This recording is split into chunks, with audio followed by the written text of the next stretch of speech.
Welcome back to the party, everybody. I am your host, Lutch, aka the Indian Jesus, here to resurrect the second coming of common sense. How is everybody doing tonight? Oh, I am excited for this one. Really quick, want to give a shout out to the replay gang. Thank you so much for coming back to watch this, even though you missed the live party. That's the best part. That's the best part. Don't worry, you're still going to have fun, but make sure every single Monday, Wednesday, Friday, 8 p.m. Eastern, you are right here. And sometimes whenever I feel like it. Just last week, I came on early, so make sure you hit that subscribe button, ring the bell, all that good stuff, and you will never, ever, ever miss a live party ever again. Also, before we start, just a quick shout out to the sponsor of the stream, my6shirt.com. Whatever your persuasion, they've got something for you. And of course, it is the only place to get your very own The Indian Jesus merch. Only at my6shirt.com. All right. We got somebody. Hey, Kelly in the building already. What is good? Welcome, brother. Welcome. We got a good one tonight.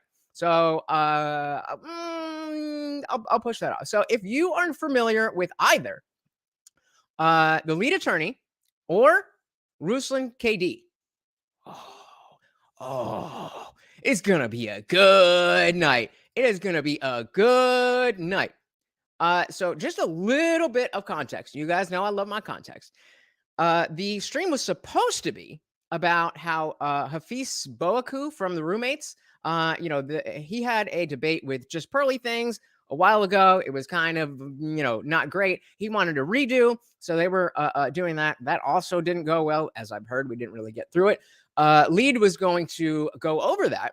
Pearl came into the stream and was talking about a little, and then Ruslan here, our white boy, as Lead says, was just in the chat and was pretty much taking Hafeez's side. If you don't know who Hafeez is and who the roommates are, not super relevant. We'll talk about it if something comes up. But the conversation that these two gentlemen had was fantastic. So I want to dive right in, and you'll see exactly why I have so much respect for the lead attorney. And let's do it. Let's bring up Ruslan. As always, guys, StreamYard, if you cannot hear the video, please don't let me sit here talking nonsense when you can't hear. Let me know. Thank you. What's up, man? Shout out to Ruslan KG. How are you doing? It's Ruslan. Oh, I apologize. Ruslan. Hey. Thank you so much for coming up. I do want to admit that I don't really know much about you. I was in the chat when this Hafeez thing was going on. And I saw you were in there too, because everybody was saying that you and I needed to talk and you and I needed to debate. And so it's great to have you up here. It's an honor and a privilege. Let me just get it straight again. How did you pronounce your name? Because I don't want to mispronounce it. Ruslan. Ruslan. Like Tucson or Yukon or Futon. Ruslan. Shout out. I like the futon.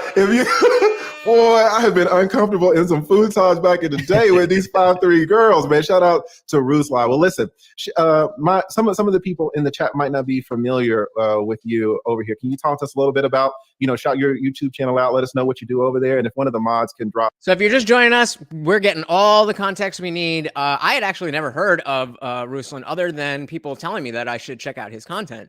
But I don't know. Let's see. Ruslan's channel in the chat. Yeah, just kind of introduce yourself a little bit. Appreciate it, man. Well, first of all, I'm a big fan of you. I started watching you around the time of that big stream you did where you was cracking 100K and Abba called in, and it was in the midst of all the FNF Fresh and Fit debacle. So I've been watching you for quite a while, since before 100K. So you're a great storyteller, man, and I actually really enjoy the content of yours that I catch. I don't catch everything, but I enjoy your perspective on stuff. Yeah, my name is Ruslan. I'm originally from Azerbaijan, Baku, which is just north of Iran. Me and my family came out as refugees in the early 90s, grew up in Southeast San Diego, predominantly black and brown neighborhood, only refugee white kid, speaking Russian as my first language. Wow. Got into hip hop music, was doing that professionally for a while, got married in 2008 and been married 15 years, 2 amazing kids. And I'm still a resident of San Diego County. I'm in North County, San Diego now. So been doing YouTube full time for 2 years. So right off the bat, we got a Cali boy. Just keep that in mind. We got a Cali boy. That's awesome. That's the elevator pitch. I love it. That is amazing. We are And speaking of which, the fact that that is what you need to be able to do. I know not all of you are content creators in terms of whether it's YouTube, music, anything else. You need to be able to nail down what it is that you do and what it is you offer to people like that. IndianJesus here to resurrect the second coming of common sense. Okay, I can go a little bit deeper than that if I need, but the fact that he has that something to say when prompted, because this is completely impromptu. Remember, the TLA stream was about the Pearl stream. So this nobody knew this was happening. Actually, we're having our meetup in San Diego. Oh, that's awesome. January 21st, January 22nd. We'll be down at Fogo, and then also we're doing some type of escape room thing down there. Right, this will be my first time in San Diego. That's where all you rich people live, right? The sun and all of that, man. You based in Atlanta or Florida? Yes, Atlanta. Okay. Atlanta, yeah. So that's excellent. And so kind of people were saying. So before they even jump in, they have a decent chemistry. They seem like they're both here in good faith, and that's an important thing to gauge at the beginning of a conversation, and especially if you've never spoken to somebody before. You want to know, what are they all about? And so far, nobody's given any red flags that you're coming in hot or anything like that. Saying that we should talk, we should have a debate, and so kind of what's your stance, I guess, on the red pill community and the manosphere, and then if you want to talk to us a little bit about how you saw the Hafeez and just Pearly things, that latest interaction. Yeah, so my primary niche is coming from the faith space. So that's the type of content we do. So similar to kind of what you do, current events, commentary, but from a faith-based follower of Jesus perspective. I've been in the Lord for 20 years now, and so that's kind of the perspective. Now the red pill stuff, I kind of got hip just through my audience, which is very diverse, asking me, what do you think about this? What do you think about that? What do you think about this? And then about 2 years ago, I kind of walked into this entire world of the manosphere and got connected with Hafeez. And that's when he was kind of more red pill adjacent, they would say. And so I just debated Rollo back in July on Valuetainment Money. I've been on there a couple times, but he's saying Rollo Tomasi is who he's talking about. So I'm kind of coming from the same perspective as Hafeez, a bit more faith centered. Our views are very similar. I think that one of the easiest ways you can I guess identify us as like purple pill. Like I don't know if there's a category I place got Jesus pill ultimately, but he says Jesus pill ultimately, but it's funny because the lead attorney always talk about how he's very in tune with red pill tenants and stuff like that, but he loves the ladies, he loves relationships, all of that. And yes, that is exactly what we want to do. Not just today, not just this conversation, not just religion, always. What we do here is to try to attack ideas, respect people, and attack ideas. That's the only way to do it. Jesus, man, I love it. I mean, it's not the only way to do it, but that's the only way we gonna do it.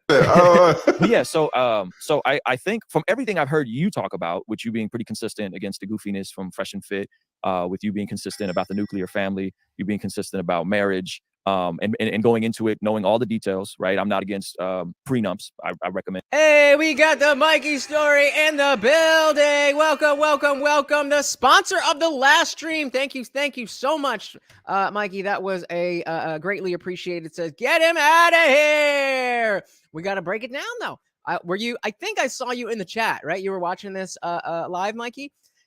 It was very interesting, and there's just so much that happened, and it's just as short. Look how far. Look at the thing. Look how far into the stream we are. We're 3.5 hours into that stream, and we're only getting to the juiciness now. So welcome, Mikey. Welcome. And men, if they're independently wealthy, go get a prenup. And so it sounds like we agree on a whole lot. I think the Hafeez Pearly things, I personally feel like he completely washed her and pulling her card and showing that she didn't really know like the. Did she though? Or did he though? The layer beneath any of the points she was making. She would say stuff, and then he would actually pull up slides. And so it was similar in terms of, me and Rollo going back and forth. And he won't debate me, by the way. He agreed to part 2 and just kind of went dark. And Sausage tried to set it up, and he doesn't want to have a part 2 with me. So really? So this is an interesting juxtaposition of how we've been talking about Pearl.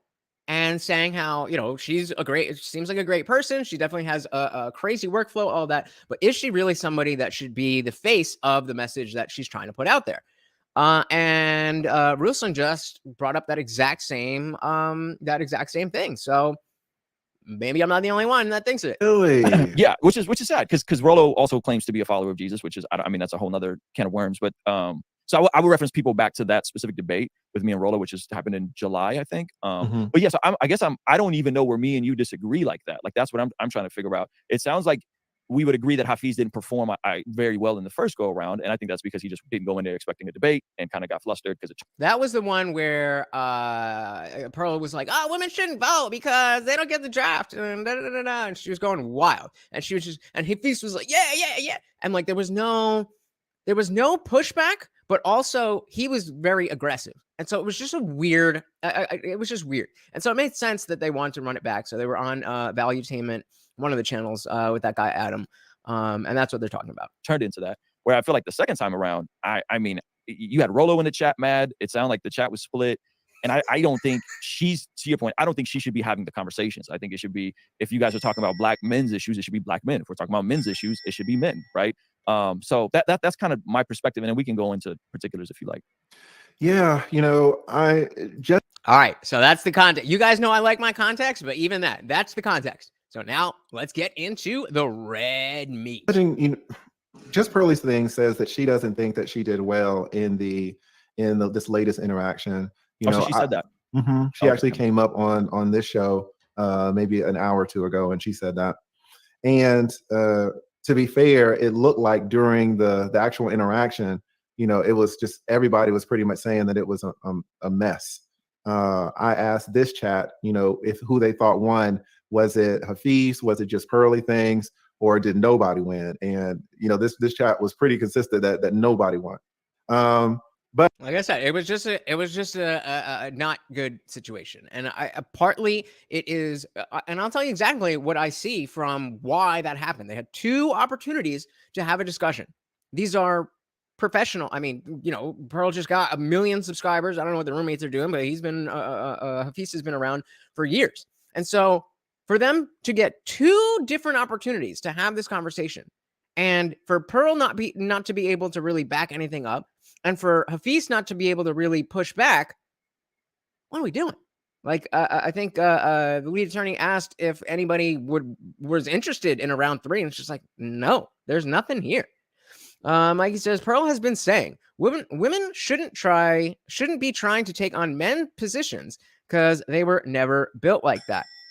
That is correct. And that is why in the last stream we were talking about Pearl, I came to the conclusion that because she is focusing her energy on this wife school thing, that originally I thought she was going to be teaching wife school. I'm like, I don't know about that. But it's more about her being a student at first, but just in general, married women speaking to younger single women. I just think that's her lane. Like, why not? Not only because she would be better at it, but because there's not anybody doing it. But that doesn't. Maybe this chat is a little bit biased against Hafeez, if I'm going to be honest, based on the previous interactions that he's had.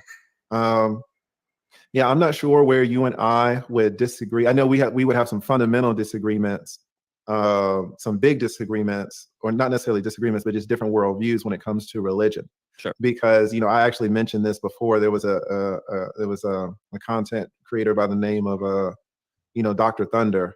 I think that's the name. And Dr. Thunder was critiquing Dr. one of my Thunder. streams or something, and he was saying how he didn't agree with me. And for the first things out of his mouth, he was like, "Well, I don't agree with TLA because as a Christian, shalala." And I always say, listen, guys, if you ever want me to tap out of any conversation, like just an automatic tap, just start off by saying as a Christian, right? You got okay, fair enough. I won't say as a Christian or quote the Bible. Yeah, because I don't.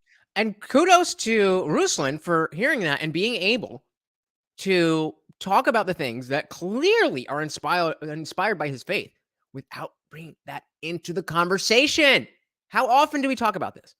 How often do we talk about the values, the opinions, all of that stuff that you have? That's great. You can have those without talking about the Bible, without talking about Sky Daddy.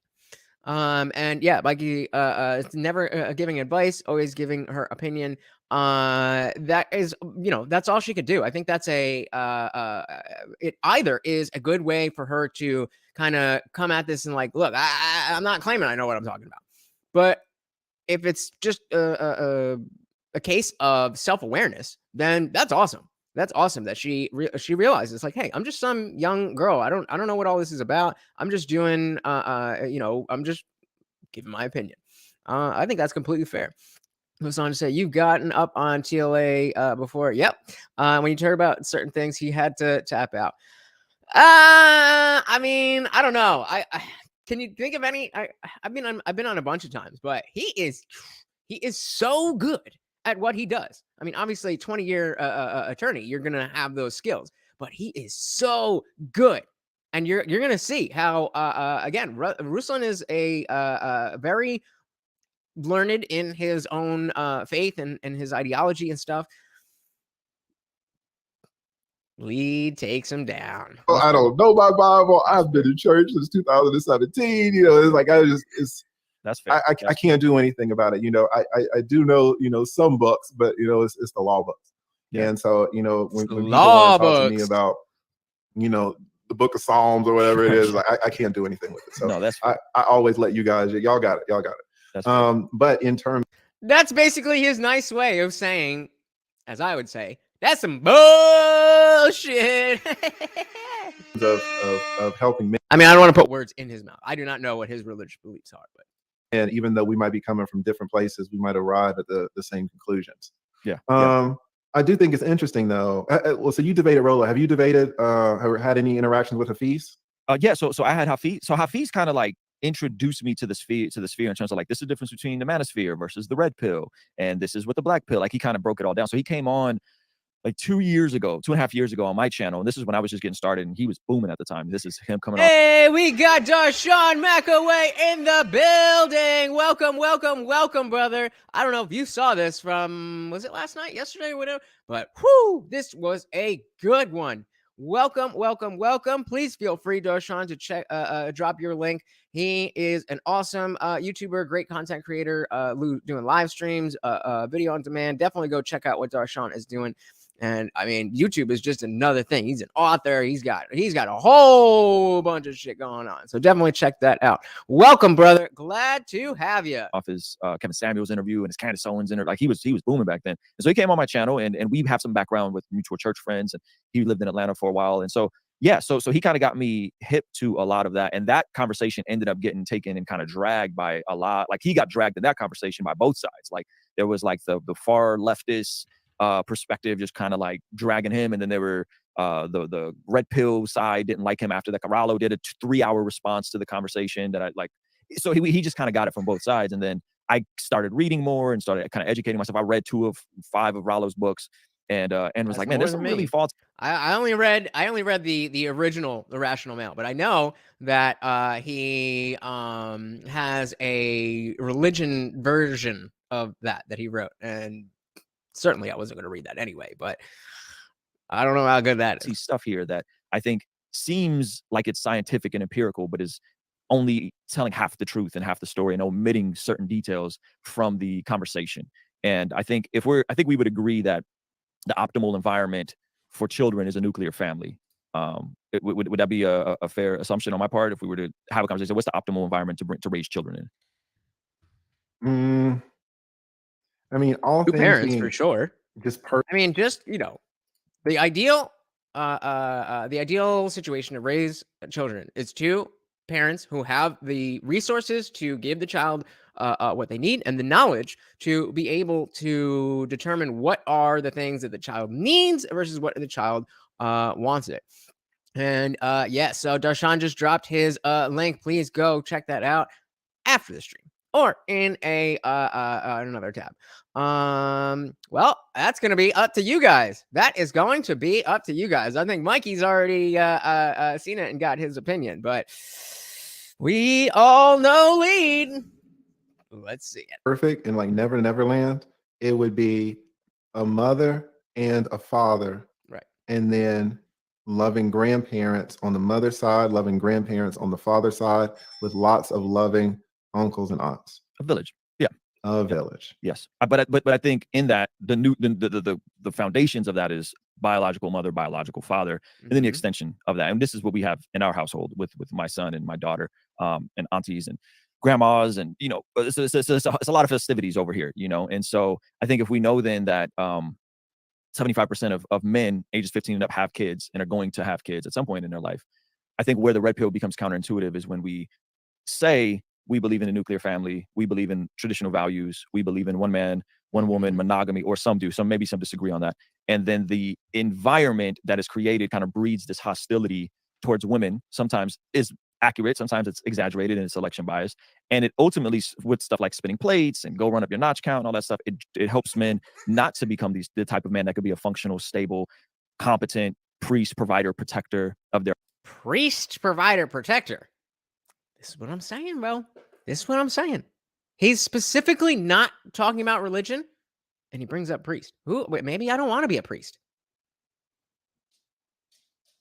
That's it. Maybe I don't want to be a priest. Maybe I don't look up to priests. You know what priests do to little boys?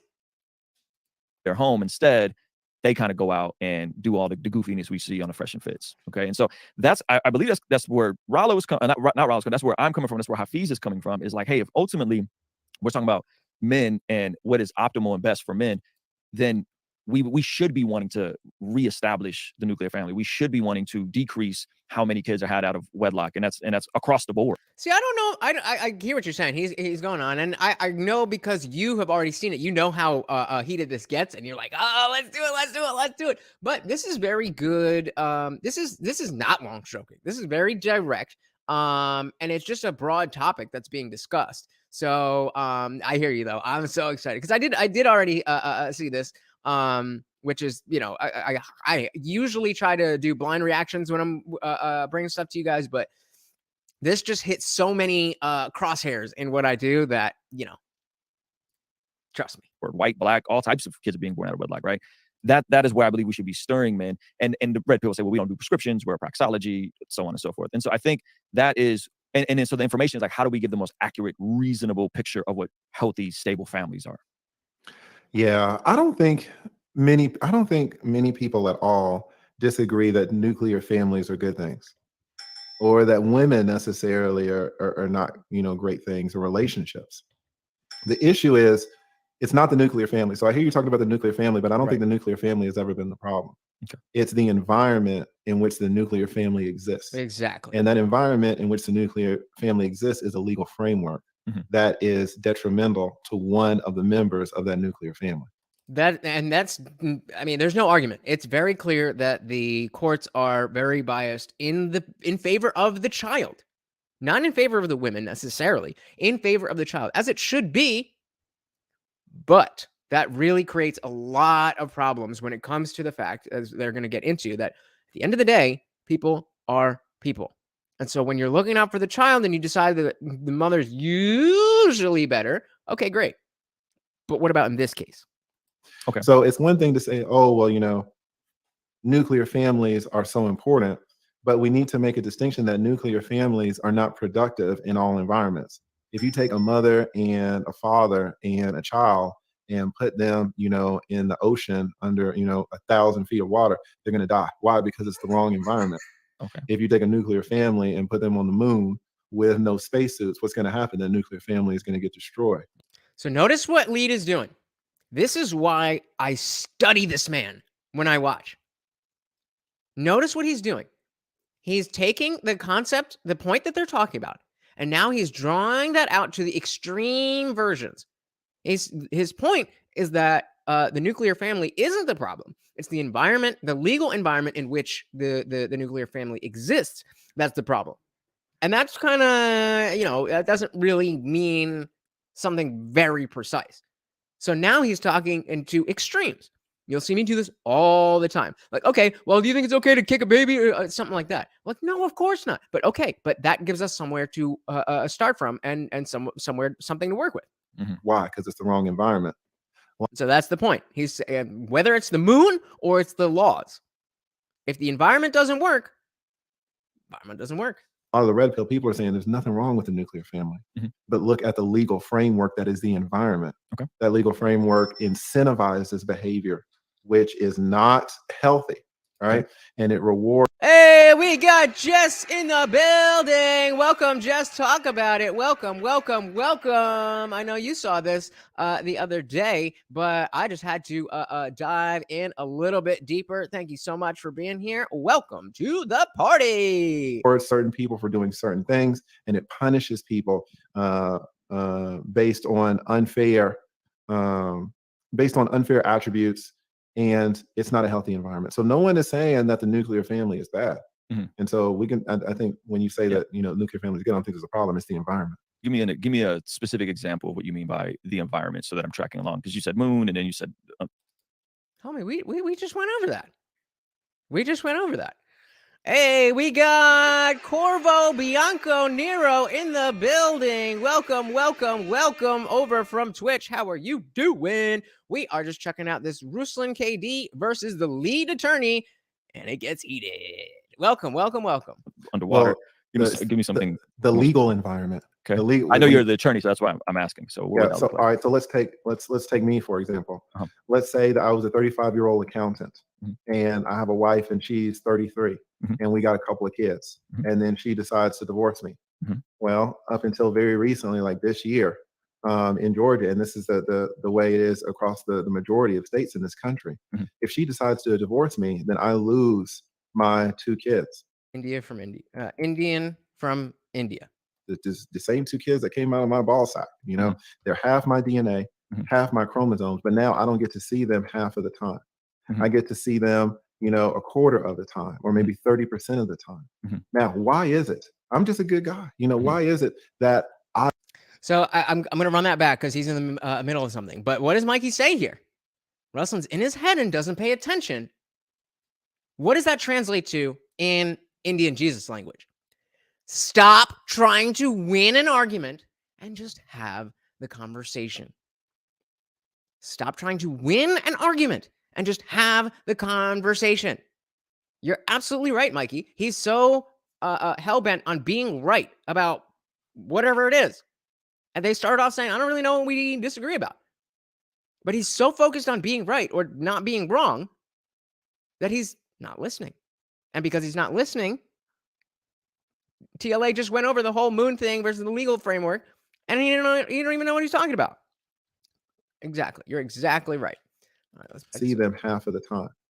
They're half my DNA, my 2 kids. It's the same 2 kids that came out of my ball sack. They're half my DNA, half my chromosomes, but now I don't get to see them half of the time. I get to see them, a quarter of the time, or maybe 30% of the time. You can ignore the Nightbot. Sorry, I don't know how to turn that off. Now, why is it? I'm just a good guy. Why is it that I do not get shared custody of my kids? Why is it I think on Valuetainment, Adam pointed out that 90% of women get primary custody of the kids? That is what I'm telling you, Ruslan, is an unfair and a toxic environment. When men... Shout out to the greatest, the Godfather, KS, right? Sign language, shame, insult, guilt, and the need to be right. This is the typical modern woman version of speaking and having a conversation.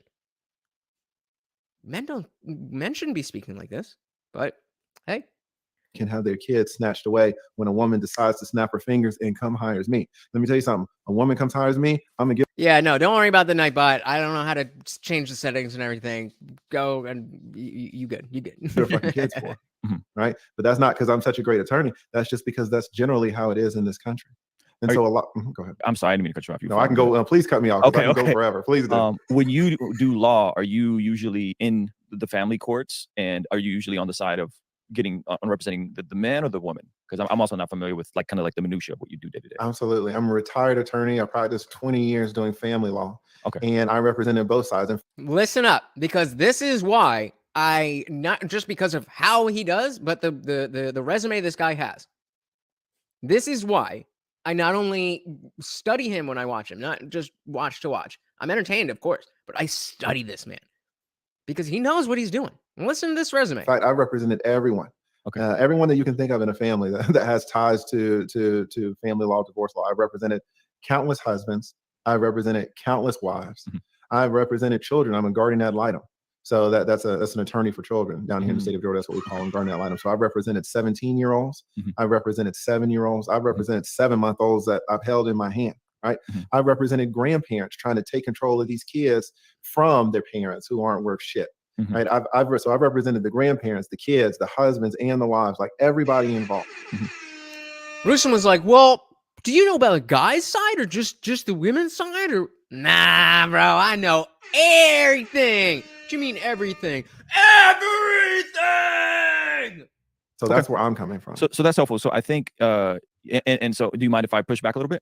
No, absolutely. Okay. So from me kind of digging into this and also being close to single fathers who I've seen repeatedly get 100% of the custody. That's part me being anecdotal, right?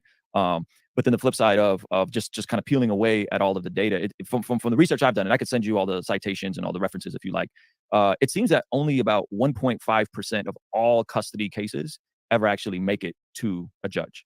So that's important. Not even 2% of these cases make it to a judge. And they're going to dive into this more, but just keep that in mind.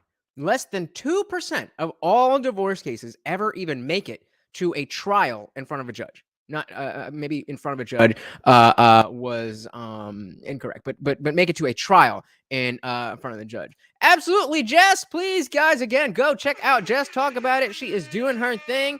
And Mikey, you are just excited as me, bro. Let's do this. That the vast majority of these cases, approximately 90%, are 91%, and I could pull up the study for you if you like, are done away with before a judge has ever seen it. He's just doing it as a formal technicality. And when you peel away even further at that, let me just jump in to clear up something. Did you say that only one?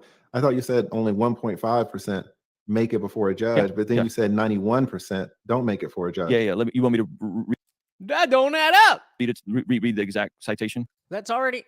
Notice that the numbers just don't add up from the jump. I don't want to give away too much, but just keep that in mind. Would that be easier? I didn't understand the math. Because So 90% never go to a court. It's completely dealt with in mediation. Okay, so that's 90. The remaining of it, 3.5% is dealt with, and the judge signs off, and 1.5 actually go before a judge, and the judge decides on where the children are placed. So out of all of the cases, that's only 95%, homie. Only 1.5% go to the judge. You mean like in a trial? In a trial, correct. Okay.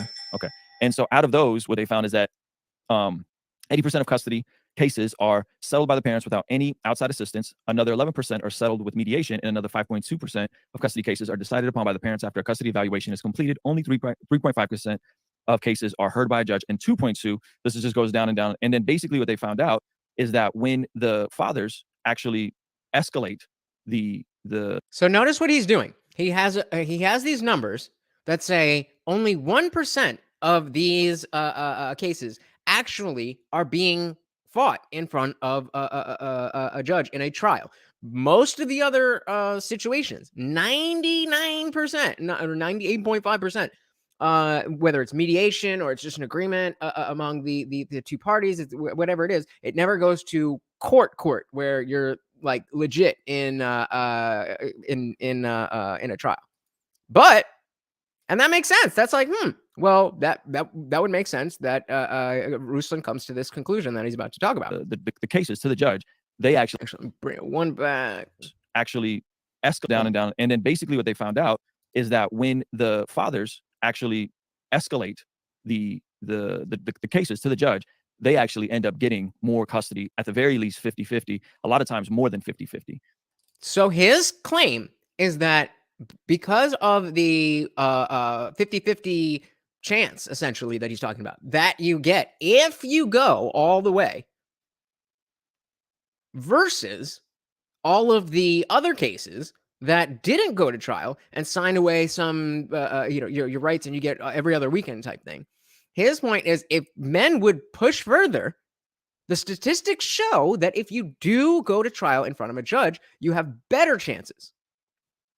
Okay, makes sense. When it's escalated to the point of going for it. The issue seems to be is that a lot of fathers don't escalate it legally. They just go for whatever's presented to them. Right. They don't fight for the custody. And like I said, no, this is speaking anecdotally. When men actually fight, they get it. I've seen two friends of mine personally fight, get 100% custody. There weren't drugs involved. There wasn't alcohol involved. Oh, you saw 2 people? That's cute. There was nothing like that. Get 100% sole custody. And so why does it default to the mother? Because usually the mother is the primary care provider. But if you have situations where the man is the primary care provider, the empirical evidence says the opposite. The empirical evidence says that when men escalate, the further they escalate it legally, the more likely they are to get full or at least 50% custody.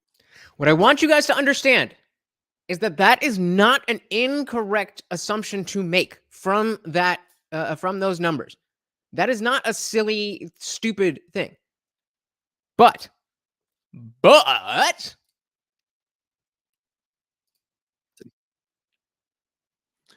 generally, and I don't want to tie myself down to the numbers, but generally that is true.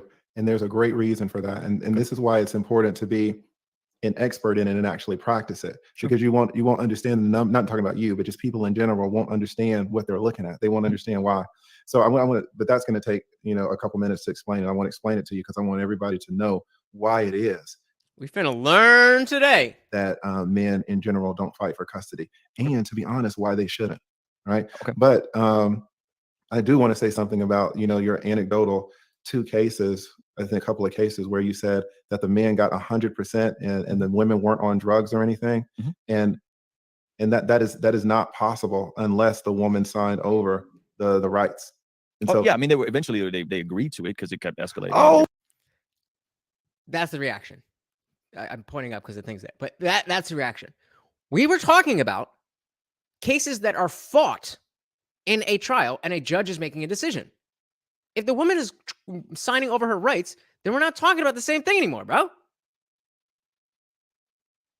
Well, I mean, Ruslan, if the woman... I'm saying the times I've seen men escalated, I'm using Guys, we got 9 people in here, only 5. We got 10 people in here and only 5 likes. If you could hit that like button, that is the biggest thing that helps this party grow. Let's do that. Thank you so much. Go to my personal story, and then I'm also referencing the data. When I've seen men escalate it, they've gotten 100% of the custody. There's been all right, too close. And again, that's the based on the data. That is not incorrect.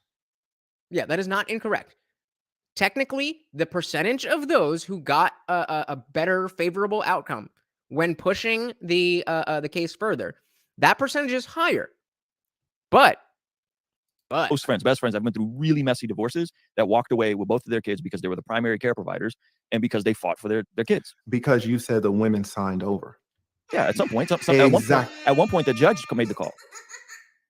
With one situation, the mother signed over. The other situation, the judge made the call. He escalated it all the way, took it to court, and the judge made the call, and he got 100% custody. Okay, because I thought you just said that in both cases. 2 cases. One case, the mother signed over. The other case, my friend already waffling, bro. Took it all the way to the court system, and the judge gave him 100% custody. And right. I know. So again, the claim is that I think Ruslan is saying I think if more men went further and fought harder, then they would get their children. But the reason that they're not is because they take these little deals in mediation and whatever. That's his position. I mean, by and large. No, these are anecdotal. That's why. No. They're very important. They're very important. So I'm glad that you bring them up because they illustrate my point. Okay. And this is something that's very counterintuitive. Guys, most divorce attorneys will tell men not to fight for their children. Why? Because most men, if they fight for their children, will not get their children. This is very complex, guys. So let me tell you something about a divorce case. Most divorce cases are fairly cheap. This is if you haven't been paying attention, you've been waiting, we here. Relatively speaking. I mean, it's not these Dr. Dre types of divorces, right? Sure. Most divorces you can get resolved for under 15 grand. You can. Only 15 grand. There's one type of case that you can never get resolved for 15 grand. It is the most expensive type of case that a regular person is going to have. And that type of case is a custody battle. Mm-hmm. And hey, we got Trey in the building. Welcome, buddy. He said, trust me, you have to show as the man that you have the time and support to take care of the child and prove that the mom is the most shitty person on earth. Yeah. And again, we were talking earlier about how that is not necessarily a terrible thing in and of itself. That the courts are biased towards the children. It just is. That's too simple. That's too simple. And Trey could definitely speak to this better, as he's been through the system, and so maybe we'll have you up here and give your piece as both a Christian, as white boy Ruslan is, and a grizzled 20-year veteran attorney, divorce attorney. And let's do it. Welcome, brother. Welcome. When you talk about custody battles, those things can get easily 35, 50, 75, 115. Hey, we got Mike in the building. What is good, brother? What is good? The default should be 50-50 custody. Then they can move from there. I mean, that makes sense in the same way that what Ruslan was just saying about how if the more men take it further, they have better odds. That does make sense. I'm going to star this comment, and we'll come back to this at the end and see if we still think this. Because I'm not saying I agree, disagree. Didn't I time this fucking Nightbot out? Sorry. So we'll come back to this. And it does make sense. But as we're about to see, a lot of things that do make sense on the surface level don't make sense when you get a little bit deeper. Now, imagine you're a man and you've got four credit cards, and you come to me and you say, Lee, listen, I make $60,000 a year, but I want to fight for my 2 kids. And you're going to tell me the facts of your case, and you got a little something. You got some arguments. But it's going to be a real battle because the judges are biased against men. And so we're going to have to put up a ton of evidence. What are we going to have to put up? Well, we got to do discovery. That's going to cost you 5, 10, 15,000. We got to take her deposition. But then we also need to get the kids some counseling. And we need to get some experts on the case. We need to get the psychiatrist. We need to get the kids evaluated. We need all their reports. We need for these experts to show up to court. And so you can make $60,000 a year, and I can run up your bill to 80 grand, which you cannot afford. So I have to tell you, I have to say, listen, you got a little something, but if I had to say whether you're going to win or lose, I don't think it's 50%. There are attorneys who will tell you, listen, pay me the 80,000, just put it all on all your credit cards, and I'm really going to try, and we're probably going to win. And what happens when you lose? They're going to look at you and say, well, we tried. We gave it the college try. Then they're going to take their 80 grand, the 80 grand you paid them, and they're going to fix their house and put their kids through. So what is he saying here, guys?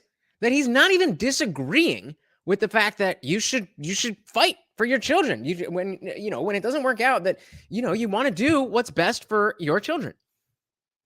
But if the cost of this stuff, if you don't have the money to go all the way, and then after that also be able to provide for the children, then what are you doing? Okay, then you win custody, but you don't have any money to take care of the kids, and now your whole life is about that money. Whereas you can get 50-50 custody without that type of battle. And of course, every Jess, I missed this. Absolutely, 2 cases are not representative. To be fair to Ruslan, he did say that it was anecdotal, but yeah, 2 cases to 20 years.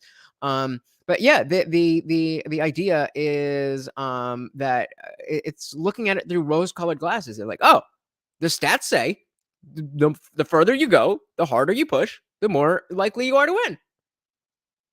And that's not what the stats say. What the stats don't say is what TLA just told us about the actual practicality of the situation. Like I said, it's not about what makes sense. It's about how the laws and the system works and what judgment is given. Exactly. It's not about what makes sense. It's not about what should be. It's not about what's even right and moral. It's not about what's true. It's about what you can prove in court. A couple of semesters of college. Good attorneys don't do that. Good attorneys do the opposite. Good attorneys. So yeah, we just missed that. TLA was saying like, yo, I could just see that your case is shit and be like, yeah, give me 80 grand. We'll get this all figured out. And then you lose. It's like, oh, I tried.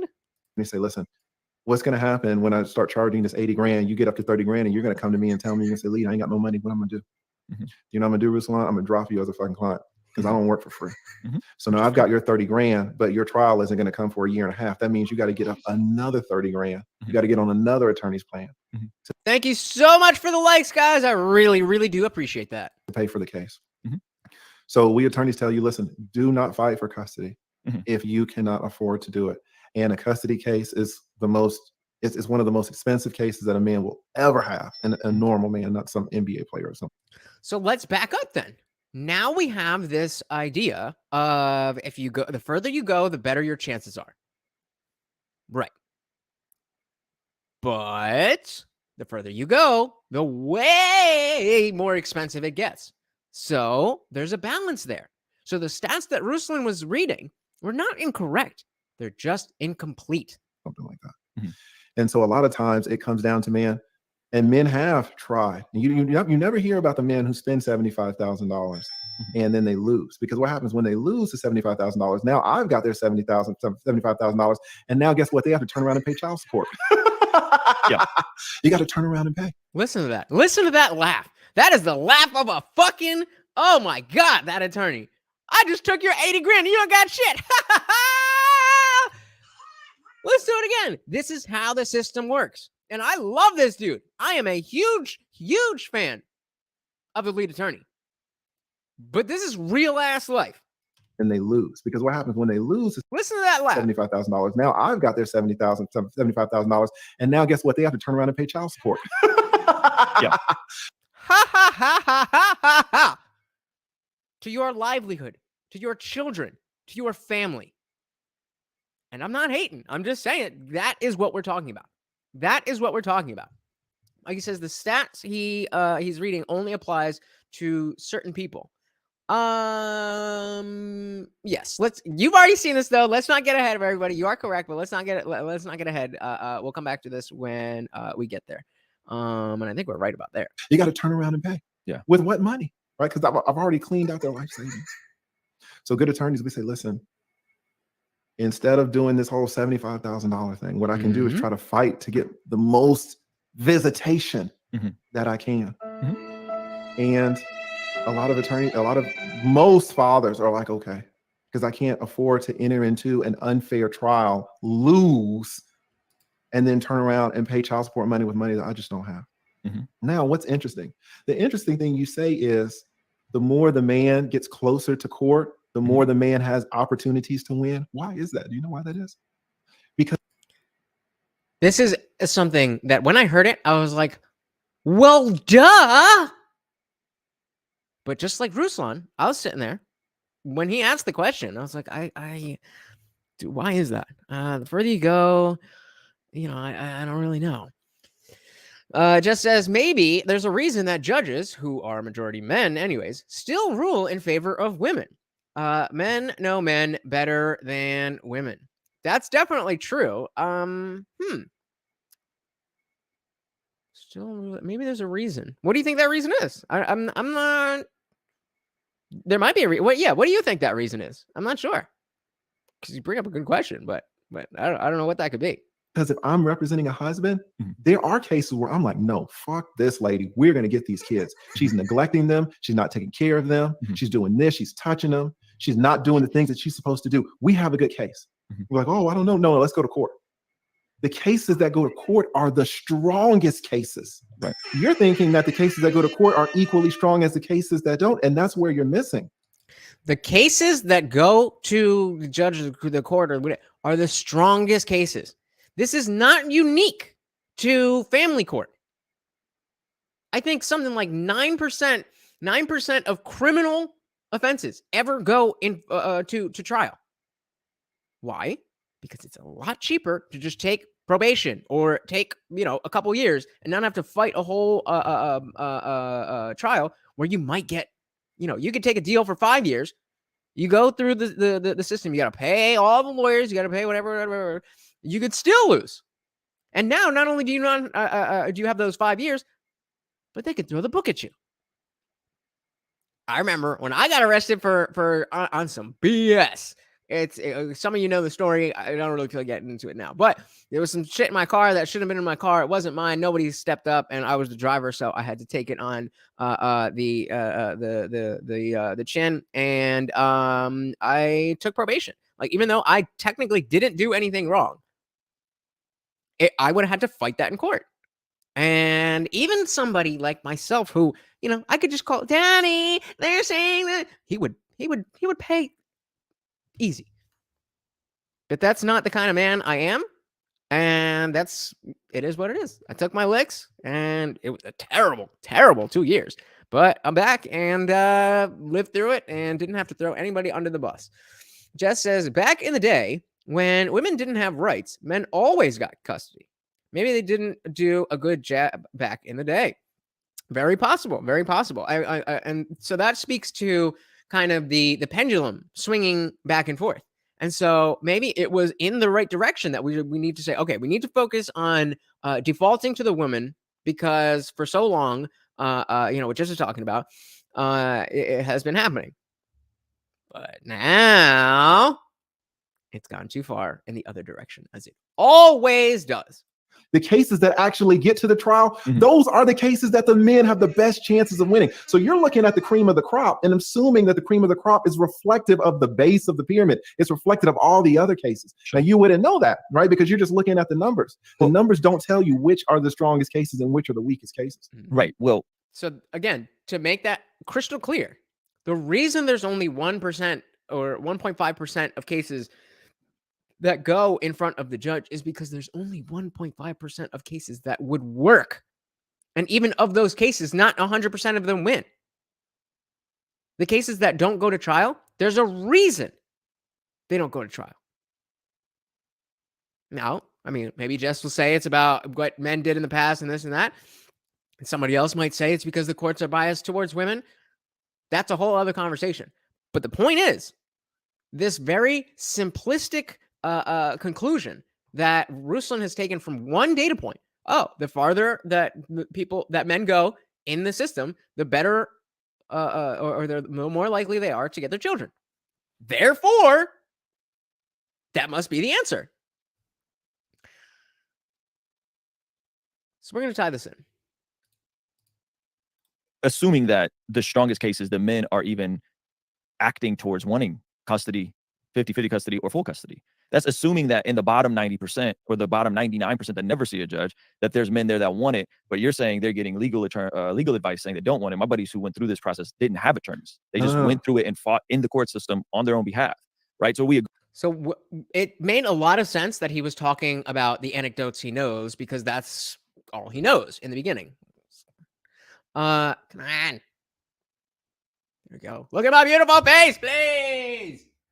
Whatever. Come on. What the fuck? There we go. But now we've gotten past that point, and your anecdotal experience is irrelevant because of how we've talked about statistics in a way bigger sample size than your two friends or your dozen cases that you know about. And we've explained the underlying factor as to why your conclusion is incorrect. Agreed that the vast majority of these cases never even make it before a judge. The ones that do make it before a judge, the man has the higher shot in winning. Correct. Right. And so you're saying, but you wouldn't give them that sort of advice. And I would say, well, why not? He just explained it to you. Because the cases are not as good. If they were, then the percentage of cases that went to trial would be higher. But as Mikey said, he's in his head. Where was the comment? He's in his head, and he's trying to, keep his, he's just in his head, and he's losing because he's trying to win instead of trying to engage in the conversation. Not completely. He's not being completely defensive, but there's a lot of that there. Trey says, also, most men end up thinking about their jobs and all the time, thinking about their jobs and all the time and things they have to, think about their jobs all the time and the things they have to commit to keep their life going. Yeah, I mean, I don't know. I feel like when it comes to kids, like you may have to, as a man, you have more outlined things that you have to do. You have to go to a job. There's a certain amount of money that you have to make, and there has to be food on the table. But there also is a lot of things that, on the woman's side, she needs to do as well, that if she doesn't do that, her life ain't going to be what it is. And Jess says, correlation does not equal causation. This is the number one rule of reading statistics. Correlation does not equal causation. Just because there is a correlation between men who take their cases further and those men getting a better result, that does not mean that is a causal factor. There could be something else, like the case being strong, that causes both of those things to happen. So just on point. Correlation does not equal causation. Like he says, the problem is his two friends don't represent the majority that Lead is talking about. Yeah, that's what I was just saying, that, you know, we've gotten past the point where if all you can talk about is anecdotal evidence, then that's all you can talk about. You know, don't speak on shit that you don't know what you're talking about. But now you've got new information from a professional 20-year veteran in this space. I don't think there's anybody more learned on this on YouTube. And I'm not saying just like, oh, okay, yeah, whatever you say is right. But you're not listening, bro. You're not listening. And methinks it might have to do with a little bit of arrogance that comes with believing that you know everything about the universe and what's going to happen to you after you die. Why not give them that sort of advice? And do they always need an attorney in a situation like this? When, again, and this is me being honest with you. Yes, you always need an attorney. Do not ever go to court without an attorney. Even a traffic ticket, if you're going to go to court, bring a lawyer or just pay it. You know what I'm saying? I've seen it anecdotally play out where brothers didn't have attorneys. They went in, they got their kids. They went in, they had an argument. They said, hey, I am the primary care provider. This is how I take care of my kids. The kids want to stay with me. And they got their kids. Right? Thank you so much for the likes, guys. I really do appreciate that. And so I understand what you're saying. I understand that you're saying, hey, the odds are in our favor, this and this and this. But I'm saying empirically speaking, the numbers don't look like that. And then if we can escalate it to that point of, hey, I'm going to go fight for my kids, it doesn't sound like it's not in the man's favor. You're saying it's a financial thing. I'm saying, is that the only way to fight for your kids? Is you have to pay 100 bands and wipe out your life savings? Yes. That is the issue. I say, oh, well, yes, bro. What other way would there be? What is the alternative? I'm genuinely asking here. Okay, I was gonna say if he's legitimately asking, then that's one thing.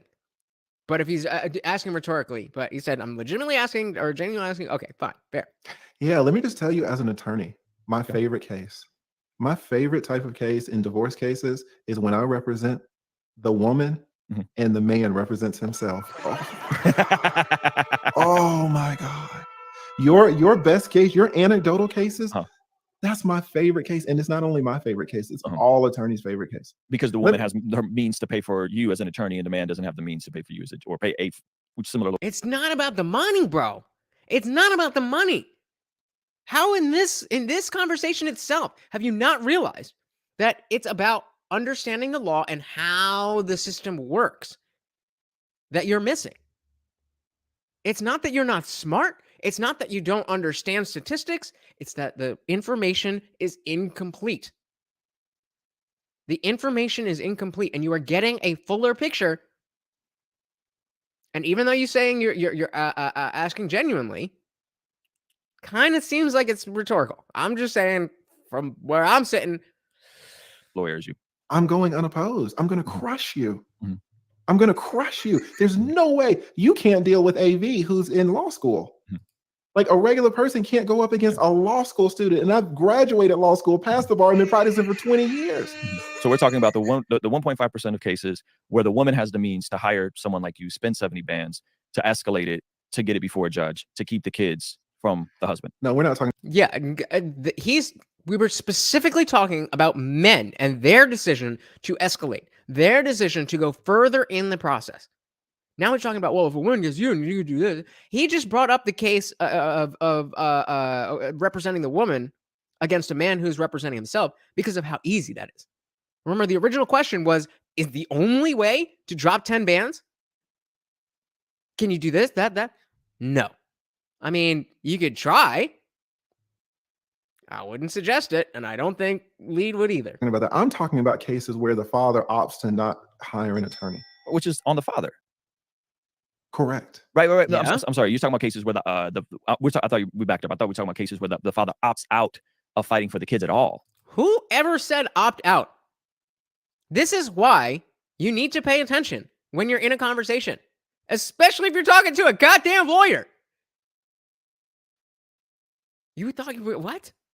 We haven't even talked about men being, where are my mods? Where are my mods? I'm hitting that on you. We haven't even talked about men and their desire of doing this, that, the other. No, nobody's going to come in clutch.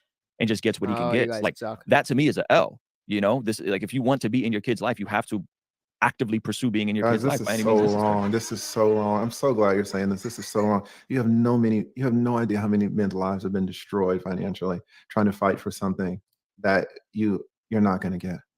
Yeah, again, I'm just saying, all I could go off of is the data that I'm finding, and the data that I'm finding. You're misinterpreting the data. That's what Kelly, are you still here? I'm telling you. According to the data, the men have a better shot if they escalated. So I don't know how I'm telling you why. That. You're saying it's the why. No, you're saying that. Trey, I just made you a mod, so if that happens again, I think you're the only one here. You're reading the data, but you don't know the why. It's like, guys, Did you hear that? Did you hear what he just said? I know we were messing around. Let's back that up, and he nailed it. Again. According to the data, men have a better shot if they escalated. So I don't know how. I'm telling you why. You're saying it's the why. No, you're saying that you're reading the data, but you don't know the why. It's like, guys, you can read that 2 + 2 = 4, but you might not understand it. You might need someone to explain it to you. You're saying 2 + 2 = 4, but you might not understand why. That's a bad example. Because 2 + 2 is the most simplistic thing that if he's not understanding why he's not understanding, then using 2 + 2 isn't going to help. But using something like the wage gap, the wage gap. Oh, the wage gap. Who here is familiar with the wage gap? That women make 70 cents for every dollar a man makes. That is a true statistic. But is that bigotry? Is there something wrong happening there? Or are you just not understanding that the reason that it's 70 cents on the dollar is because men work longer and harder jobs? Yep, exactly. The need to be right. It's sign language. I'm just saying. As a Christian, he's not representing y'all very well. He's not representing y'all very well. If this is how you come to, if this is how you encode new information, then I know exactly why you're a Christian, because you've never questioned yourself. Mike says, my brother got full custody of his kid, and the court ordered her to pay child support. She never did. His lawyer says, we never go after deadbeat moms, just move on. It's just not worth the money. The amount of money, and that's, again, Mike, this is what Lead was saying good attorneys will say. Because a shitty attorney will just take your money, knowing that you're probably going to lose, knowing that you're never going to see any good result. And be like, well, we're going to try. Well, we'll try, but doesn't really work that way. Just move on. Well said, brother. Well said. You're reading the statistics, Ruslan, but I'm telling you why. Why is it that the majority of men do not go to court for these kids? It's because they're not going to get them. You know, it would be... Or can I propose an alternative hypothesis? All right. I need to take a deep breath. I remember this line. All right. Alternative hypothesis. Yeah. Or is it that the men don't want their kids? Or is it the men aren't the primary care provider? Or is it the men don't have the emotional capacity to fight for their kids? Or is it because the men have moved on and maybe the man practiced hypergamy, found a younger, hotter wife, and they're ready to start a new family? How dare you? This is somebody who has 200,000 people subscribe to watch his videos. Well, maybe it's the men. What men do you know that don't care about their children, and other people are just like, yeah, that's cool? I'm not saying they're not out there, but we all collectively are like, yo, take care of your fucking kids. Why are we not going to acknowledge that those scenarios happen? I see those happen a lot. I see a lot of single mothers around. Do you know?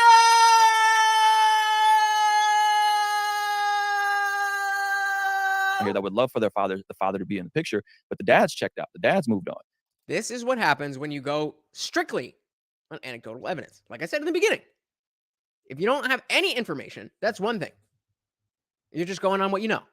But you have to be in the position to be like, okay, well, this is all I know. Which, to be fair, he was. But now, going in the wrong direction. Luckily, Lead can handle himself. Like, where's the responsibility on the men on this situation? I understand that the court system's not fair. You're way more astute to that. That's your line of work, your expertise. I'll defer to you. But I'm saying we can't say that all men always want their kids and always get bad shots from the court system. It's just hard for me to wrap my brain around that. He's just waiting. Personally, anecdotally speaking, knowing multiple single dads, and also from the data that I'm seeing.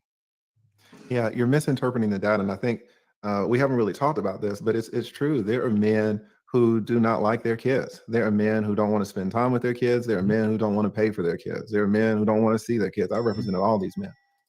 And again, how does society view those men? Do we champion those men? Like giving away their only holiday to deadbeat mothers? Or not deadbeat mothers, but single mothers? And it's Father's Day is for women too. Mikey's already seen this, so he is dying. He is dying to get to the juice. We're here, brother. We're here. Can you give me a percentage if you're talking generally speaking? Let's back that up. Do not like their kids. There are men who don't want to spend time with their kids. There are men who don't want to pay for their kids. There are men who don't want to see their kids. I represented all these men. However, and I do mean how, and then ever. Can you give me a percentage if you're talking generally speaking from your experience? Let me finish for a second, because this is very important. Because you want to talk about, all these men not doing stuff. But it's interesting that you don't talk about the other side. Maybe you don't know. Let me finish. I just said that on the front end, that my buddies took full custody of their kids. And what did you say? You said that the women, they didn't use drugs or anything like that. So you're not talking about it. That doesn't mean they were the most competent mothers either. If you could let me finish, maybe you could hear. You're talking about these two gentlemen that won custody of their kids with no attorneys, and the mother weren't on drugs or anything. That's what you said. Let me tell you something about the other side, which you don't want to talk about. There are some shitty moms, and I know that because I've represented them. Of course, there are moms that have physically abused their kids. There are moms that abandon their kids. There are moms that neglect their kids. Yes. And so if you have shitty fathers, then guess what you also have? Since fathers are humans, guess what mothers are? Mothers are humans too. So you have shitty moms. So if you have shitty moms and you have shitty fathers, why is it that 90% of the women have primary custody when the moms are shitty too? I mean, how do you argue with that? How is this not like, you're right. Thanks for the information. See you later. One more time for TLA. There are shitty moms and there are shitty men and there's shitty dads. This is what you need to analyze when you're looking at your numbers. Guys, if you don't really practice in the space, you just look at the numbers, you have no idea what you're looking at. You're like, why is it if men and women can be equally good or equally bad, you would think that the numbers would be more 50-50, wouldn't you? Obviously, there are shitty moms, but why is it that 90% of the moms get primary custody? This is what you don't see when you look at the numbers if you don't have an understanding. Can I push back? Yeah. Why would you even... You want to push back? You want to push back?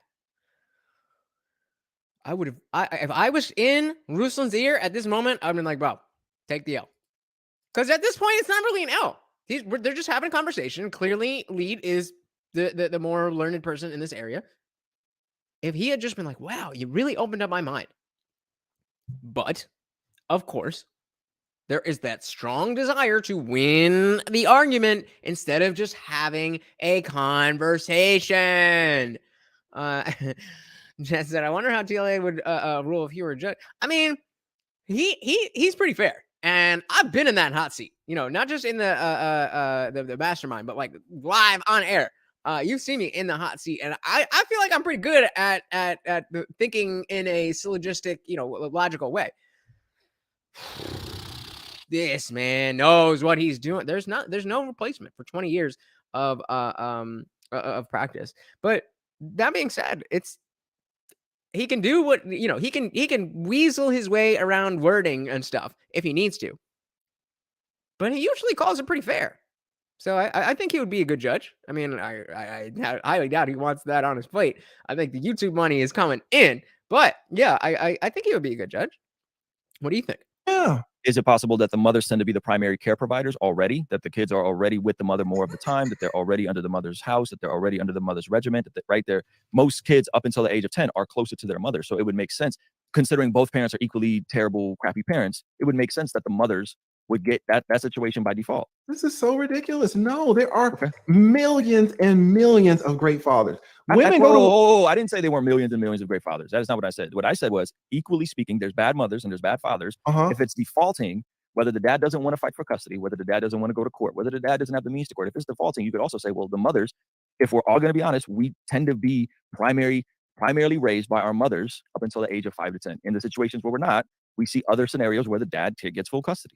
I would never ever agree that the disparity in the primary physical custody awards that you see in this nation is because is because of, you're saying that the mothers are the primary caregivers, not to 90%. That is not.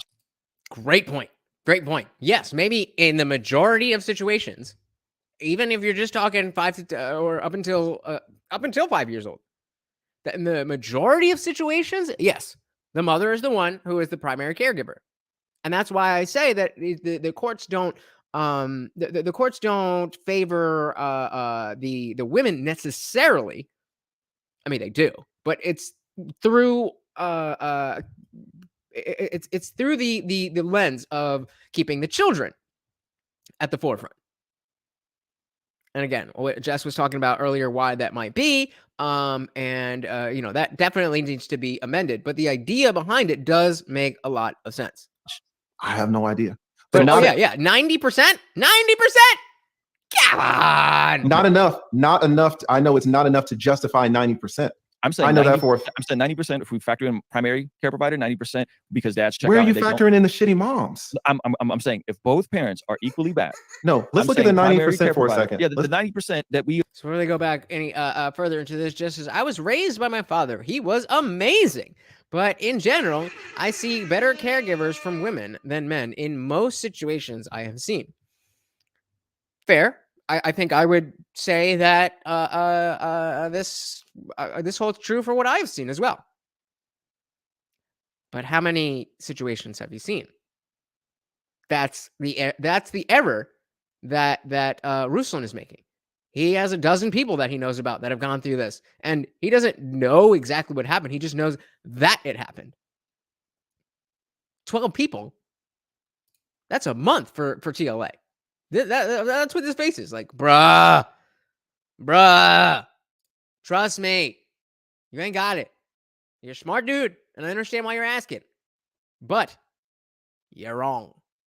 You agree? Don't go to court. You just said that. Hey, you're technically correct based on the data. So if we're talking about the 90% that don't ever the incomplete data see a courtroom, and the majority of those are going to the mother. And I'm saying because the mother is the primary care provider. Second to the father's maybe not fighting for the custody of the child. Hit that not poll, because they yo. got to speak to an attorney and the attorney told them it's going to be $100,000. Maybe they just don't even have the capacity to go and be the primary care provider for their kid because they're working 50 hours a week.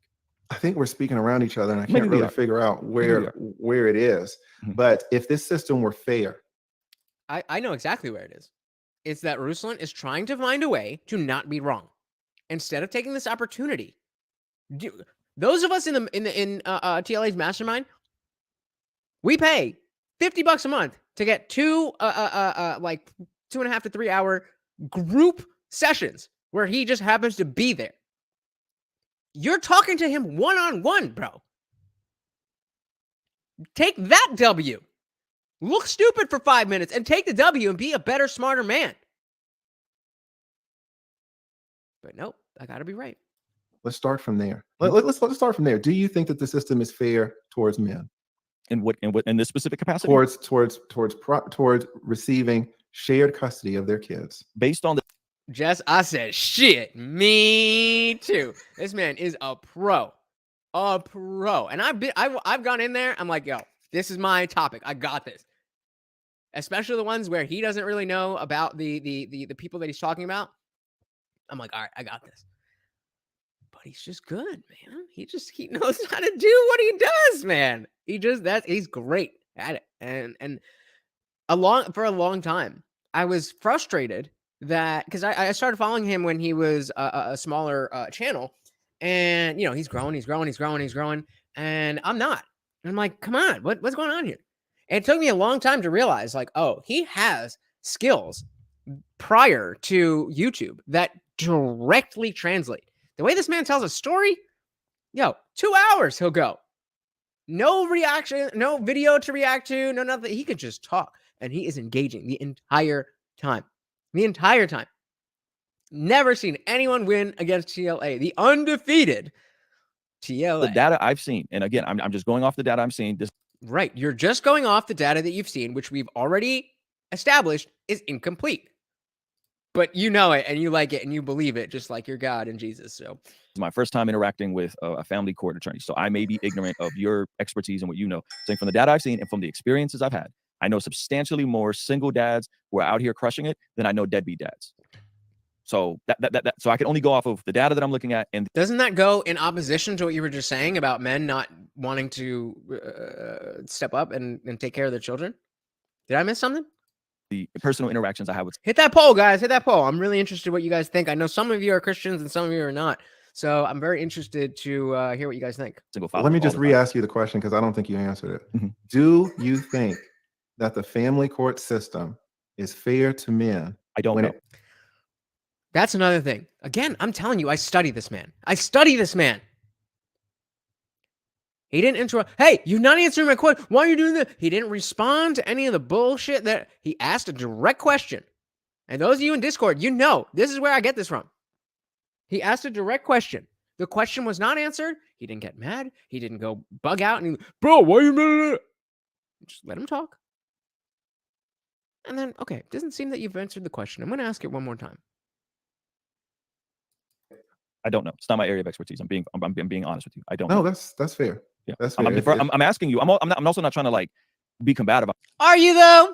I'm asking you questions because I'm trying to process all of the information that I'm seeing and that I'm reading that is completely opposite of the stuff that I'm hearing in this sort of narrative that paints the court system as unfair. I think it's not opposite. You're just not understanding what you're looking at. That's why I'm trying to explain it to you. Or maybe the court system, even though it's extremely flawed, which I'm sure we could all agree, is also trying to figure out the optimal and best case scenario for a child and where should they be placed. And usually, I don't think that's untrue. Of course, that's what the court is trying to do, but the laws that are in place make it near impossible for the outcome that is actually optimal to be the outcome that the court lands on.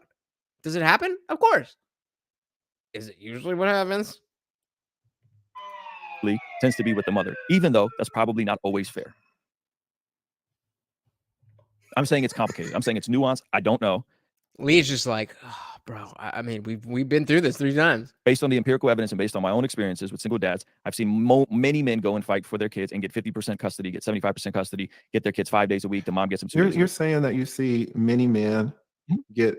So just if you're just joining us, they've been talking about how only 1.5% of custody cases actually go to trial in front of a judge, and Ruslan was saying that the percentages of men who take it all the way have a higher chance of getting their children. But TLA explained why that is not the case. That it would make sense that the cases that do go in front of a judge in a trial make get better results because of the fact that they are better cases, not simply because they've been pushed. And they're kind of going around in circles a little bit, but they're gonna move on to some more Christian related stuff. So let's see what we have to think about that. Thank you, Jess. Thank you. 75% custody. How many is many? A dozen. I know a dozen folks at my church that have their kids for 75% of the time. A dozen. Like I said, that's 3 weeks. That's 3 weeks for this man. Were the moms shitty moms? Both moms and dads were crappy parents. Nobody was on drugs in these situations. There was definitely adultery committed, but nobody was out here strung out on crack or anything like that. How were they shitty moms? I mean, when adultery is involved, I think that's pretty crappy to me. When adultery is involved, I think that's pretty crappy to me. That's a phrase. Let's keep that. That was the starting point for it. Now we're about to go down this road. When adultery, you can see it right there. When adultery is involved, I think that's pretty crappy to me. That's his original statement. Someone's cheating on each other. If someone's not is being inconsistent, I think that's pretty crappy. Sometimes the moms check out too. Guys, listen. This is another thing that we need to combat. You know, just because you commit infidelity does not mean you're a shitty parent. You can cheat on your wife and be the best father ever. You can cheat on your wife one time and really love your kids. Don't let anybody tell you. See, my presupposition is that the nuclear family is the bedrock of our civilization. So if somebody steps out on the very foundation of what makes the optimal environment for a child, I think that's very problematic.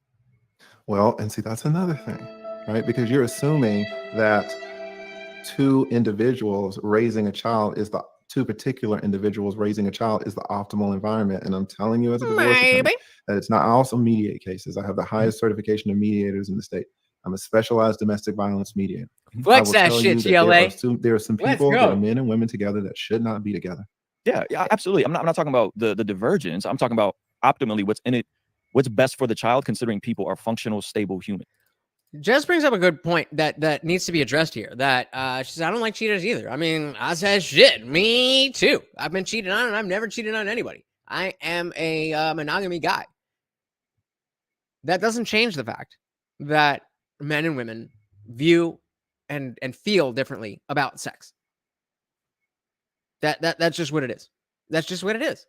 And I think regardless of your gender, sexual orientation, or whatever, if you are in a relationship where you both have agreed not to step out on each other, you should absolutely stick to that. But we're talking in terms of human capability. Human capability. Is a man capable of stepping out on his wife and also loving his children? Why not? Those are two different things. That's like saying, does a man who cheats at chess, can he make money? Like, what? Those are two very different processes. And sure, they're connected, but you know, it's just a matter of what are we talking about? Are we talking about, yay cheating? No, of course that's not what we're saying. What he said was, you can cheat and still absolutely love your children. So I hear you, Jess. I hear you. I agree with you. But that's not exactly the focus of the conversation. I bet if you asked Lead, you know, when he was in his marriage or that relationship that ended like, I don't know, last year, we know too much about this man. If he was in favor of cheating on her, or looking to step out on her. He always talks about, I'm purple pill, but I highly doubt that he would like to do that. But that was not the point. The point was, can you be a good father if you have stepped out on your wife? Mikey says, this is not about cheating. The issue is about raising children. Exactly. Much more concise than I. Well, this is what goes back to infidelity. You know, sometimes men step out of their relationships because they have a shitty wife, but that does not mean that they don't love their kids. So I never say they don't love their kids. It sounded to me like you said that if a man commits infidelity, then he's, you know, disturbing the foundation of the nuclear family. Right. He never said that he couldn't love, Ruslan never said that if you cheat, you can't love your kids. But he put forth a position that if you do cheat, you are less deserving of your children. Now, in certain circumstances, that may be the case. But as a broad generalization, I can't get down with that. Just as you can love your children and still teach them bad habits with your actions. And that goes far and wide. That goes far and wide. That's why the whole thing about do what I say, not what I do. It's parents who don't practice what they preach. So you're absolutely right, Jess. You're absolutely right. Men and women, yes. I would say when you are literally tampering with your marriage vows, then yes, I think that's a low integrity thing to do, unless there's like some other arrangement.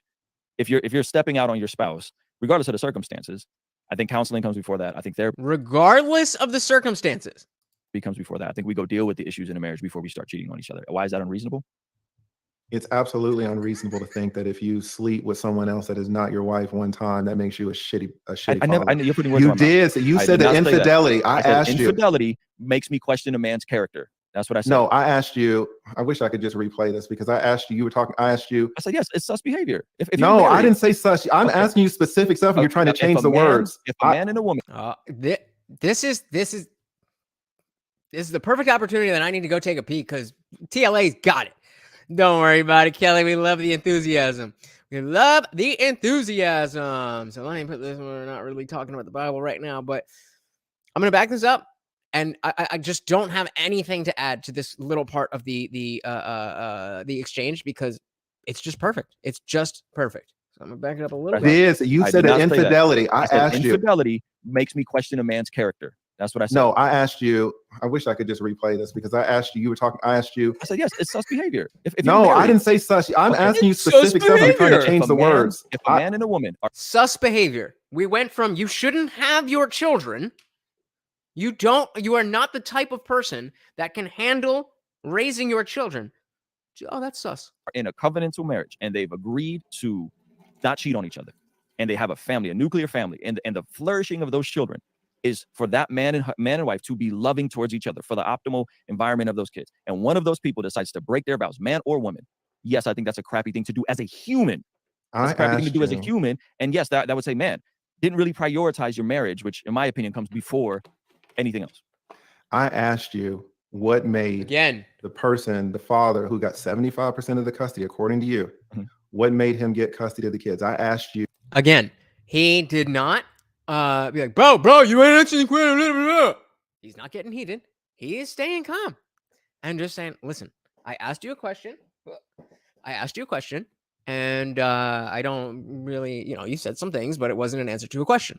So let me just restate the question for you. Do you think that as TLA says that, he's not frustrated that he's not getting answers? Of course he's frustrated. But you have to handle yourself like a pro. Just as the men I know who DA their, what is DA? DA their women. I don't know what DA means. Their women were raised by fathers who like domestic and then A and then abuse. Is that what we're talking about? The women who DA their women were raised by fathers who DA their spouses. The men who I know who chronically cheat were raised by Rolling Stone fathers also. Yeah, I mean, that definitely... okay, thank you, Jess. I wasn't sure, but yeah, so that's what we're talking about here. Yeah, absolutely. And this is 100% why Ruslan's message is not bullshit. The fact that his focus is the nuclear family to keep everything together, that's where it all starts. Yes, but that's not the only thing that matters. And just like those of you who are Christians think that the Bible is everything and everything, there's just more. I'm not saying the Bible is all bad. I'm just saying there's more to it. There's more to life.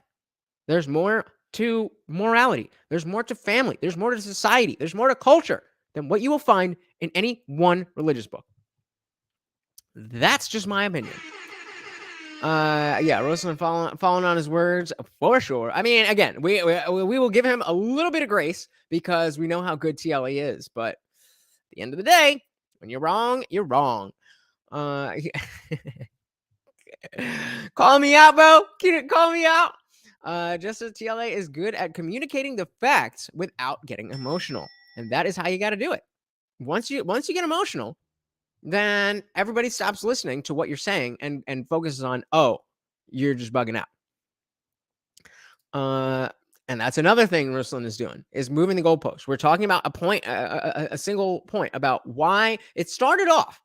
Remember, it started off with 90% or 98.5% of men do not take their custody battle all the way to trial in front of a judge, so on and so forth.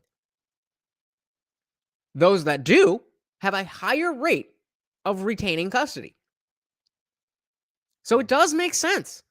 It does make sense to draw from that the correlation that the further you go, the more likely you are to win. But because that is incomplete information, then it doesn't hold water. It doesn't mean anything. What impression? What was I? Who was I doing an impression of? I don't know what you're talking about. It definitely happens naturally because I don't know what the fuck you're talking about. Was it a shitty mom?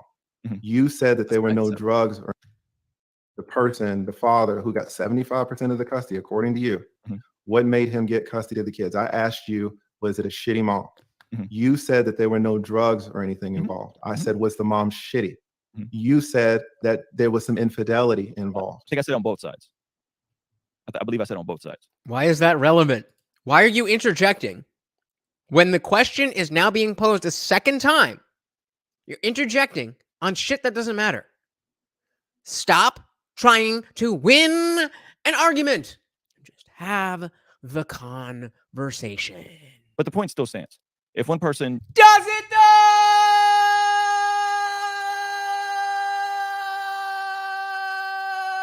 cheats on their spouse, to me, makes me question them, and I think that's crappy As behavior. a So I'm not, Okay, so now we have another claim. If a person cheats on their spouse, it makes me question them, and I think it's crappy.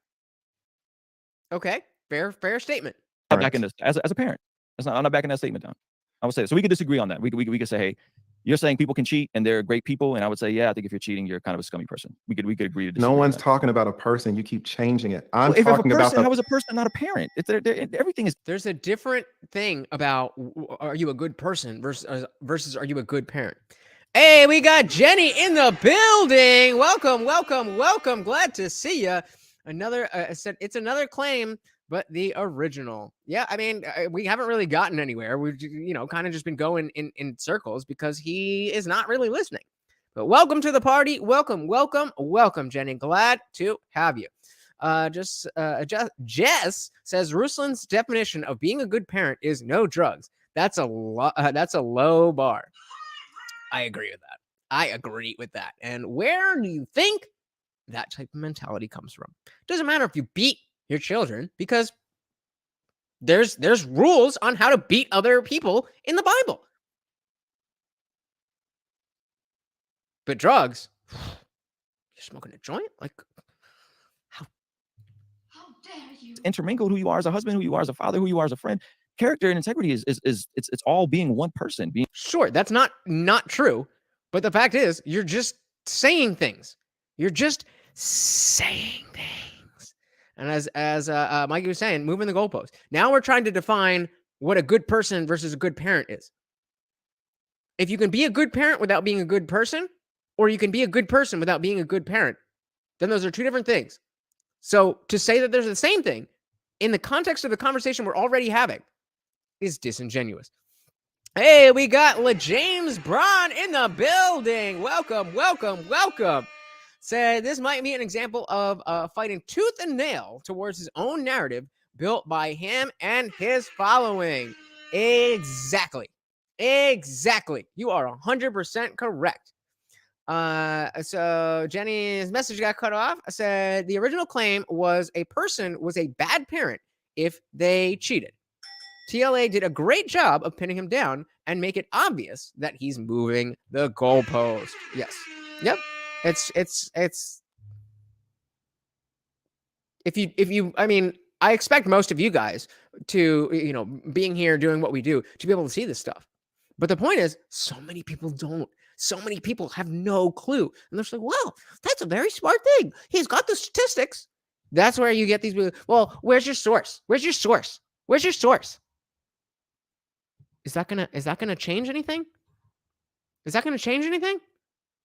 Why don't you just stop trying to win an argument and just have a conversation? One of integrity. It's not, you can't compartmentalize. Guys, don't listen to this. Guys, you can cheat on your wife and be a great father. Do not ever let anyone tell you that if you have sex with some damn random stripper, now it's all intermingled and you can't be a great father. That is bullshit. Are great fathers men of integrity? Great fathers love their children. Are great fathers men of integrity? Are they men of character? I hit the bell, but you don't have to be a man. I agree with the lead. You don't have to be a man of integrity. All you need to do to be a good father, not a good man, but a good father, is to do what is best for your children, given the circumstances that you have. Depending on those circumstances, there's a lot of fucking people out there. We got a lot of different situations. So just saying, oh, cheating, done. You're a bad person. You're a bad parent.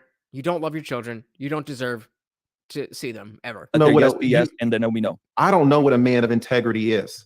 That's a very simple question. I'm the same person. I give you my word. We show up. We break bread. I don't talk about you behind your back. I don't cheat on you. Do you lie? And this is supposed to be inherently understood when you say a man of integrity.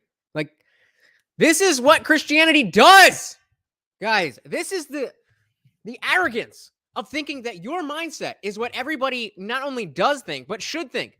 Bro, you've been wrong about every single thing that you've said. Every single thing that you've said. And there's not an ounce of humility coming out of your fucking mouth. And it's because, well, I got God on my side. I know I'm right. I don't lie. No, I don't. Okay, have you ever lied? Are you a man of integrity? Absolutely. Have you ever lied? Yes, I've lied, but not to my wife about cheating on her. No. You said lie. Now you're. If you've been sleeping, this is the part where TLA clipped this and put it on his channel. So, Jess says, I hope great fathers don't kiss their kids with that same mouth they use on those random strippers. Oh man, oh no, I sure hope not. But better to kiss them with the same mouth than not kiss them at all, eh? Right? Am I wrong? You're trying to define the lie. Yes. Have you lied before? Yes. Have you lied more than 10 times in your life? Have you lied more than 100 times? You're doing the Ray Comfort thing. No, I'm asking questions. Yes. You've lied more than 100. Wait. He's doing the lawyer thing. And Mikey says, not about Christianity. I just have never seen a person who is not Christian have this level of arrogance with things that they don't understand, acting like they do, based on very limited information. I'm just looking at patterns. Yeah, Kelly likes that. Mike says, come on, it's not just Christians. Atheists do the same thing. I agree with you. I agree with you. But that's not that is not something that is inherent with atheism. Thinking that you understand the universe is baked into being a Christian. There is nothing baked into atheism that is knowledge about anything. Atheism is literally the lack of knowledge. Well, technically, agnosticism is the lack of knowledge, but lack of belief. But as most people are agnostic atheists, we are the ones saying, I don't know. I'm okay with saying I don't know. When something comes up and I don't know, I'll just say I don't know. Doesn't always go the same way with Christians, right? That Christians will claim tons of stuff that not only hasn't been proven, but cannot be proven. Arrogance under the guise of Christianity. Christianity says that you shouldn't down others in arrogance. And Kelly, speak for yourself, but you are definitely a Christian as I understand it. So, I mean, I'm just, hey, you don't have to agree with me. I'm just, that's my opinion. And Mike, you don't have to know. That's the beauty. That is the beauty. I haven't lied recently. I haven't lied in the last, year. Have you lied more than 100 times? Sure. But you call yourself a man of integrity? Yes, because I am not a liar. Right. I don't consistently go on lying. I don't lie to my spouse. I don't lie to my kids. So now we're again moving the goalpost. You said, man, we were talking about lying, and you said no. But now you're saying, well, I don't lie to my spouse. But that's a different thing, isn't it? That's a different thing. Words mean things, right? So you can compartmentalize. I think that's. Did he just say to lead? Look at I would have this exact same face. Are you kidding me?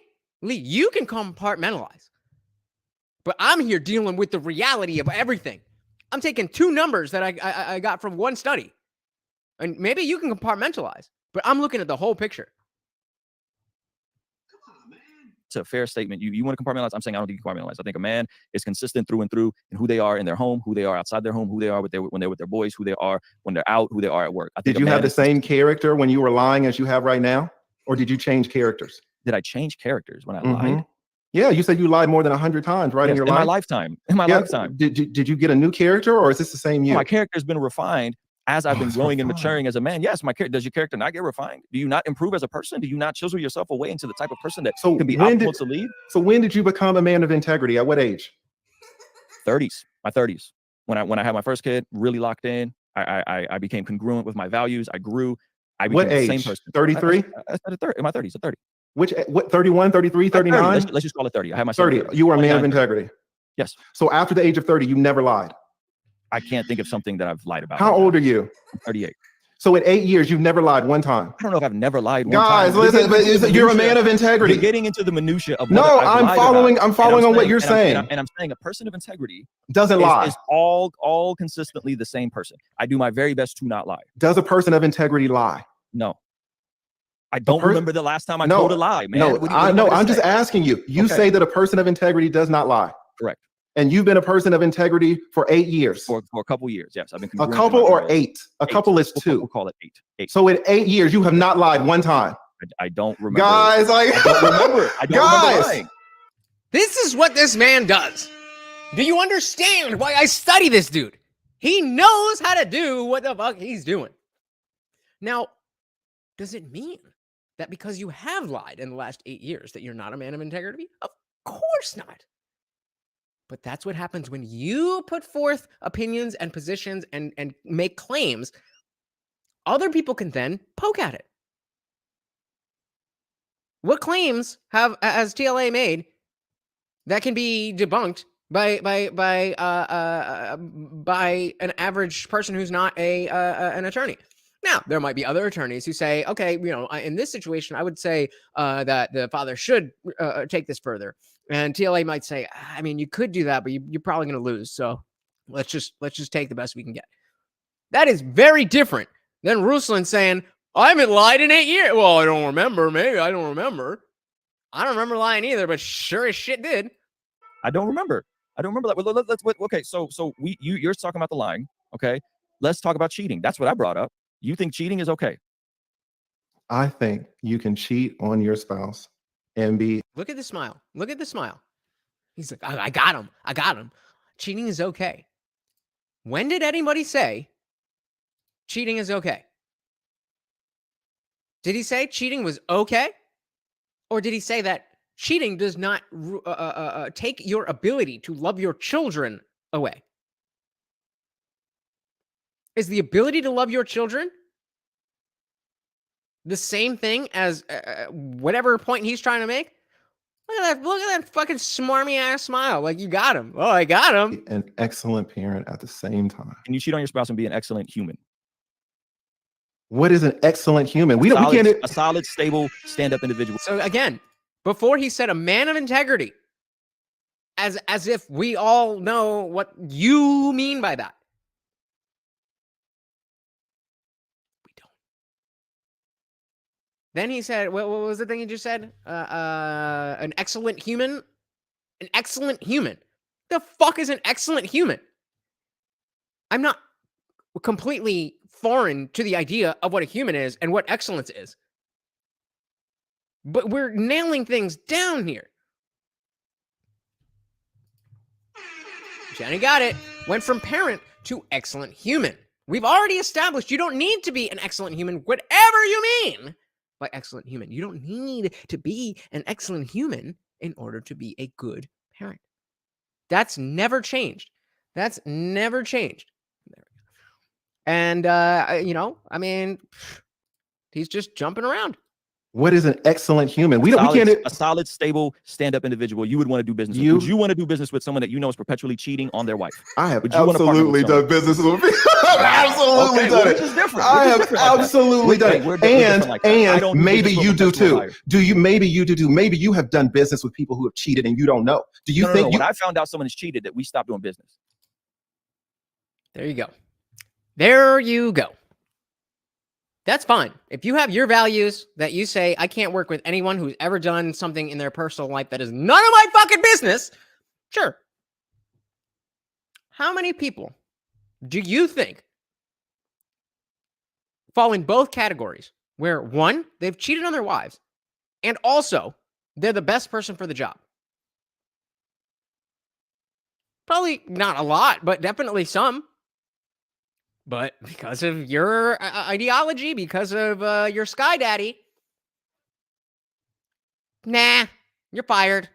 What you do in the privacy of your own home that has nothing to do with my business or your job, nah, Exactly. When you found out. Yeah, when I found out. Maybe I'm you saying didn't knowingly find out. partnering with people that are cheaters, I think that's a low-level character development. Would you partner with someone who's a liar? No, someone that's a perpetual liar. Absolutely not. No, I didn't say. Oh, right. He adding in words again.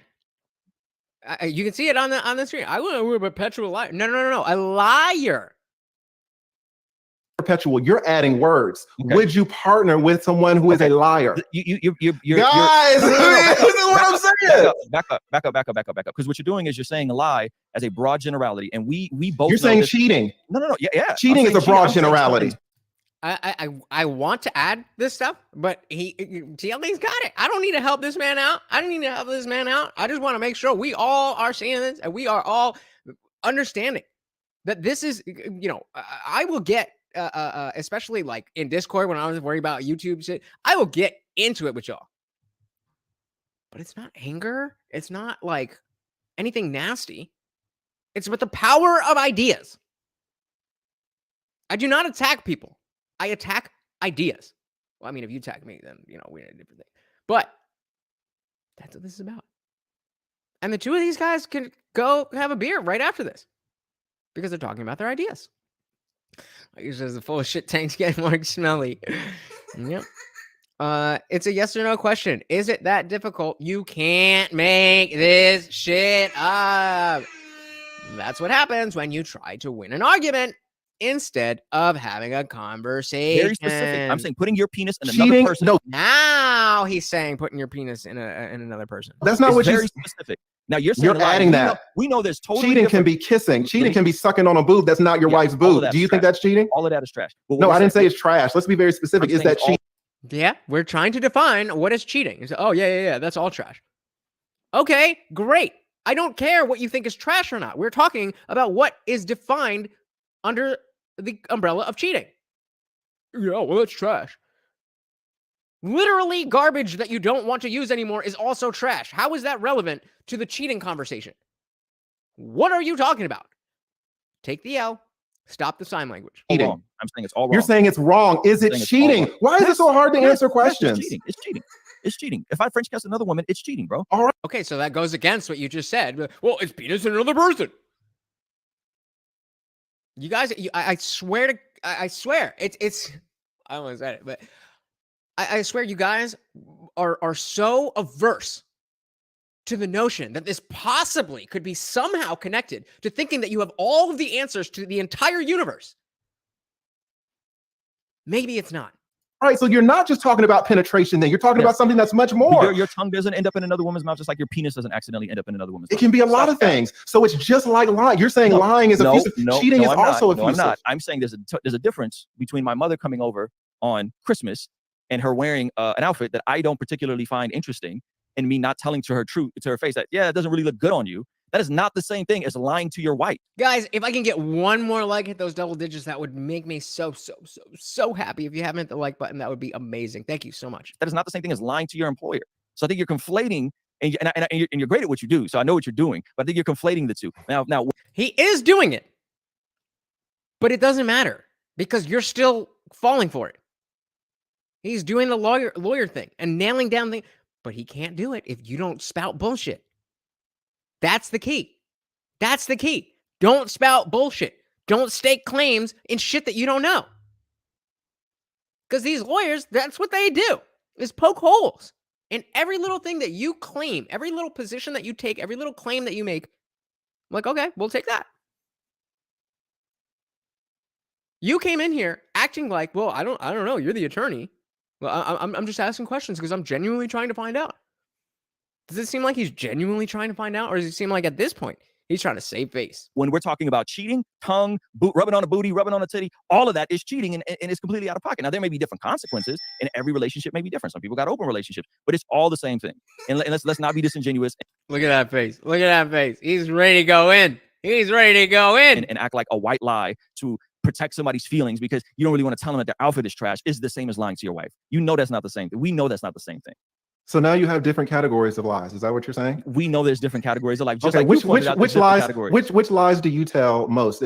Tell us the category of lies that you tell. I will omit stuff from I've omitted stuff from. No, not omissions. You keep guys. I don't know why it's so hard. Then call it a lie. Just call it a lie. Okay, that's a lie. You called it omission. I'm talking about lies. You said, what kind of lies do I tell? I said omitting something that you don't want to tell somebody because you don't want to hurt their feelings. That's technically a lie. We all do that. Do we not? Can we just if you're appreciating this man, just put a TLA in the chat, because this man, bro. I don't think that's technically a lie. Omitting something that's true, that somebody asks you something and you don't tell them the truth is lying. Right? No, not necessarily. No, come on. Okay, let's move on, because we're talking. If someone says, "Lee, did you rob this bank?" and I'm just like this. Yeah, just makes a good point. I wouldn't want someone letting me walk around trash outfit. Don't lie to me. Just be honest. Like, yeah, getting destroyed. I mean, right, but omitting is dishonest. A lie. There's a reason you have to say a lie of omission. Listen to what Lee is saying right now. We just come on. Okay, let's right.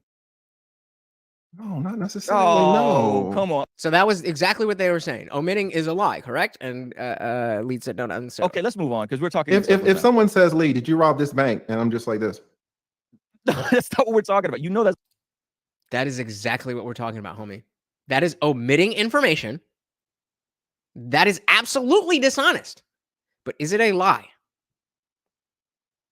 Or is an omission a different word that has a different meaning? Exactly. TLA is the one.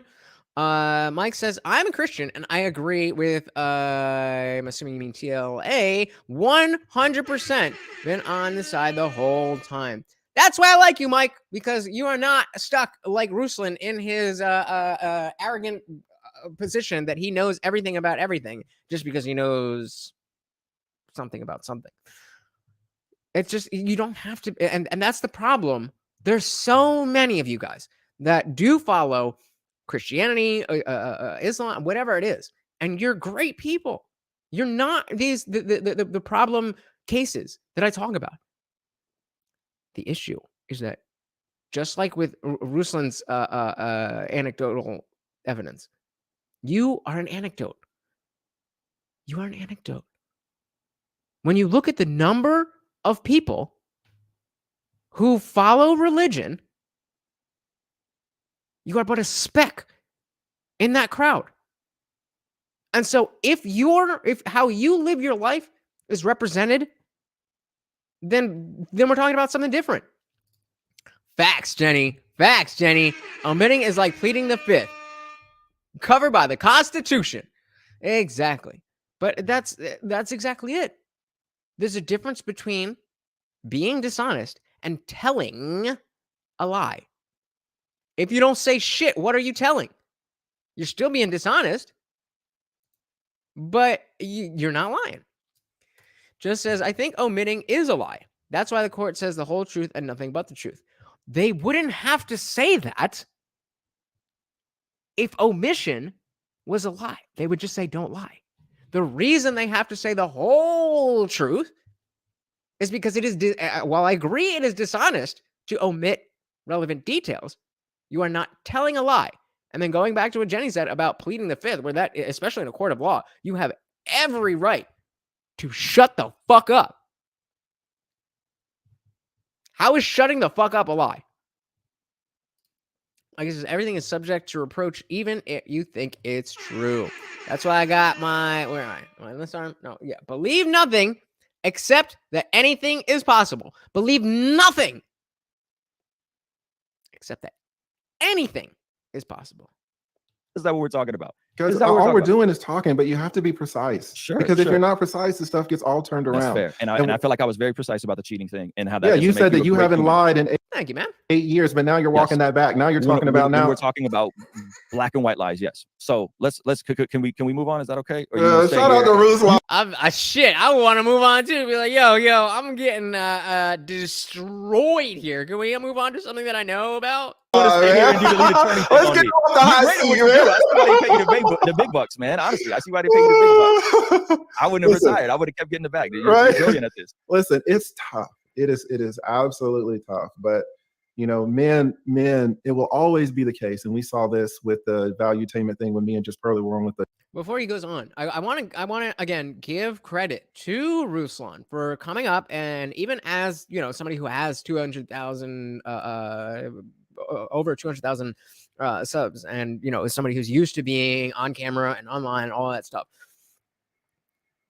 I'm telling you, TLA is he's a different animal, and being willing to yep, he's just throwing things in, whatever will help.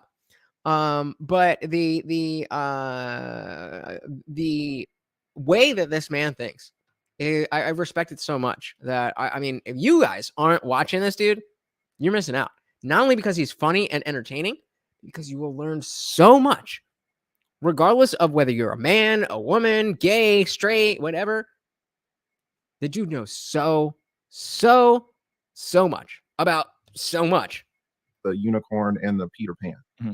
It will. Let's back up 1 second. What was you saying? With the but men, it will always be the case, and we saw this with the valuetainment thing when me and Just Pearly were on with the unicorn and the Peter Pan. Mm-hmm. It will always be the case that these people will say, well, what's the man doing wrong? What about the men? What about the men? Even when they see staggering statistics. Now, shout out to Ruslan, because Ruslan, I'm saying that right? Yes, you are. Thank you. Shout out to Ruslan, because Ruslan came with the statistic. Now, I can tell you, I can read you a study about some pharmaceutical thing that GlaxoSmithKline made about Paxil, right? I don't understand what I'm looking at. But that's not because I'm dumb or anything. It's just because it's not my field, right? There are really excellent reasons, and it seems counterintuitive, and it speaks to the unfairness of the system. Could you send me some resources on incorporating in what you kind of talked about? Is there some resources you could send me? I would love to get educated. I'm not saying that disingenuously. I really mean that. Stop the cap. I mean, I'm sure I could. Stop the cap. You ain't gonna read shit. You can be like, oh, this guy, he's not. He needs Jesus. To be honest, man, but it's like if you just Google this stuff, right? I have. I'm telling you, I have. I really went down the rabbit hole of this entire men lose 80%, 90% of the custody. And Did you though? You sound like the kind of people who say, yeah, I studied tons of evolution, but like, can you explain to me why, when or where an ape turned into a human being? Like, if you think that's how evolution works, don't fucking tell me that you study evolution. Not a single person with 3 brain cells to rub together can do any studying about evolution and come to the conclusion that species are turning into other species.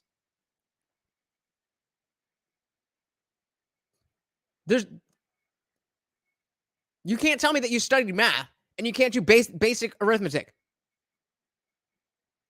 Shout out to Ruslan for handling the law so well. I mean, it definitely could have gone worse. I definitely could have gone worse for him. So I will say I agree with you there. He did handle it decently well. Like you said, I'm not missing out on nothing about Ruslan. He has to learn how to pick your battles, especially when you're talking to someone who is a veteran in their field. I agree with you, but I would even tweak the phrasing that you use. It's not necessarily about picking your battles. It's about understanding what the battle is. If this was just another random person who wasn't a 20-year attorney, then you might have some ground. Your arguments might hold some water simply based on the lack of information that you both have, but specifically the other person. But it's understanding where you stand. And again, it comes back to this idea that whether you are, and again, I want, we're talking, I'm ragging on Christianity a lot too, but you guys know that it's more about dogmatic thinking, because the far left political wing is just as dogmatic, if not more, than your average Christian. And I would probably say more. And that's why I talk a lot more about the left-wing politics than I do about religious people, because I think in 2023, people on the way far left are a much bigger threat to my way of life than somebody who's just a Christian and living their life. But the problem is the dogmatic thinking, assuming that you know things that you cannot know. So I do agree with you, but I think I personally would tweak that, and it It's not about picking, because this is not a bad battle to pick. This is an interesting conversation. They clearly have two different positions, but it's just like this isn't the battle for you. So maybe, yeah, I guess you're right. You're right. You're right. You're right. I'm wrong. You're right. Mike says, Ruslan, he should just shut up and ask questions and learn from a divorce attorney instead of thinking he knows everything. That's exactly what I was getting. Exactly, Mike. Like, I pay $50 a month to just be in a Zoom room with this dude. You're up here for 3 hours talking one-on-one. And instead of trying to learn, you're trying to win. Okay. If that's what you want to do with your time, if that's what you want to do, go ahead.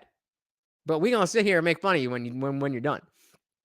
Like, bro, the whole time he was trying to be right. And once he realized he couldn't go further, he tried to back out, as they always do. First thing I found is 97%. Google, let me tell you. Let's go back. I don't know what we're talking about. But it's like, if you just Oh, Google yeah. He's like, I studied this. Did you the stuff.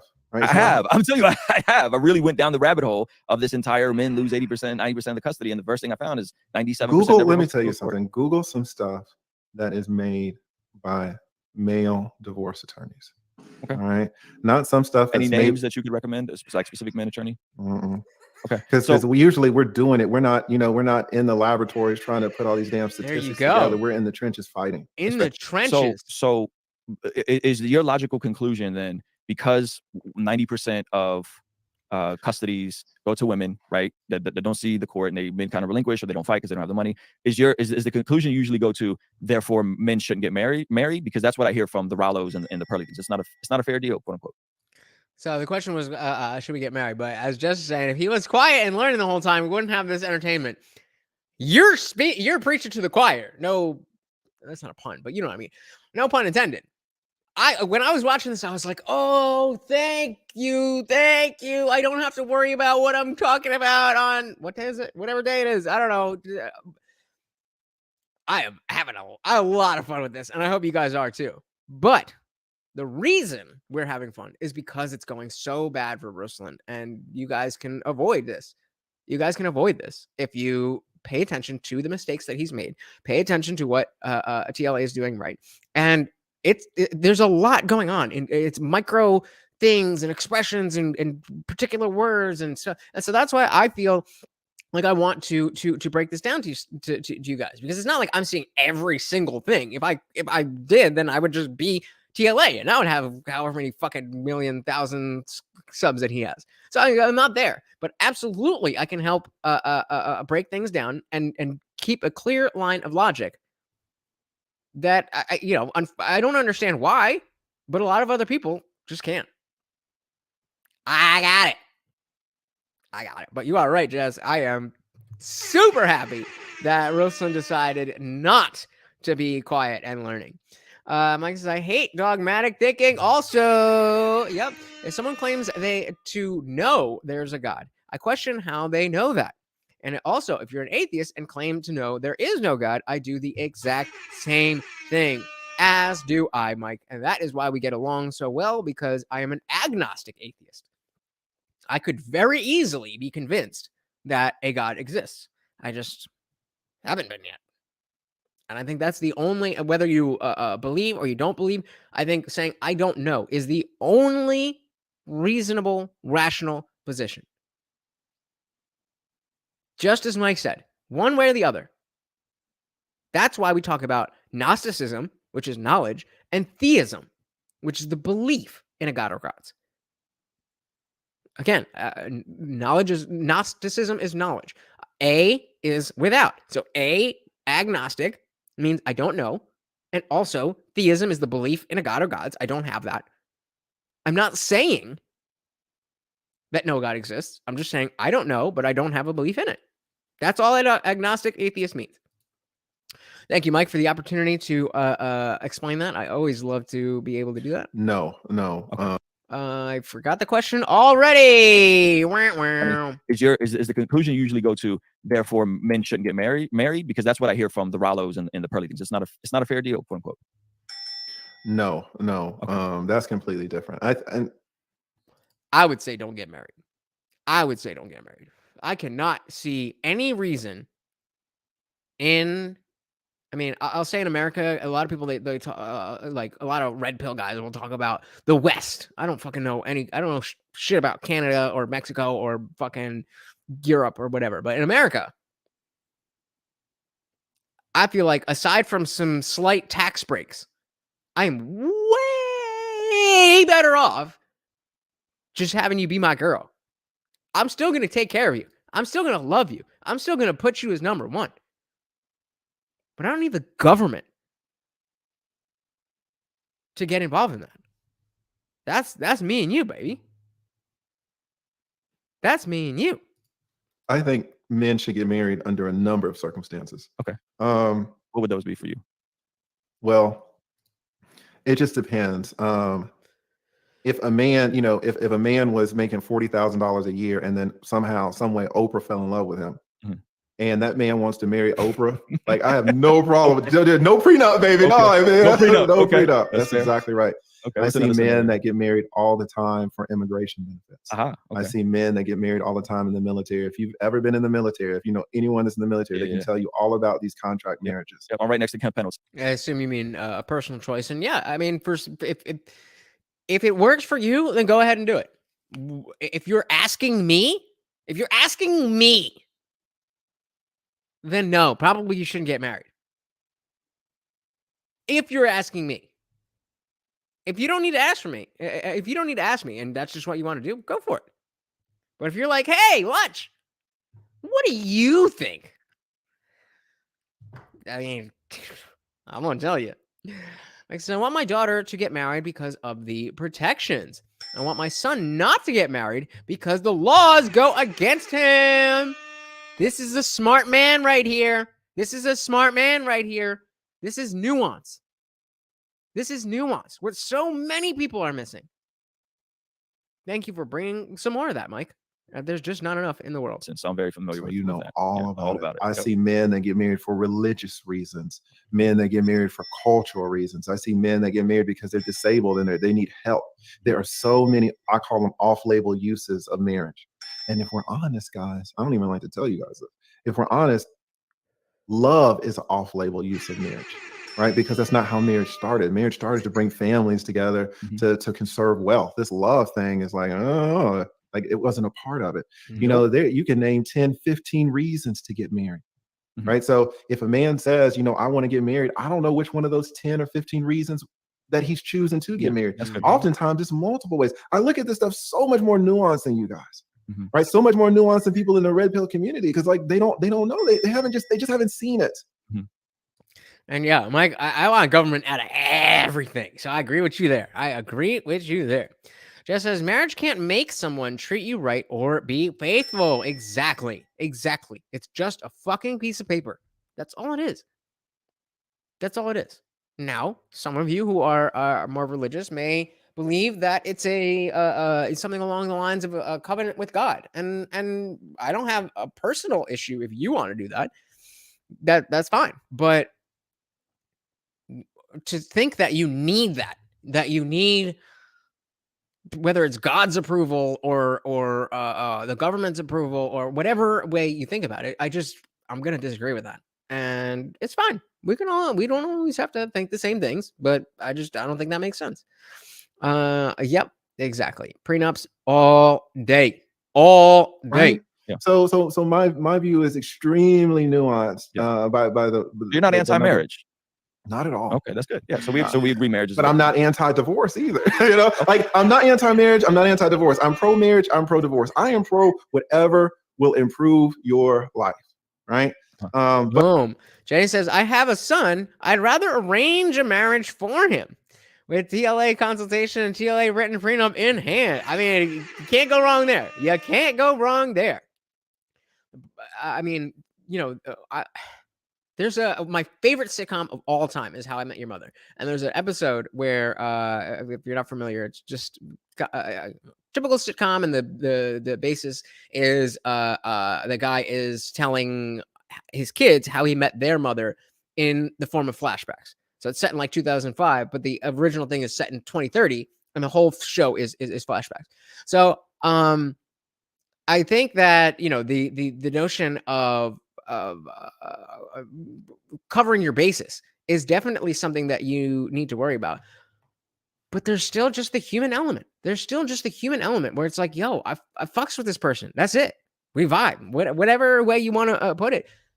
Sometimes it's not as scientific and as empirical as you want to make it. And this is coming from the guy who is a skeptic empiricist. There's places, there's times, there's situations where you throw all that shit out the window. But never when the government is involved. But I am pro prenup. I'm pro protect yourself. I'm pro making informed decisions. Amen. Right? If you can make informed decisions and you can protect yourself, that is the best case scenario. Will it guarantee anything? No. Yeah. There's no guarantees. So do you think prenups are essential for someone like me where we got married? I mean, I've been married, it'll be 15 years this July. Both started out with nothing. Both started out poor. There was no prenup. My wife has helped me build up the business. She's created an amazing, stable home. My kids get homeschooled, meals. She stays at home. I go get the bag. You know what I mean? In our situation, we don't have a prenup, nor do I want one. You know, because it's kind of after the fact, right? 15 years later. Yeah. But do you think in a situation where two people are starting and doing the IKEA marriage situation, would you still recommend a prenup? Yes. Okay. Why? Yes. I'll unpack that. Even if they don't really have anything, you know, because number one, you never know what you could have. Okay. But number two, just to remove some of the unfairness, even if your prenup just has two clauses, the first clause is so important: no alimony. If you want to split everything, halfsy, 50-50, fine. We worked together and we built it all together. So what does that mean?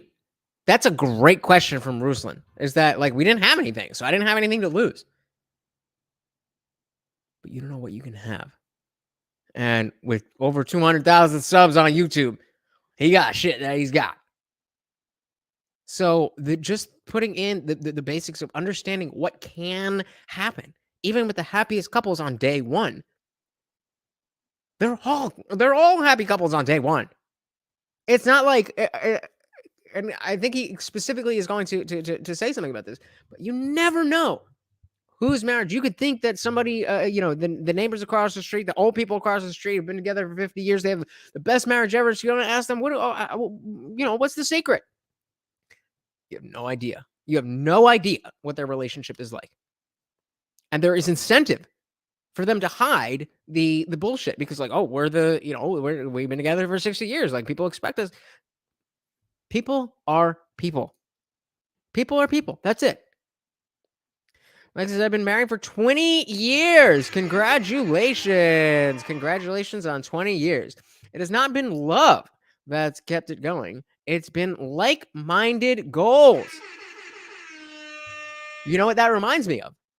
Remember Darshan, who was here earlier, was talking about on another stream, we were talking about the word submission and how, you know, especially with Kevin Samuels in the Red Pill community, they love to use that word submission, and women just hate it. But he came in and he was talking about exactly what Mike is talking about. Being like-minded, streamlined communication.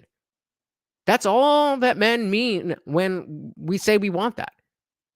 We don't need a slave. I mean, shit. I mean, if you don't be my slave, I'm gonna stop you. But that's not what I'm looking for. Facts. Congratulations, Mike. That's not what we're looking for. It's just about making life easier and better. Just unless you live in California, you can't even get alimony. You can get alimony even if you aren't married. Come on, man. What? California. That's all. I don't have anything to say. California is a shit show. Fine. You take half of my stuff, I take half of your stuff. Fine. Guess what? When we're divorced, we're divorced. Why the hell am I sending you $3,300 payments month after month when you're having sex with someone else? Right. Also, everybody pays their own attorney's fees. Right. Guys, I'm still waiting on that one like to get in the double digits. That's how I measure my self-esteem. So if you have not hit the like button, please do something. Oh, so that okay. I thought that was a typo. They call it palimony. Well, that's a good name. That's a good name. I fucked you a few times. We have nothing. We have nothing. In California is a shit show, man. California is a shit show. Because if and I've been the benefactor of this. If I represent your wife, Ruslan, and I know that you're paying the fees, they might get ran up. Okay. They might get ran up because Ruslan got it, right? So a prenup protects you from people like me, right? You need that protection. Right. That's good. No, that's good. Oh yeah, I forgot about this. I haven't asked you guys. Share this video. The URL is right there. The share button is right there. We talk about the like button because that's a simple thing, but sharing the video, bro. If you share this video one time, it will make my week. It will make my week. The numbers I will get on my shorts and shit. Help me out. So these are some of the things. There's nothing wrong. So it seems like the biggest thing for you is the alimony and the legal fees. Those are the two big things that, like, if something were to ever happen, those things shouldn't be, one party shouldn't be handling it. Generally, if it depends on the case. If we're talking about two 22-year-olds who won't have anything and they want to get married, fine. But things. I mean, that was our situation. I was 23. My wife was 21. There you go. So just say, let's just flash back 15 years ago. Me and you. Facts, Jenny. Spitting facts. You were hanging out. We're friends. We're friendly. We end up at a restaurant, and I'm like, man, I'm getting married in 6 months, or I'm about to propose. Would this be something that you would have brought up to me 15 years ago? 100%. Wow. Okay. 100%. Because if so, notice there's a shift. There's a shift. I wish I'd noticed it when it happened, but there's a shift in the tone of the conversation. Finally, Ruslan decided or accepted that, or understood, whatever, that is like, okay, I don't have anything to say here that's going to save face. But what I can do is take a step back and lean into that aspect of, oh, I'm just trying to learn. Oh, wow, okay, thank you for the information. That's what you got to do. That is what you have to do. We all have egos. We all have giant egos. Every person that you see put their face on a fucking camera on the internet and hope people watch them, we're all like this. But you have to read the room. Mikey, you're getting ahead of me, brother. I'm just saying that there's been a shift. I'm just saying. It's not over. Don't worry. It's not over. But there has been a shift. If for some reason, your wife decides to cash you out, 18 years, does she work outside the home? No. That's what I mean. Like, in our situation, Christ. but like, what's the, so this is how I see it. And maybe this is very blue pill of me, but my wife has also put her career on hold. My wife has also passed up a ton of opportunity. My wife has also passed up, you know what I mean? Like, she's been the primary care provider, right? So if I were to have a prenup, hypothetically, when we didn't have anything, we built a whole life together. One of the reasons why I'm successful, and I have no problem saying this, is because I have a stable, loving marriage. I don't have a sex. Do you know?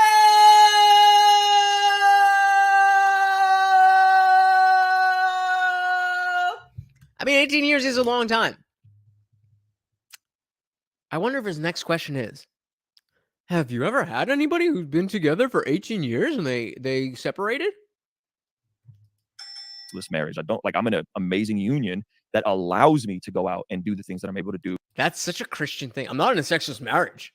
That's such a Christian thing. Make the kind of money that I'm able to make. So why would I not want her to be taken care of, right? Why would I want, are you following along with what I'm saying? Like, if we were to separate, like, she's taken the bigger L financially in her entire trajectory of her life, had she not married and been a mom and been a stay-at-home wife. So why don't you just control that? Why are you letting some 70-year-old man determine how much your wife, the love of your life, why are you letting this man determine how much support you are going to give? You're your own man, right? What do you mean by 7-year-old? Are you talking about the court system? I'm talking about that damn judge who's going to put that alimony on your ass. Why don't, if you're such the man and you love your wife so much, why don't you put in the prenup how much alimony you're going to pay her? Well, I'm asking these things because I think if someone's independently wealthy, I would be 100% with you. If I'm 30 and someone's worth a couple M's, I would be like, yeah, it's a no-brainer. I'm asking these questions because I'm genuinely curious if you would have given me the same advice 15 years ago as a 23-year-old kid. 100% put zero alimony. And if you guys get married in 18 years and she puts her life on hold and all this and all that, well, guess what? She gets 50% and you get 50%. But guess what you can do, Ruslan? You can send her checks. You determine how much you're going to pay. You determine how many months you're going to pay.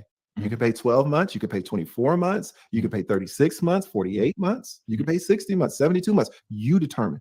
You don't let some old man in a robe determine how much you are going to support your ex-wife. right? So there's nothing saying, oh, well, she sacrificed herself for the kids and now, she's not getting any support. No, you support her. The thing is, you're your own man. You're in control of your destiny. So you decide how much you're going to support her. Of course. You determine what your alimony payments are going to be. And just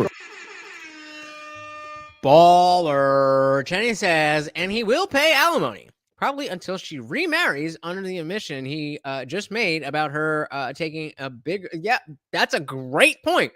That's probably not some shit you want to say on the internet. Now, privately, you guys are talking, it's whatever.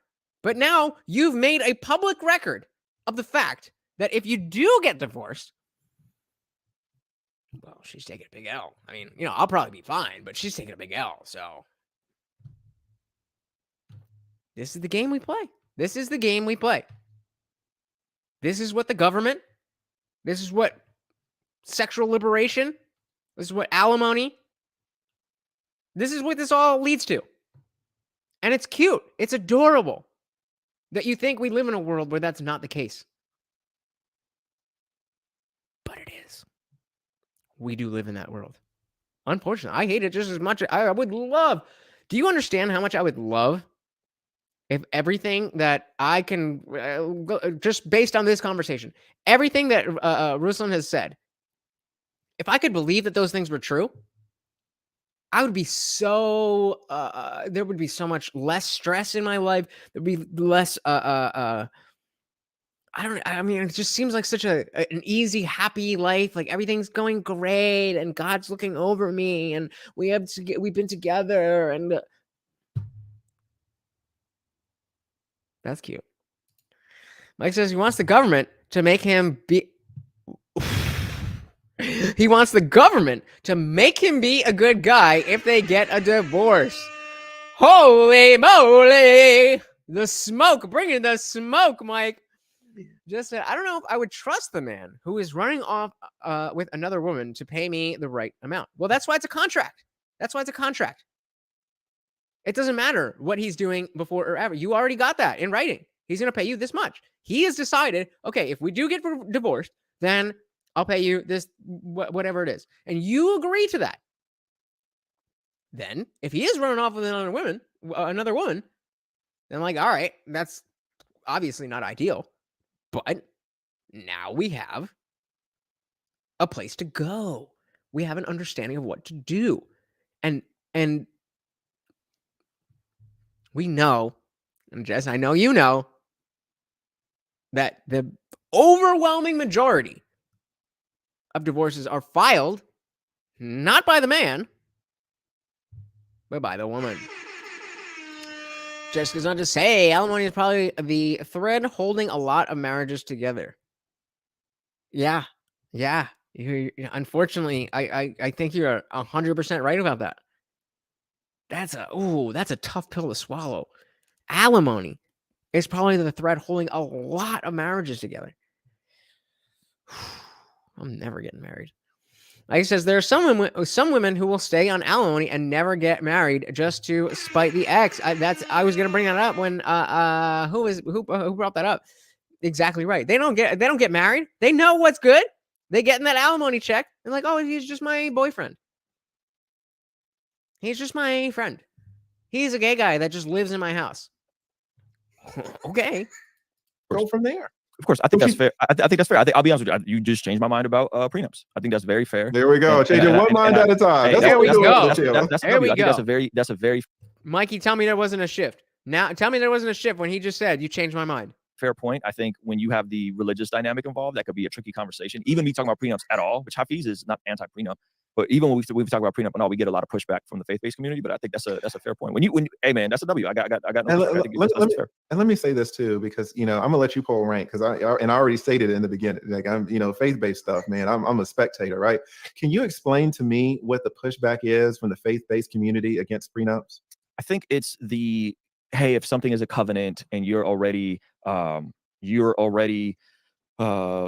the rest of your life and divorce will never be an option, why do you even need to have these sorts of conversations? That's kind of like the pushback, even though I'm not. Yeah, it's like that as long as you follow what's in the Bible, that you're definitely going to go to heaven. So why would you even? All right, guys. I mean, Believe this shit if you want. Believe this shit if Sure, you if you're want. familiar with who Dave Ramsey is, but Dave Ramsey also recommends prenups for people that are financially independently wealthy. Oh, really? I know he's really paid. Yeah, That's not very Christian. He's gotten pushback for that as well. He's gotten backlash for that as well. So Dave Ramsey recommends it. I don't quite understand. I had a pastor come on my channel and we had this exact conversation, and I laid out, hey, like if someone's out here worth a couple M's, if someone's independently wealthy, why would you not want them to protect themselves if something were to go wrong? And he agreed. Like the pastor agreed, Dave Ramsey agreed. So I think it could just be triggering for women. I think this is some of that third and triggering for women. Hold on. Hold on. I thought the church was the last bastion of non-woke, non-left, conservative, Republican value, whatever. Now we're talking to somebody who's saying we have to cater to women? It could be triggering for women? We're here talking about the truth of the universe, about life and humanity itself. But, I mean, we don't want to trigger any whip. I mean, the truth, it's scary. We don't want to trigger women. We want them tied to come on in. We want to send that collection basket around. But no. Religion is all about truth, right? Mike says divorce is an option even in the Bible. Well, okay. I don't really know what to do with that, but did not know that. So thank you for the information. Fourth wave feminism. If we're honest, like I think there's some of that. Like wait, is some of that? Is some pastors are against it because it can be triggering to women? No. The audience. I think when most pastors hear the argument you just laid out, or the argument I laid out with someone being like the Dave Ramsey independently wealthy argument, I think from my experience, most pastors are like, oh yeah, no, that's reasonable, right? And so I think with the argument you laid out, I would think most pastors would be like, yeah, no, that's reasonable. That's a reasonable conclusion. But it wouldn't be necessarily accepted by the audience. Fact, Probably not by Mike. the audience. Probably not by it. They would cook me if they would cook me just to conceding that point. That was a great point. They would be very upset with me to do. They would cook me just for conceding a point. They would cook me for having an open mind and speaking with somebody who knows what the fuck they're talking about better than I do. We don't like it. But I thought, whoa. Are we talking about what you like or what is real or what is true or what is reality? I would love a Sky Daddy. Oh my God. You have no fucking clue. None of you have a goddamn clue what it's like to grow up thinking that there's somebody up above watching you and then having that stripped from you and having to rebuild your entire world as a 20-year-old college kid. I mean, maybe some of you, but certainly none of you Christians you have no idea. You have no idea. And fair enough, a lot of atheists are the leftists that we're talking about. But a lot aren't. And to those of us, I will pat myself on the back. For those of us who have built a moral framework on our own without a guidebook that isn't really that good of a guidebook unless you think it's okay to kill people for wearing two different types of cloth or eating seafood or should be stoned to death in public for adultery. You just don't understand. Jane says, love your point. Women are the masses in the church settings. Yeah, that's been what it is for a long time. A long time. It's been, as Mike is saying, more blue pill, more and more and more and more and more and more and more. Why? Because women have the money. Women make more money than men on average. The men who make more money make a lot more money. But women make more money than men. And women don't have shit to do. So like, oh God, Jesus, take the wheel.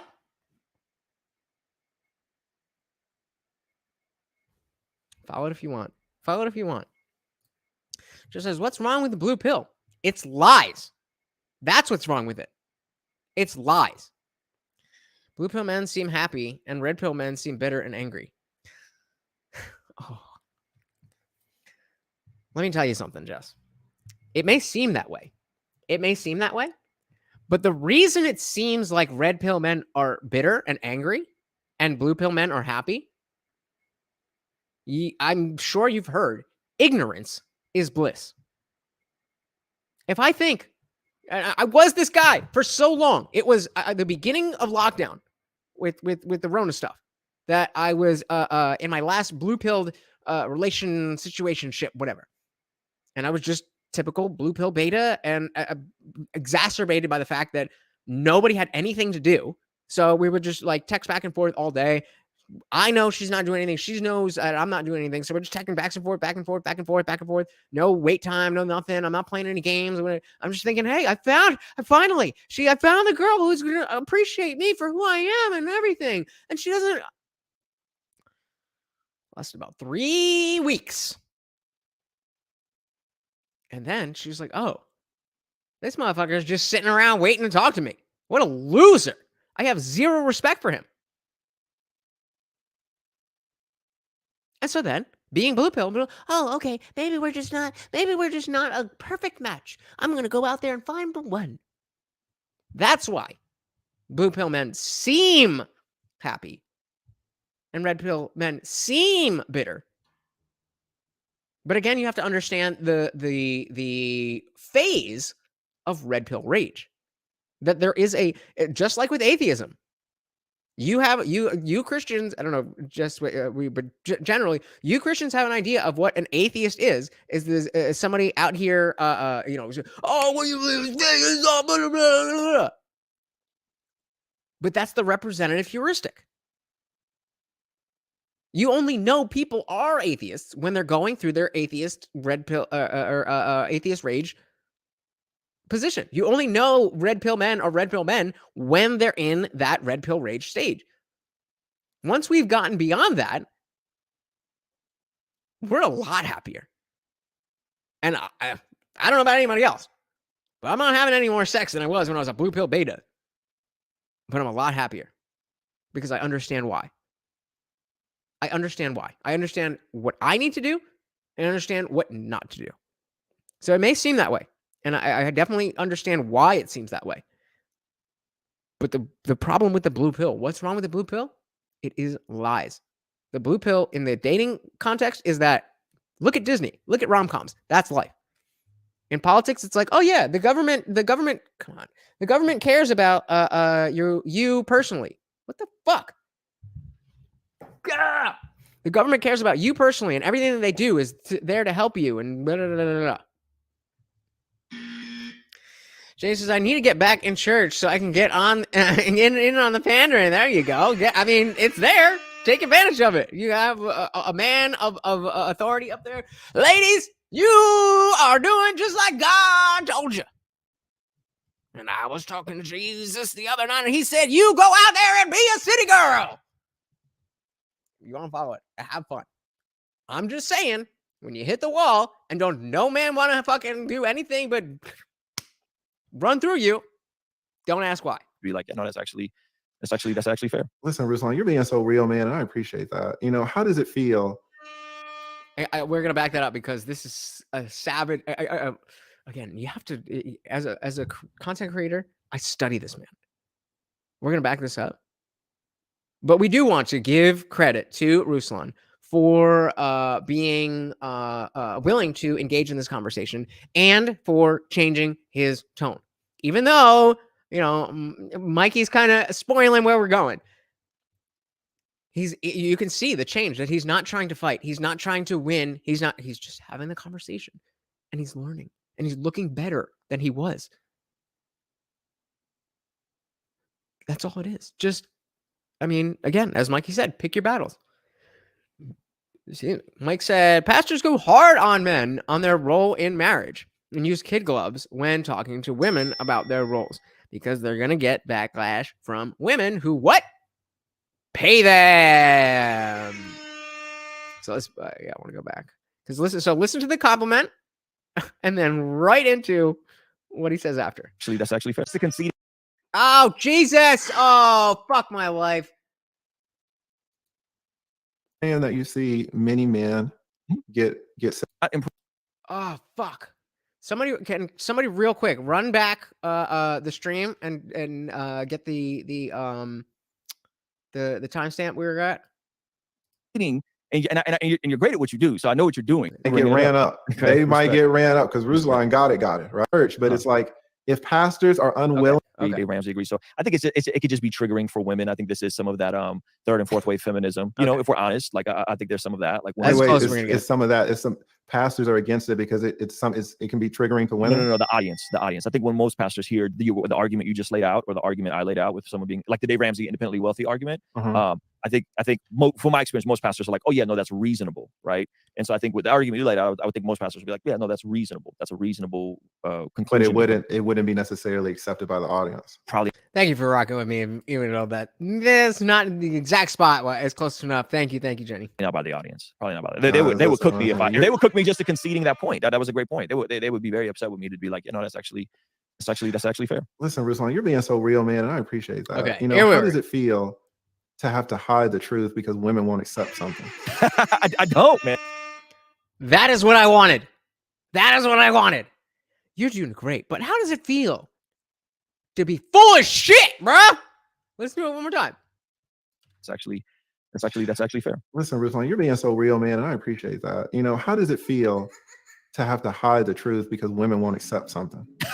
I don't, man. I don't. Like, remember, I'm not the guy you necessarily, with other pastors, not you, but just like, how does that make you? Does that make you feel that I don't want to say this is an indictment on the whole church, but I will. This absolutely is an indictment on the entire idea of religion, organized religion as a whole, Christian, Muslim, Jehovah's Witness, otherwise.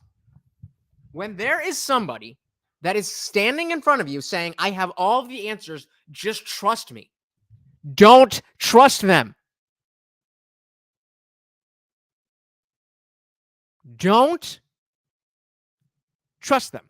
If they really had the answers, then they would explain to you how is it that they came to those answers so that you too could have those answers. But they don't do that. They say, no, I got it. I talked to God. I was here the other day, and Jesus whispered right in my ear, and he was telling me, men, you need to be better husbands to your wives. Can I get an amen? Women, you know your man ain't doing, you know he could do more. You know he could do more. Yeah, I love church. What are we doing? This is religion? Just says, Ruslan's wife is probably going to roast him when he gets home for embarrassing them. Yo, fuck this Nightbot. If anybody knows how to get rid of this Nightbot and do what it's supposed to do, it's supposed to like drop links and shit. The only thing it does is bother you guys. So fuck the Nightbot. I apologize, but you are on point. And I agree 100%. 100%. Oh, man. But it's like, if pastors are unwilling or reluctant to say something that's the truth because women don't want to hear it. And listen, my grandfather was a pastor. What you're saying, I think you're being completely transparent and honest about the fact that, you can't be a great pastor if you look out in front of your congregation. There's no one sitting there. Yeah. Right? Yeah, that's a good point. So if there's a truth that will turn people away from the door and have your congregation empty, the pastor might sit on that truth.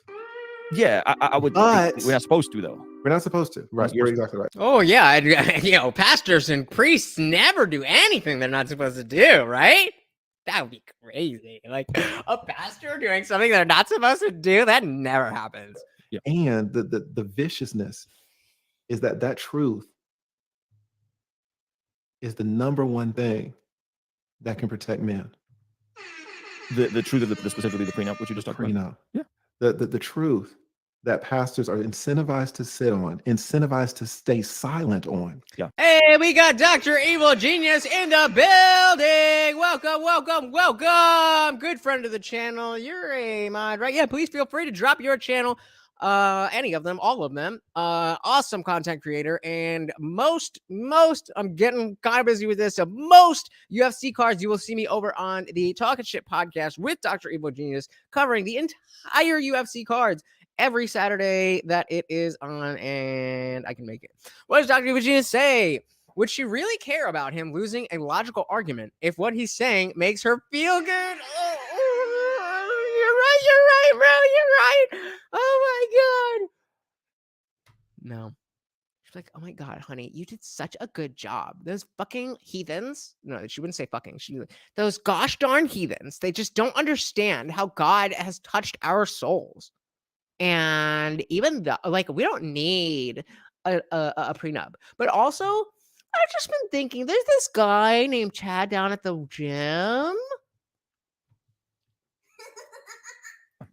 It's the number one thing that a man in a marriage. To be fair, that's the church. Yeah, I think sometimes the church fails in a variety of areas. Whether I said shit, me too. I think the church fails all the fucking time. That's financial literacy, whether that's like knowing the legal stuff like that. Everybody doesn't have access to a family attorney to ask questions and be curious, right? So I think the information not going out is because oftentimes the information doesn't go in. You made a compelling argument. I conceded. That was a great argument. You're right. I'm wrong, right? On that specific point.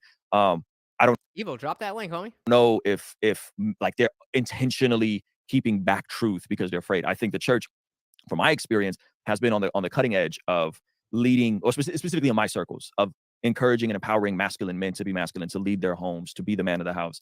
This has been talked about for years. Books like Love and Respect, books like Real Marriage, like these things have been talked about for Wild at Heart. We've been talking about this stuff for years. So I think if we're talking about that, I don't know how much of that is being omitted as much as like, yeah, pastors have to say hard things because that's a part of being a pastor. You got to tell the truth whether or not. Now, when it comes to audience and social. But you just said that you're not doing that. That you're omitting things because women get triggered. So which is it? Which is it? And then y'all gonna fucking jump down my throat for being like, oh yeah, Christianity is fucking bullshit. Because every single fucking Christian you talk to has a different idea of what is right, what is wrong, what is Jesus, what is holiness, what is grace, what all of these things. You all have different fucking answers. The values that you hold because of religion, I think, are amazing and I think should be implemented into law because they are that good. But the stuff you can't prove, get rid of it. Social media and all that kind of stuff. It's a different beast. But no, I don't back down from these things. I don't mind poking, and I don't mind asking and being corrected and being told like, no, you're missing this, you're missing that. But I think if you're saying, man, marriage is good, my caveat would be prenuptial agreements are necessary. I'd be like, that's a fair point. I don't disagree with you. I think that's fair. I think Hafeez would agree with you. That's fair. Do you think that's not someone like my situation? Are you looking at me with pity now, or what do you think of a Hafeez who didn't do it, right? And or myself. I mean, again, I was a totally different spot. 15 years. I don't plan on I don't plan on ever anything happening with my marriage. But how do you view someone like me? It's just Ruslan's just asking, how do you view those of us like himself and Hafeez who didn't get a prenup and started out with essentially nothing, so you grew together? He's like, yo, you take pity on me now? From your perspective. No, I think that's awesome. Number one, 18 years, got kids in. I mean, it sounds like you got a really great thing going on. That's facts. I mean, especially, shout out to Dr. Genius having a super non-traditional but amazing setup of the what's the word I'm looking for? Just the romantic situation he's in. I'm not gonna put his shit out there, but it's been 16 years. Again, ignore the Nightbot. I don't know why this is. Keep going, but for 16 years to be in the same situation is very impressive, and it's something to be admired. And I mean, what I would give to be 16 years deep. I remember being, because I had a major relationship in high school, as major as high school can be, and then a very serious relationship in college, as serious as college can be. It just, there's a point at which you get past the honeymoon stage and you really get to know a person and they get to know you and it works. Is there anything better than that? Is there anything better than that? I think when men and women can live together and it's the right woman and the right man, I mean, it could be amazing. Whether that's, in a marriage, without a marriage, who knows? I know the legal system is not fair to men, but if you're married and things are going well, man, that's fantastic. Yeah. The majority of divorces in this country do not involve prenups. So it's not like, oh, I got married 7 years ago and I don't have a prenup, I'm screwed. Not necessarily. Tons of divorce cases get resolved, guys, and the man's paying a little bit more than he wants to, and guess what? The woman is not getting as much as she wants to. The man's paying a little bit more than he wants to. The woman's getting a little bit less than she wants. But it's kind of there. Mediation, right? That happens in mediation and before it even gets to the judge. Guys, there's a lot of divorces. Like, man, just sign these papers, right? And so it's not like every divorce is a tragedy. Millions of divorces, and it's just fine. Right? I've presided over countless. So Jenny says, "Uh-oh, Ruslan just contradicted himself. A father cheat. You're not a man of integrity and therefore a bad parent." Yep, that's what he said. A pastor can lie. Ooh. Pastor can lie and still be a man of integrity, therefore a good pastor. Okay, that's what these inconsistencies. These inconsistencies that nobody can or will answer to is why somebody who was absolutely indoctrinated in the Catholic Church as a child and had no reason to think otherwise and actually spent, found atheism through my search to get closer to God. But do you? Is it nice to have a prenup? Dr. just says TLA destroyed him on the honesty subject. I mean, when they were talking about, do you lie? You ever lied before? You haven't lied in 8 years. And Rose was like, well, I know what you're doing. Can we just move on? I know what you're doing. What? Asking you questions and exposing how you're full of shit? Yeah, that's what I'm doing. No, in your back pocket to protect you? Yes. If you don't have a prenup, does that mean you're automatically going to be screwed? Not at all. Sure. Not at all. Sure. Right? So it's not, if you tell me that you're married in 18 years, you don't have a prenup, I don't look at you with pity at all. In fact, I applaud you. It's very difficult to have a marriage for 18 years. So let me ask you this. So one of the points that Hafeez made, I've made this point before, is in the Pearly Things debate, and I just genuinely want to hear your thoughts on this because I didn't see you super active in the chat, is he said, a very small percentage of men will ever make over $100,000 a year. I believe it's 20% of 20%, more like 5, I think it is. Income earners make over 100,000 a year, right? And the bottom is way under that. The average is around 60,000. And he pointed to more like 45. Us study. Actually, I think it's 50. I think it's like 52. I watch too much black-centric stuff for a non-black man because I think they, like Kevin Samuels would always talk about how for black men, it's 45. But, I don't really think about shit like that. I don't really judge people based on the color of their skin. So, yeah, Jenny is bringing the heat. Shout out to Jenny. I'm glad you are here, and I hope you are coming back because you are very entertaining and very smart with this stuff. Being the outliers so that we can improve the situations, right? So if we're looking at someone that's fit, the vast majority of people aren't fit. Fresh and fit? 70% of people aren't fit. So we look to the people that are fit, the experts in that area, to give information on that. We look to the people who are making the $100,000 to help the people, the bottom 80%, to change and potentially earn more. Would you extend that same thought that Hafeez laid out to marriage? If we know these types of marriages are working and we know these types of situations are thriving, maybe we should glean some things from these people over here and what's working in their circumstances, the folks that do have the lowest divorce rates. Yeah, I mean, the fact that Hafeez is out here trying to be like the marriage, it's exactly analogous. And it's funny because it's the two of them. But what I thought was just Pearly Things Wife School, where she was going to be teaching wife school. But she's like, no, of course not. Hafeez is like, oh, yeah, I got this. Do you know? Thank you, Dr. Virginia says 50K for white men, 42 for black men, and 61K for Asian men. Let's go. Leading the pack. Let's go. Except we're also shorter than everybody else. So 6'1", half a dozen the other. What are you going to do? I'll take the money. Yeah, I would have a big problem with that. Okay. Because with me, I tell you guys something that you guys don't know. And I can tell by the question you don't know. Shout out to Anirudh Garg of the Dialectic. You are a piece of shit and you have terrible, terrible ideas, but I definitely appreciate your hustle and your intelligence. You got a lot to go. But if you could be aware of what you're missing, you could be a very influential and important person in this world. Could be. You can never tell whose marriage is working, ever. This is what I was mentioning before. Yeah, I would have a big problem with that. These types of marriages are working. Yeah. And we know these types of situations. We're talking about Hafeez being very new to the marriage game. Situations are thriving. Maybe we should glean some things from these people over here and what's working in their circumstances. The folks that do have the lowest divorce rates. Yeah, I would have a big problem with that. Okay. Because with marriages, let me tell you guys something that you guys don't know. And I can tell by the question you don't know. You can never tell whose marriage is working, ever. You think your neighbors have the perfect marriage. They've been married 18 years. They got 3 kids, soccer practice, the whole thing. The husband's getting bonuses, the whole thing. Oh, you guys have been married 18 years. Why don't you come teach me about marriage? You have no idea what's going on in that kitchen. Yeah, I know. Mikey, not thankfully in the sense that he's not. And regardless of if I like you or I don't like you, I would like you to succeed in life. But thankfully, not a lot of men are taking the information here very seriously.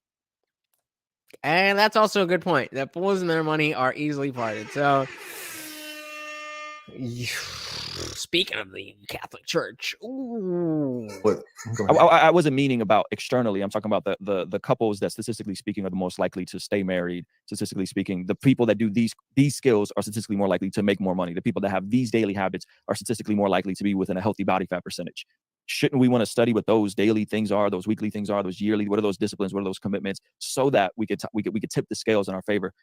Okay, so I want to back this up. I'm going to do a poll, and I'm going to. I just want to ask you if you think. So the question is, should we? His question is, should we be looking to these people? So should we be looking to these people for answers about marriage? I'm trying to think if I should wait. Yeah. So I'm going to put the poll. I'm going to put the poll up. I'd like to hear your guys' answers if we can get there before they say shit. Because if you hear it, then it doesn't really matter. Jess says TLA is right as always. My grandma stayed married and put up with stuff I wouldn't have. Well, Jess, are you single? Because if you're not, if you're married, then you could decide. But if you're single,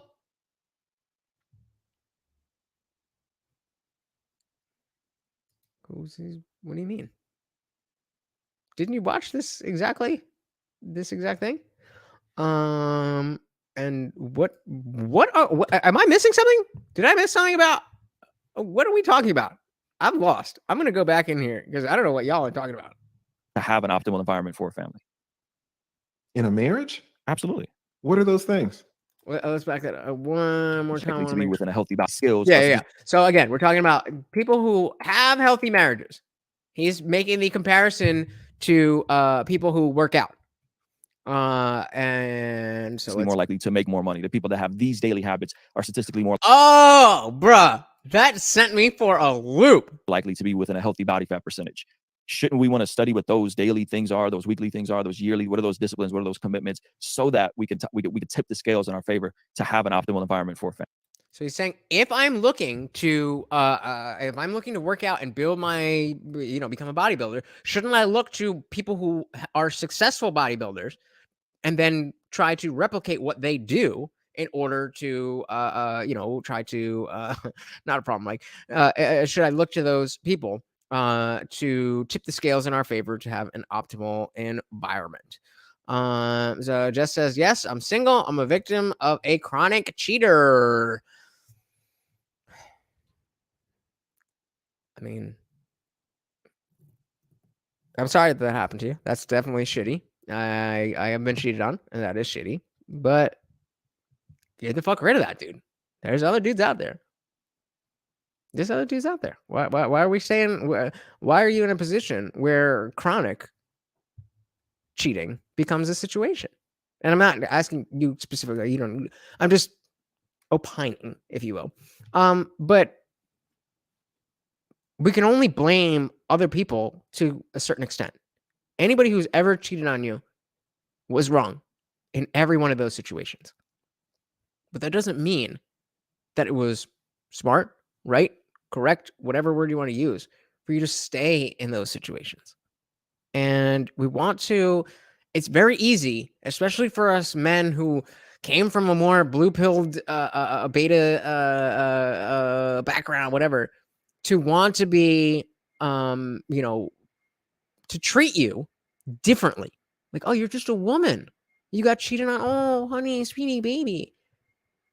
But you're a grown-ass person. And I'm not saying anything is your fault. And there you go. There you go. So shouts to you. That's what it is. That's what it is. So shouts to you. Dr. Virginia says, many women who don't put up with stuff look back and see those issues are easier to deal with than being alone in the middle age and golden years.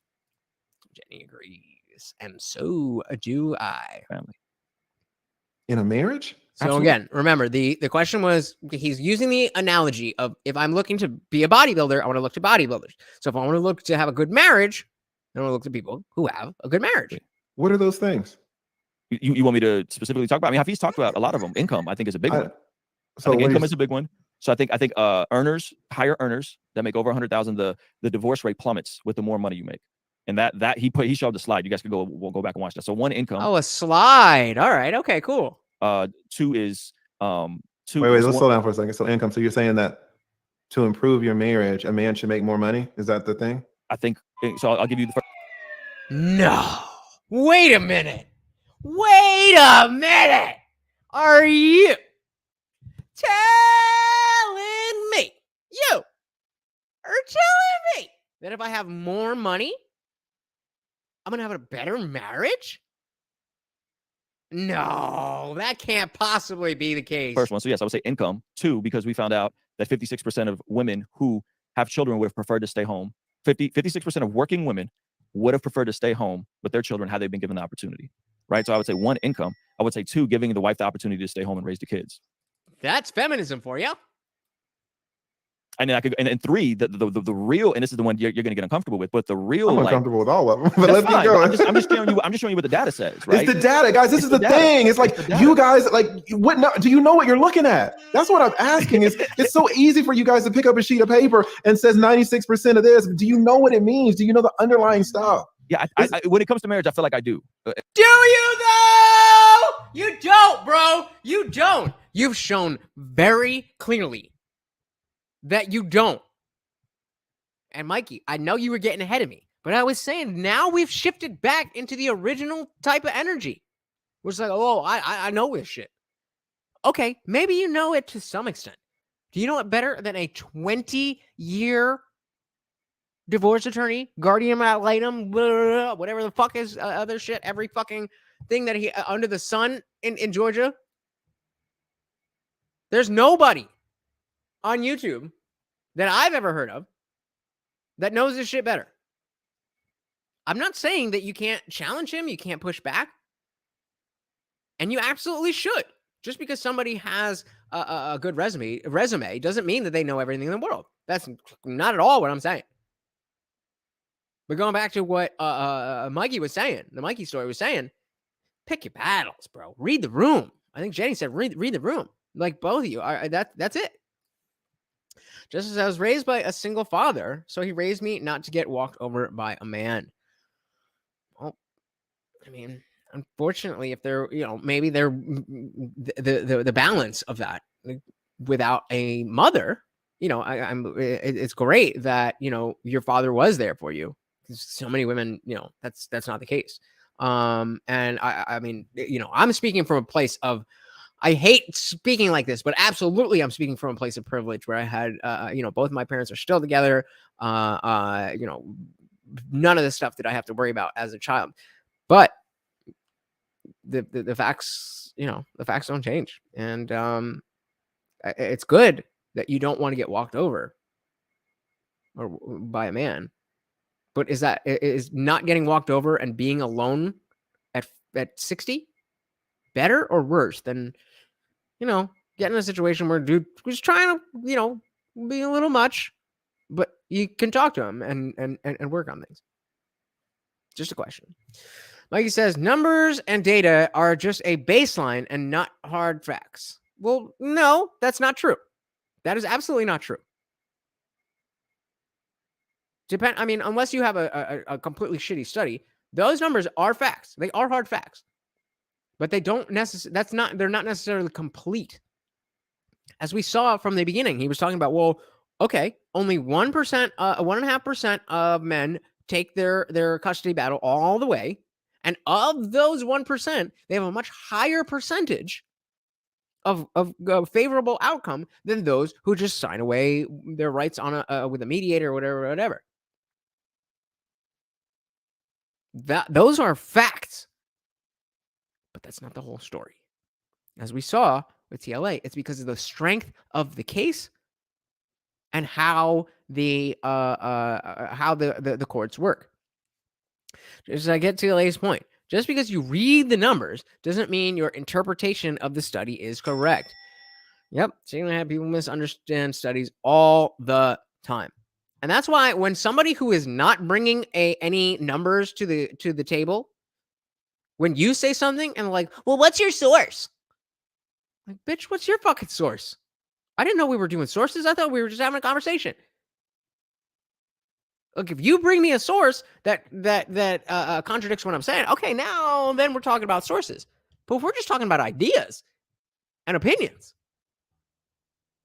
then why do you need a source as to why I think marriage is better than that, or marriage isn't better for whatever the case may be? It's cope. It's cope. Dr. Virginia says, it's great that he taught you not to get stepped on. Did he also teach you to be an easy and pleasurable person to be around and spend time with? Hate to break it to you, Jess. Very much not true. The women complain about being invisible and unprotected. Men remain viable in the dating arena. I can as an atheist, I can understand how frustrating it is to be so unaligned with the typical message, the narrative that everybody kind of gets in on. But this is facts right here. It's just facts. Like, I mean, I'm not saying women don't have problems that are unique to women. I'm not saying women don't have problems that are unique to women in the realm of dating. But the types of problems, unless they're extreme problems, we're talking about like RPay or DA or SA or stuff like that, except for extreme cases. What constitutes a man not being viable for you is going to bite you in the ass. Maybe not you, and Jess, I'm not necessarily talking about you specifically, but you women in general. It is what it is. And we're seeing it. We're seeing it happen. We're seeing the generation of women who would have listened to the very first Kevin Samuels video if he was the Kevin Samuels that he was when he unfortunately passed. The women who would have watched those videos and disagreed with him are miserable. They're miserable right now. And respectfully, when it comes to marriage, I feel like I do. So what I'm saying is, when there's less financial burden for the wife to have to work, when there's more, that's all. I mean, that's also good, but again, it's okay. I mean, men with money aren't going to give a shit about you. Why? Because they have money. More financial stability, when you can do simple things like buy a home and go on vacation and not have to put the kids into the public school. When you have those things on lock, and you give the wife the opportunity to stay home with the kids when they're little babies, you don't got to send them off to daycare. You don't got to have anyone else raise them. Those are things that directly tip the scales in your favor in terms of a marriage. Facts. The divorce rate is just plummeting. And then so making the wife as comfortable as possible reduces the divorce rate. Is that what you're saying? I don't think it's about comfortable. I think babies not working, making more money, like that's not comfort. Stay at home moms work. Stay at home moms work. My wife works. Not working outside the home. Okay, she works.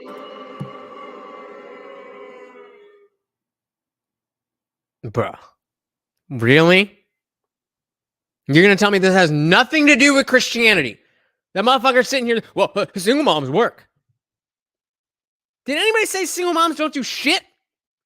We said they don't work. You don't have a fucking job. Jesus Christ. Jesus fucking Christ.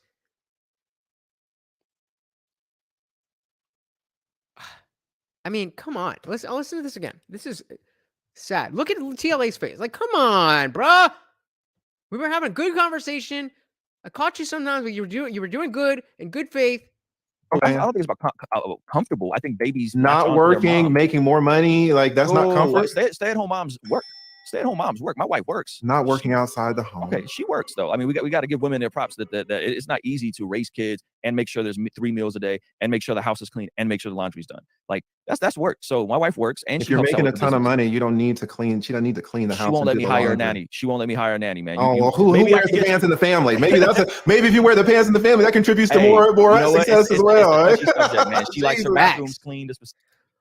She won't let me hire anybody. What does it say in the Bible about your... What is this? What do you guys fucking believe? What is it that you guys think? I know what's in the Bible. Probably better than you. What is it that you actually think?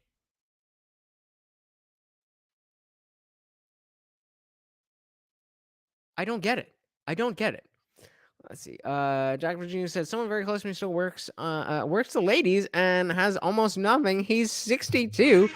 Shout out to that dude. Oh yeah, we going in. All right, I'm not gonna hold down. Specific way. I've tried, but she don't want a nanny. She doesn't want anybody to come by and clean the house. Okay, so that's our cross. That's our first world problems. Now, what I'm saying is when we look at these things, and then you add the third wild factor, which you're not going to be comfortable with, is people who practice their faith regularly. When you look at those three things, people who are higher income earners. What can you define practice your faith? What exactly does that mean?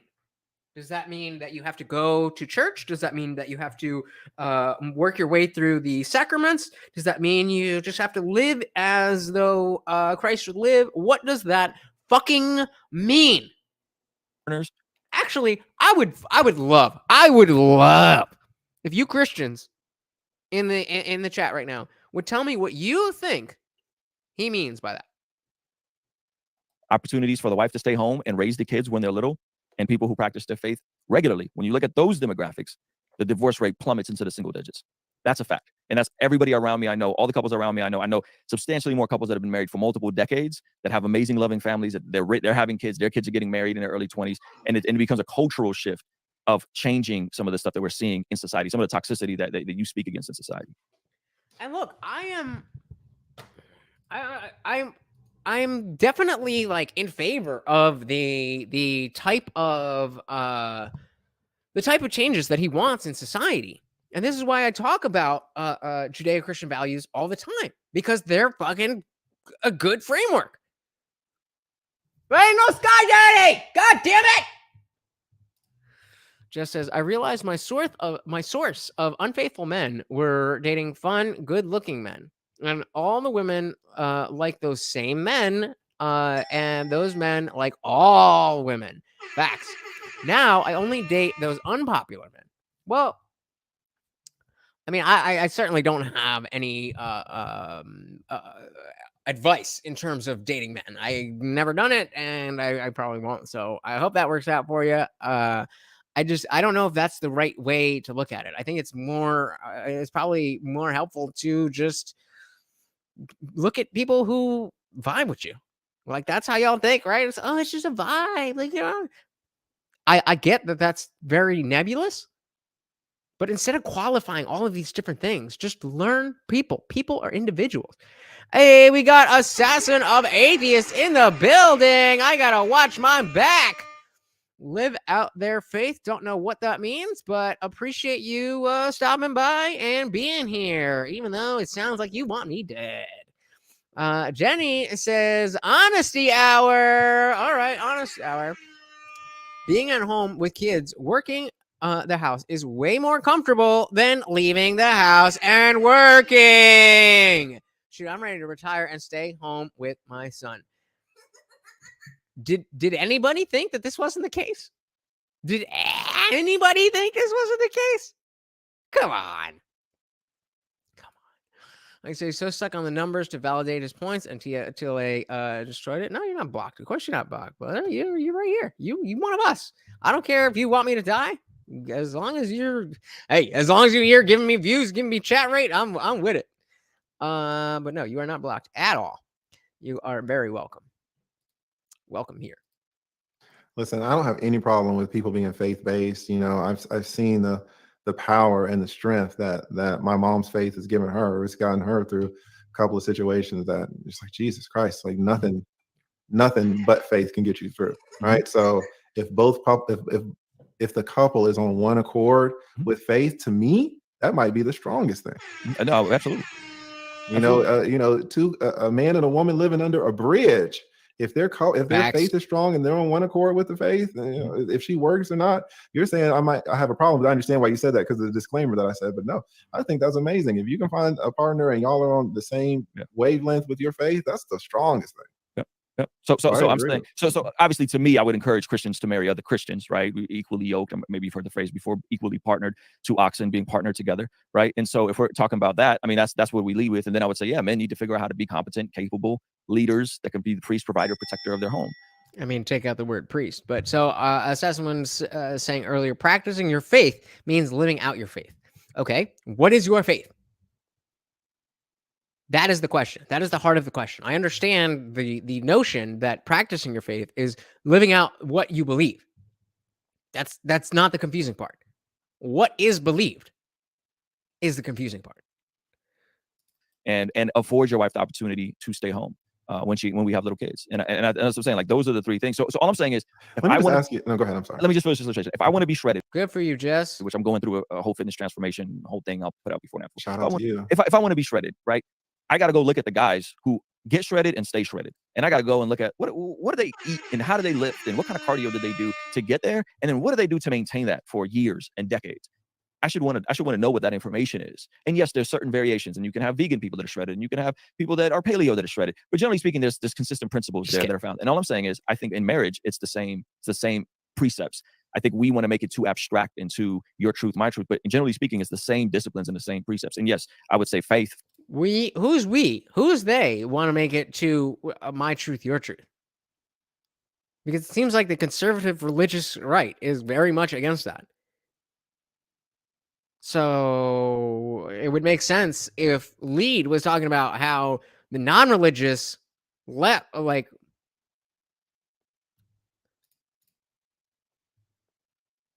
is what I mean, guys. This is what I mean. So you said practicing your faith is living out your faith, and your faith is your life. So not dying, that's what you mean? Not dying. That's your definition of practicing your faith, is not dying. That's what the words that you said mean. I know that you don't think that. I know that you think simply staying alive, simply existing is not the same thing as practicing your faith, especially with a name like Assassin of Atheists. So maybe you want to amend that. Because if your faith is your life and practicing your faith is living out your faith, then all you're doing is existing, and I am practicing my faith just as much as you. And so for you to want me to die because you are doing the same thing makes you a piece of shit. But I know that's not you. I know that you just misused words. So give it another try. Foundation is the framework, and then I would say it's income earners and the rest of it that I laid out. Let me ask you, how much you mentioned a man. Here's the thing, though. Like he's checking out in the sense that, all right, I'm not gonna get a good argument here, but from a content creator's perspective, it's like, okay, I realize for those of you who have been around here for a while, and you remember when I spoke with Henry, very quickly I realized that I'm not going to get a good conversation from Henry over on Darshan's channel. For those of you who know. But it was a super Christian dude who just would not deal with me as a human being simply because I'm an atheist. But bro, where you been? This is what we do. This is what we do tonight. You mean every night? This is what we do. I agree, Assassin. That is my point. You said practicing your faith is living out your faith. And I asked you what that means. You said my faith is my life. So practicing my life is living out my life. Therefore, existence is practicing your faith. Welcome to logic and words. That's how words and language work. We're not going to talk long, but the point is about Henry is that I realized I was not going to get a good conversation out of him, but I realized that even though that was the case, I could get some damn good content out of it. And the TLA is just thinking about, because Ruslan's got over 200,000 subs. That's what the game is. So just let's keep it going. And shouts to TLA for finding another avenue to take it where he's about to take it. So let's see the I think this is the final turn, but let's see. He said, "Let me ask you, how much you mentioned a man giving the wife, the opportunity to work in the home is something that's very important. Let's say a man has, 3 kids, got 3 kids and a wife. How much does this man need to make? Because you also said that, you need to be financially stable. Well, it depends on who you're asking. If you're asking a modern woman, he needs to make 500,000 a fucking month. How much does a man need to make for the wife to feel like she's financially stable? Bro, I would pay so much money. I would pay so much money to see this. I would pay so much. With her not working and 3 kids in the home. I would say in California, which is my reference, I would say minimal 120. Minimal 120. In California, so in Southern California, minimum 120. So how much is 120 like after taxes? Like 85? No, 120 after tax, 85. 90? No. How much is it after taxes? Well, I don't know. It's probably like 90 to be honest. I'd say it's closer to is it? 100. Well, maybe I'm wrong, but let's just so yeah. I'm sorry. I'm also self-employed, so I don't know the exact numbers. I'll say in quality of life. Humble brag. If in San Diego, to live, to be able to buy a home, to be able to go on vacation, to be able to let the wife stay home, you need to be taking home, I'd say at least 10 bands a month. So you take home 120. So 150. Let's just call it 150. Okay, so they're talking about taking home $100,000 a year. Assassin says, do Christians have to follow the world like everyone else? I don't understand the question. Nobody has to do anything. Do Christians have to follow the world? So what do you mean have to? And what do you mean follow the world? And how are non-Christians following the world? If you can clarify that, I'd be happy to answer it, but I do not understand the question.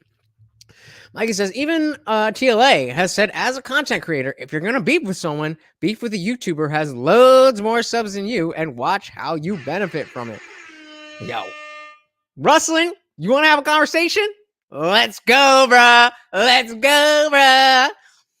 I live in LA. I live in LA. That's probably about right. Actually, probably more.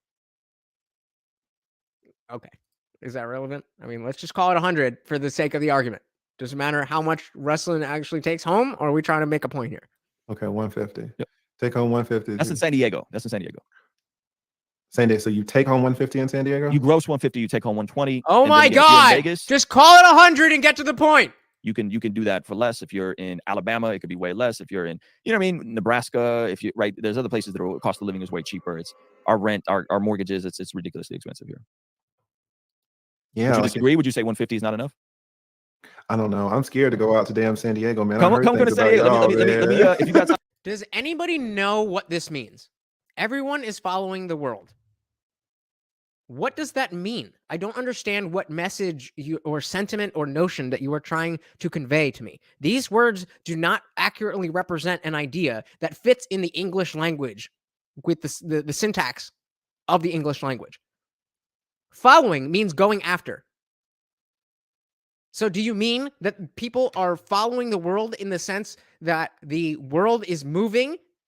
And what the fuck are you saying? Maybe Dr. Evil Genius can help. Assassin is speaking in religious figurative language. You're speaking in regular people direct language. Hence the mangled communication. Well, maybe we should get rid of the bullshit religious figurative language and just speak like regular people. I don't know. That's just me. I mean, maybe I'm crazy. Maybe I'm crazy. Let me take you out to get some Mexican food. I can't eat any of it right now, but I'll take you out to get some great Mexican food, and I'll walk you through how we live, and I'll show you the house. Okay, and what is the way of the world?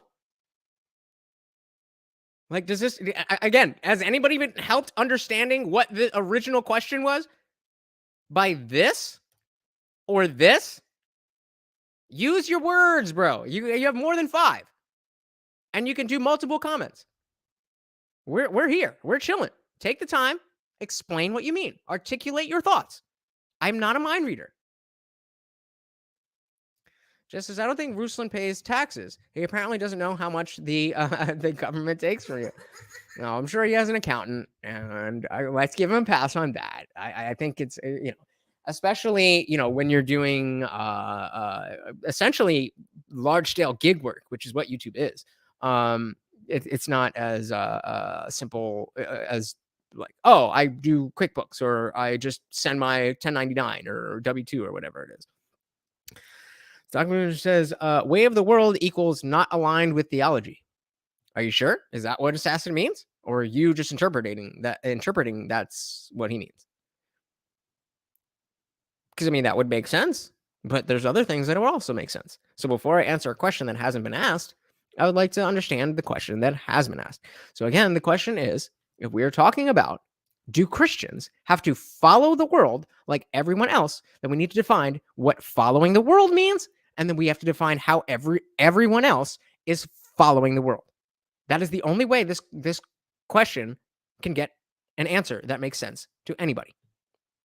To wear an escrow in and let you, it ain't glitz and glam. Thanks, Mikey. Your place in Georgia is probably way bigger than mine, but that's about what we ballpark. No, in Georgia, if you're making 150, man, Georgia. I mean, there's a reason why all these people from New York and everybody going to y'all in Texas. Yeah, because Georgia's cheap as hell. Yeah. I'm not a pastor and tax exempt, by the way. Whoever said that in the chat, I do have pastors that do that though. Are you a pastor as well? No, I'm not a pastor. I have no desire to pastor a local church. I have a lot of friends that are pastors, and I love to platform pastors and get people in churches, but I'm not a pastor. Gotcha. And then you say, just kind of, this is what I need from you guys. You see this shit? You see this shit? You see this shit? What? You gonna tell me I'm not more entertaining than just watching this on its own? If you haven't subscribed, we're like less than 200 people, or no, just over 200 people away. You can still hit that cash app. I'm just saying. Bring it back, because I think we've had a really fruitful discussion. Let me give a quick shout out to AV to the 7th power coming in heavy-handed. Yeah, that's a big one. Wow. Listen, that's what she said. All right, shout out to AV. Fellow attorney. Yeah, she is. She is awesome. She is the amazing AV to the 7th power, the finest attorney. Intelligent. That's AV. She is not. I think this, and I really think this is a really fruitful comment. We agreed on some things and disagreed on others. Well, and shout out to the Mikey Story for being the sponsor of the last stream, the biggest cash app that I got. Very, very, very much appreciate that. So thank you, Mikey. Thank you. One of your initial takes though was that you thought that Hafeez pretty much mopped the floor with. Wait, I think I missed some stuff. So let's go back. Assassin said, "Aren't you in the world? Why don't you know the way of the world?" What? I may. I just don't understand what you're referring to. What is the way? Okay, are you familiar with the way of New Jersey? Oh, you have no fucking clue what the fuck that means. You have no idea what I'm referring to. I didn't say I am not in the world. I didn't say I don't know the way of the world. I'm just not sure what the fuck you are asking when you say these words. I guess Dr. Evil Genius does. He said, that's what it means. I come from an environment that uses these terms. You mentioned the religious denominations early in the stream. So lucky for you, you've got a normal person here who has stepped his foot in this fucking crazy world that is, who knows what the fuck is going on. So, someone is the right way. Someone is a person. The right way is a thing. That is not English. That is not English. And that's the flaw of religion. They all say they're the truth, and everyone else's cultures and beliefs, religions are false. Assassin, I'm happy to have the conversation with you. I just don't know what the fuck you're talking about. Pretend that I am somebody who is not going to your church, listening to your pastor, and understanding exactly what happens on every Sunday morning when you go there. If you even do that, which I doubt you do. And just explain it in regular words. There is nothing about my life that I couldn't articulate to you because I understand English. And if there's something you need clarified, I'd be able to clarify it. So you're not starting from a great place. This isn't a great advertisement for religion or Christianity in general. With just pearly things. And to be honest, I think some people would agree with you, right? I didn't necessarily see that, but I didn't watch the whole. Exactly. The right way is a direction. And you said someone is the right direction. So a person is a direction? That's not what words mean. Whole thing. Why do you think it? So you know better than me because you watched it. I didn't. Why do you think it was so one-sided towards?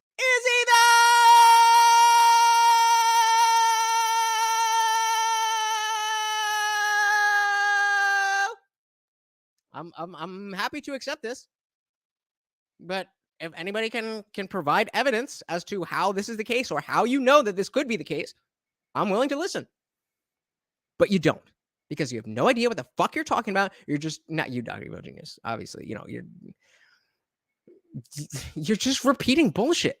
You know how we fucking gave so much shit, as much respect as we gave to Just Pearly Things for her work ethic. We had to call her out on the aspects of talking about red pill stuff, is that you're not a man. You're only 26 years old. You don't know what the fuck you're talking about. All you're doing is repeating things that you've heard from other people. Is Assassins doing that? Or yeah. Assassin, you're doing that. So now we have another interpretation of these vague words. The way of the Mikey story, the way of the world is, as long as you abide by the laws and basic ways of the land, then you're good. Okay, I'm with that. However, you will pay a price for going against it. So I just said, I don't break any laws. That's the way of the world? So the original question was, do Christians have to follow the world, the way of the world like everyone else? If that's what you mean by just following laws, then yes. I don't think you get out of following laws because of your beliefs. Now, there might be specific exceptions, but generally, no. Just because you believe something that is stupid doesn't mean you get to fucking not follow the laws. But again, I'm going to assume that you're not that dumb and that's not what you mean. But then you say shit like this, which doesn't help the conversation. I know that you think that.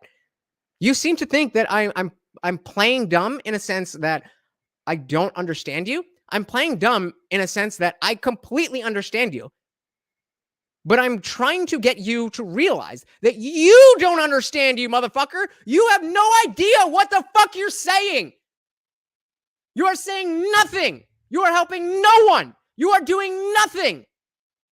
Well, I mean, you're helping me with watch time and chat, which I really do appreciate.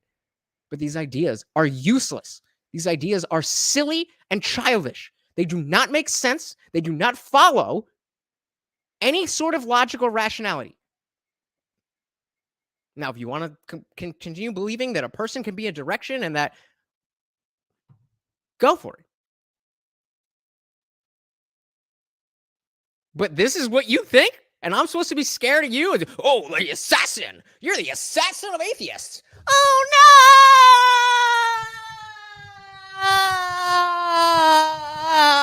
I'm about as scared as you as I'm scared of God. Fuck you and fuck God. How about that? Jenny says, yes, I agree with you. Assassin is just doing that. Just saying things. You're just saying things. She's dominating for now, but I if she don't switch to that wife school thing, she's getting exposed. She's been getting exposed.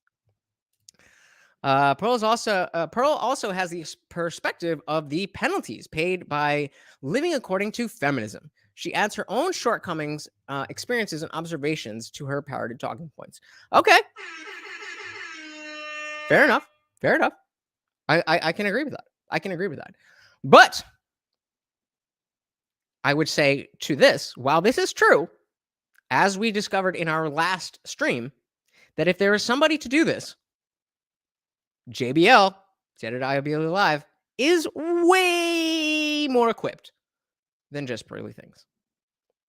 Oh, I know. I know. You think, notice how when I go from him and then I go to the next one, I'm gone. Like, it's a show. We having fun. I'm having fun with it. How do you know that?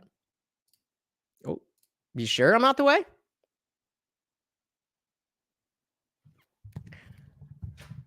Prove it. Oh, you can't, because you don't know shit about shit. Just says, just Pearly Things says whatever gets her paid the most. I don't know. I think she does genuinely believe in the things that she says. I don't think she's a grifter in that sense. I just think that, she likes the idea of the notion that feminism and promiscuity has led women in the wrong direction. And so she doesn't, she wants to speak out against that.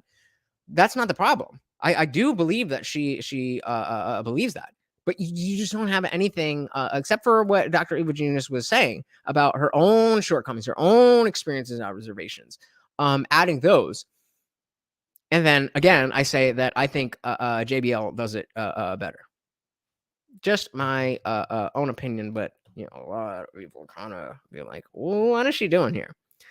Pearl said her name is Pearl, like, not Pearly. I don't know if you're just putting there, but FY. Pearly said she's too modern to get the husband and getting to be too old to get the kind of man she wants. She speaks about that fairly often. Yeah, I mean, honesty is not an issue I have with her at all. Not at all.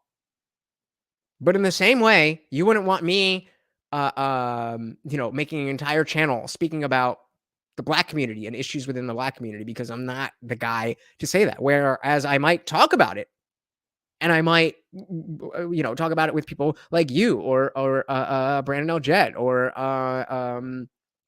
Real Nathan Daly or Darshan.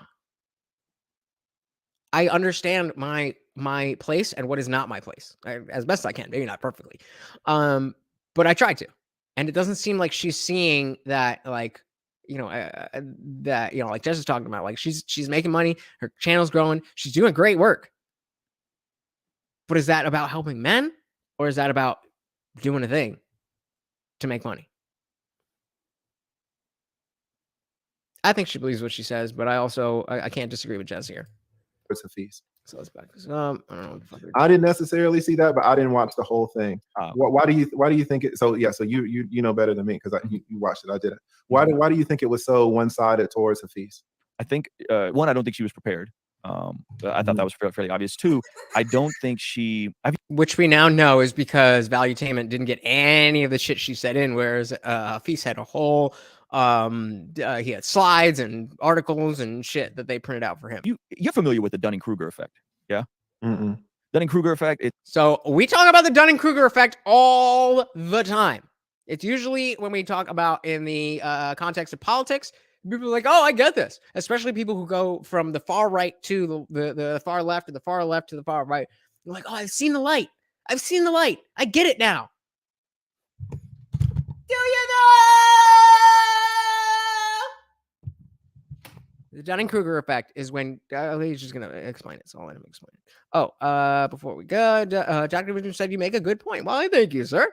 However, the opinions of men are invalidated just because it comes from us, I think you mean. Sadly, we need the women to speak up on our behalf, regardless of monetary motivation. I completely agree with you, and that is why I am Team JBL, not JPT. It's the more confident somebody is in a specific area, the least competent they are. So when you discover something new, you think you know everything about it, right? So you exhibit something called the Dunning-Kruger effect, where you're overtly confident, but you really don't know what you're talking about because you don't have the metadata to understand everything you don't know about a set. Those CrossFitters, is that right? Yeah. Those vegetarians, right? Yes, like your friend that joins CrossFit. Yes, the friend that becomes a vegan. They want to tell everyone they don't know everything they don't know. They don't know that most vegans completely fall off the bandwagon, right, after a certain number of time. And so what I see is someone that is regurgitating a lot of the stuff she hears from Rollo and she hears from Fresh and Fit. I hate how he says Rollo. It's Rollo. Even the captions get it wrong. It's Rollo. Without having the capacity to understand everything she doesn't know, and then also the capacity to go deep on something to the way you just did in terms of explaining the statistic, right? So you're like, yes, technically you're right. However, this is how it is. This is how the system set up, right? So I think whenever somebody's just regurgitating stuff and they haven't actually sat with the data, looked at the data, read the studies, read the long form, read the original sources, I just think it doesn't go well in debates. And I thought she had that written all over her. I don't think she knows everything she doesn't know. And I think she's great at content. She's a brilliant interviewer, but she's not a debater. She's not going to debate and have studies and slides and be able to articulate. Which you don't need studies and slides to be able to debate. But as we saw with Brittany Renner, one-on-one, you're not representing us. You're you. And that's fine. But you're just not in this space. So Dr. said, Pearlie told TLA that the airline lost her luggage that had her preparation in it, had a horrible day. She was also sick that day. And they lost her luggage, so she was worried about that. And I don't expect people to just know that. Like, she was literally on, like, you could see she was, where is she? She was in the, yeah, she was in the on the stream. So she was saying that. Dr. Virginia goes on and says she also thought that TLA would be allowed to be part of the debate to back her up, but Hafeez nixed it because nixed TLA being part of it.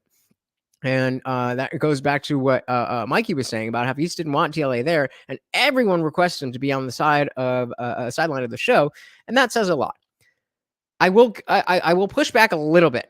I do think it does absolutely speak to the capabilities of Hafeez, 100%. 100%. But if I had a conversation with a 26-year-old girl, and I'm like, all right, let's run that back. It's like, okay. But also I'm going to bring a 20-year law attorney. Whoa. I thought we were running this back. That's a very different conversation. Now, personally, I would be like, okay. I mean, let's do it. If I'm wrong, I'm wrong. I'm going to learn. I have no shame in being wrong because I'm willing to change my mind and be right. And I like being right. So if I'm wrong, I'm trying to change that shit ASAP. So it does say a lot, but it doesn't say everything. Let's put it that way. Did I miss that? Yeah, just said she also told TLA how much money she's making. She has 8 channels and team posting more than 100 times a day. I mean, get that money. Get that money. That's, I mean, ain't nothing wrong with that in my eyes. Articulate the way you do, the way Hafeez does. So I think that was my impression. Oh my God, you're comparing me to Hafeez? Jesus Christ. You really you giving my man work. I thought Hafeez did a great job, man. I think I would love to let me ask you this, the Dunning-Kruger effect, right? It's like when people know a little bit about something and their confidence is so high. Yeah. Hafeez says that I said shit, Dr. Virginius. Me too. Like, some of y'all don't, I mean, some of you who are not content creators don't understand how much work goes into just putting out one video. So to put out 100 videos a day, that's work. Ruslan's over here is trying to say that being a stay-at-home mother is work. Sure, okay. But let's not pretend getting a panel together every single fucking night and putting out 100 videos a day and getting 1 million fucking subscribers on YouTube ain't work. Come on. Yeah, said shit. Me too. Like I said, the point of TLA being there was to keep certain talking points fair and balanced. I understand that. I understand that, and I wish that would have been the case. But I'm just saying, it doesn't not make sense to me that Hafeez was like, no, I don't want to do that. What I wanted to do was run back what we did before. Again, it says a lot. It does say a lot. But it's not completely unreasonable. Just I don't think any debate is fair going against TLA. Yeah, TLA never loses. Well, I mean, I'm sure he's lost in court. So, but it really shows how much I was just talking about this last night in the mastermind about how much his lawyering litigation skills transfer to being a storyteller, being entertaining on camera, all that stuff. And I had to realize that, like, why I can see what he's doing. Why can't I replicate it? Because he's just got those 10 million hours of doing it in real life. And so on YouTube, no, you don't ever lose. Undefeated TLA. But that comes from so much practice. Dr. Winter says, debate is fair if you're speaking truth and can back it up. Exactly. Like, yes, if you have stats and slides and studies and shit, great. But if you can't debate without those things, that speaks volumes. That he wants to empower men and give them the tools for successful marriages. Mm-hmm. Do you know how? That's a good point, Jess. That's a great point. Because, again, it was changing the dynamic of what was meant to be replicated. We're trying to replicate a thing. Bringing TLA changes that. So if Hafeez had somebody like TLA on his side, like Ruslan, that would have been a fucking entertaining conversation. But even TLA on this stream that we're watching right now was supposed to be covering it. And he was just like, fuck it. I don't want to do that. I'm going to talk to Pearl for a little bit. I'm going to talk to Russ for a little bit. And we out of here. How old Hafeez is? Hafeez is 32, 33. Okay. Do you know how long he's been married? He's been married about a year and a half. Okay, a year and a half. Yeah. Why is it? So remember, we were just talking about the Dunning-Kruger effect. Dunning-Kruger effect is you start at zero knowledge and zero confidence. So we have the matrix you remember from math class. On the x-axis is how much you know, and the y-axis, I don't know if they're different, but how confident you are. So you start way at 0 and 0. And then you start to learn a little bit about something. And you're like, oh, I fucking got this. So now you're all the way up here, even though your knowledge is only right here. And then as you start to learn more and more and more and more and more, you're like, oh, fuck, I don't really actually know shit about this. And then finally, at the end, when you actually do learn shit, then you have a confidence and knowledge level that are more in line. But when you first learn about stuff, it's like, oh yeah, I got this. But it's like, do you know? You don't know what you don't know, and you think you know everything. I agree. Ruslan would have gotten destroyed. Not a great sidekick when facing TLA, as we are watching now. But to Jess's point, somebody, that would have been way less of a reason for Hafeez to be like, I'm not doing that. You're not bringing in a ringer, and I don't get anybody. That's, I think, more what she was saying.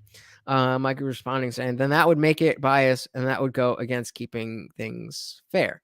No. So remember, there was originally, and TLA covered this, originally it was Hafeez and Just Pearly Things on their own. And it kind of was messy, and it didn't really go anywhere, and they were kind of whatever. And so let's run that back. Hafeez and Just Pearly Things is a very different conversation than Hafeez and Just Pearly Things with TLA. That's just a different thing. That's I'm not saying that it's a good look for Hafeez. I'm saying that it makes sense. Just as there's no way I would trust a newlywed for marriage advice. But remember, Just Pearly Things is suffering from the Dunning-Kruger effect. That you say that, Just Pearly Things is subject to this Dunning-Kruger effect, and Hafeez, who is trying to equip grown men with the skills to be in a successful marriage, he himself has only been married a year and a half. That's a fair pushback. That's a fair pushback. I think, from my understanding, this man is he's so good. You probably missed what the fuck I'm even talking about. You probably missed what I'm even talking about. Somebody put in the chat as I'm doing it, what just happened, what TLA just did. That I'm like, God damn this dude. Watch it again. To be in a successful marriage, he himself has only been married a year and a half. That's a fair pushback. That's a fair pushback. I think that That's some gangster shit. He's like, you see this motherfucker? You see this shit? Baller. I'm sorry. That's just baller. He's suffering from the effect too. 100%. 100%. Mikey says, if that makes sense, then there was no point in going on the show with Adam and Hafeez. Should said, it's just me and you rematch and no one else. I mean, I guess, but Hafeez wasn't, or excuse me, Adam wasn't really, he was a moderator. The whole point was the two of them by themselves didn't really do well. So Adam wasn't on one of their sides. He was the moderator. You don't see the difference between having a moderator and having somebody else on one side? Eel says, Hafeez just wanted to answer the criticisms from his effeminate performance in the first of 8. He didn't go there to argue in good faith. If you pay attention to shit like this, you'll be able to spot those who you don't want to listen to long before they get into the position to give you terrible advice. From my understanding of what I've heard from Hafeez personally, is that he is attempting to empower men. From my understanding, he wants to empower men to be as optimally set up to flourish and thrive. I haven't heard him say specifically about marriage, but it sounds like something he said. Maybe he said it, you know, so that's a fair point, man. I don't have any pushback for you. I would say, yeah, that's kind of wild to say if you've only been married a year. I don't go out here and give marriage support. That's advice. But I don't think Hafeez's thing is marriage advice as much as how can men be competent in a marriage. I think we all were. Adam was, you know, he, even as a moderator, he was doing, I mean, I didn't watch much of it.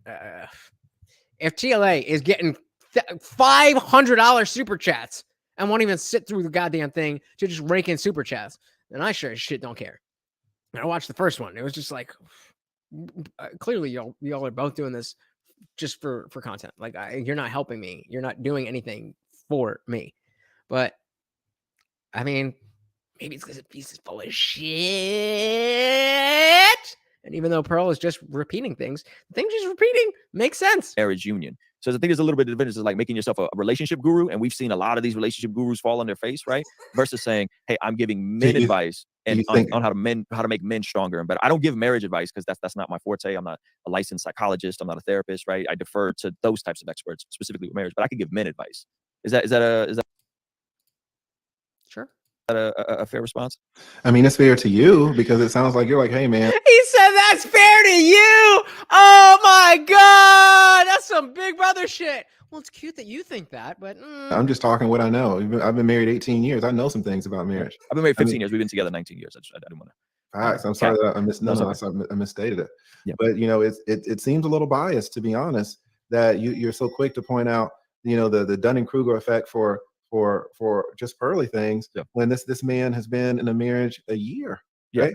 And like, if he were doing the standard married couples, I would say 150%. The standard is a men's enrichment group. So I think it's a little different to say men's enrichment, trying to equip men, even if they're single, to be the optimal provider protector, right? Versus saying I am trying to minister to married couples. Like, okay, so then who is he and how does he measure up as a man in the traditional sense of what these men who do that type of shit, how does he measure up?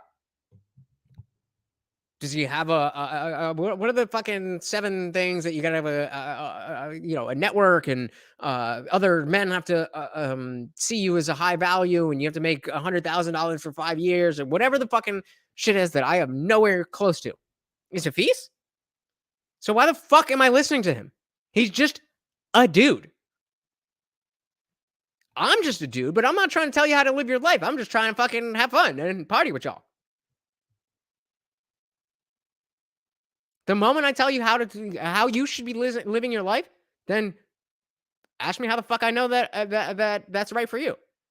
But look back, I don't think you'll find any of that. Yes, I would say if you're trying to do work with married couples, that would be incongruent. Well, what if he's trying to talk to men in general? Let's say on 10 different days, he talks to men about 10 different subjects, but on day 9, it's the marriage. because and he's trying to equip men for successful relationships, and he's been married preparation. Is it fair to say preparation? Like, I think if you're preparing someone to be stable, and I would say for what? Preparing someone for what? Exactly. Can I prepare you to own a dog if I've only owned a dog for 1 year? Maybe, in some context. But that's a dog. So let's shorten it. 7 times as long. What's 1/7 of a year? Let's call it 2.5 months. So I've had my dog for 2.5 months. Are you trusting me to tell you what to do with your dog? It's a different dog. It's a different breed. It's a whole different thing. I'm still working out what the fuck I'm trying to do. Hey, we got Jay Clist in the building. Welcome, welcome, welcome. Always, thank you, Jay Sis. And the lead attorney is always dropping knowledge. That is why we love him so much. Welcome to the party. Glad you are here, Jay. Welcome, welcome, welcome. Where was I? Yeah, he was definitely feeling what Pearl had to say more, but maybe there's a reason. Mikey says, so how does a 25-year-old going to measure up to TLA who's in his 40s and can give solid talks to men in their 20s? Come on, Ruslan, miss me with this crap. Yeah, like, that's not you, bro. That's not you, Hafeez. I appreciate that you want to help men. I want to help men too. But I am not in a position to tell most men anything that they don't already know. In fact, I need most of y'all to help me the fuck out. And that's okay. I'm not embarrassed about that. I'm very happy to have this platform to speak with you guys to learn about that shit. But Hafeez has got to be the one. He knows. He's got it. He's got it all figured out. I would actually tell Hafeez to listen to what you said on the exactly. Like, why do you think he's ducking me? Why do you think? I didn't know he was ducking you. I did not know he was ducking you. By the way, from my understanding, if listen, you the lead attorney. Listen. No, you're gonna get it good. You're about to hear something when they're like, listen. That's what your ears are. If I'm going in, did I tell you I studied this motherfucker? Did I tell you I studied this motherfucker? If I'm going in to redeem myself with just pearly things, and we could agree his initial conversation wasn't great, and then the lead attorney wants to be a third wheel. This is what I was saying before about like what Mikey was saying. All of you that were saying that, like, oh, the fact that he doesn't want TLA there, it says a lot. It does say a lot. But what I'm saying is that it is not in the same way that the stats that Ruslan was talking about earlier, they say a lot, but it's not all of it. This is what I was referring to. If I'm going in to redeem myself with just pearly things, and we could agree his initial conversation wasn't great, and then the lead attorney wants to be a third wheel who's been practicing family law for 20 years, who's close friends with, I'm not going into that conversation. You're right. I'm gonna give it to you. I think, and to be fair, brother, you're a decade older than us. This stuff you're talking about. You really have the depth on these areas, right? So it's like, so why don't you shut the fuck up and listen to what he has to say to you instead of arguing based on thoughts and feelings and the Bible? Like, yes, there's a degree where he, maybe he doesn't want to have a conversation with you. I didn't know that. From my understanding, Hafeez has been very open about sitting down. I know he doesn't want to sit down with Rollo. I know that much. But as far as I know, he sat down with Fresh and Fit. He sat down with a bunch of people. Why does he want to sit down? Yeah, all the dudes who are going to say, oh, yeah, everything you say is awesome. And if it's a female, screw her. Like, of course you're going to go on Fresh and Fit. Just said TLA should teach marriage classes with all the knowledge he has. I don't know if he has any time to teach anything else. He's teaching us how to be YouTubers. He's teaching us how to read fucking divorce documents. Shout out to TLA. Oh man, that dude. But I would take that class. I would definitely. I took the live streaming course, and I'm in the mastermind. So, Lord knows, pun intended. Lord knows, I have no problem giving this man money to help me out. And let me just say really quickly that that the world is lacking logic, rationality, and compassion. But going back to what Jess was saying is that I just want to say really quick that if you, I mean, I know you guys know who Fresh and Fit is, and I think a lot of you would know who Jack Murphy is, but just think of him. If you don't know who he is, a quick heuristic would be like, think of him as the Fresh and Fit of politics. I gave both of those men money. I told you guys, I was a fucking lost beta bitch 3 years ago. And I found, I was in a relationship and I went to shit, and then I found Red Pill content, and Fresh and Fit was one of the first I found, and because it was so flashy, especially with the after hours show, I really got into what they do. And they did consultations, and it was a 1 hour phone call conversation for $300. I'm like, all right, well, that's a lot of money. I don't really, the world is fucking locked down. But I clearly see now that I made so many mistakes that I didn't even know that I was making in my last relationship. So let me pay this money. This motherfucker setting shit up in the studio and gave me 30 minutes. Or excuse me, it's supposed to be a 1 hour Zoom call. I got a 30-minute phone call.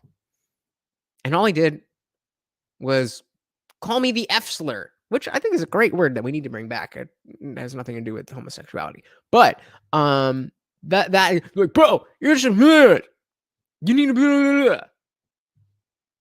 Okay, thanks. I told him I wanted to start a YouTube channel. He's like, what? You're gonna tell men how to do? Like, no, bro. There's other YouTube channels. I want to talk about politics and culture and philosophy. Oh, yeah. All right, well, okay. Then I was like, all right, you gotta be careful. You gotta be careful because everybody's asking for money and you don't know who's who. Then watching Tim Pool, who I still very much respect. Regular guest on the show was Jack Murphy. I think if you guys saw a picture, if you don't know, real quick. Jack Murphy. He's the leader of the Liminal Order. It's a men's group that is meant to just be a place for men to come together and be men. This guy paid for a month. I think it was like $500.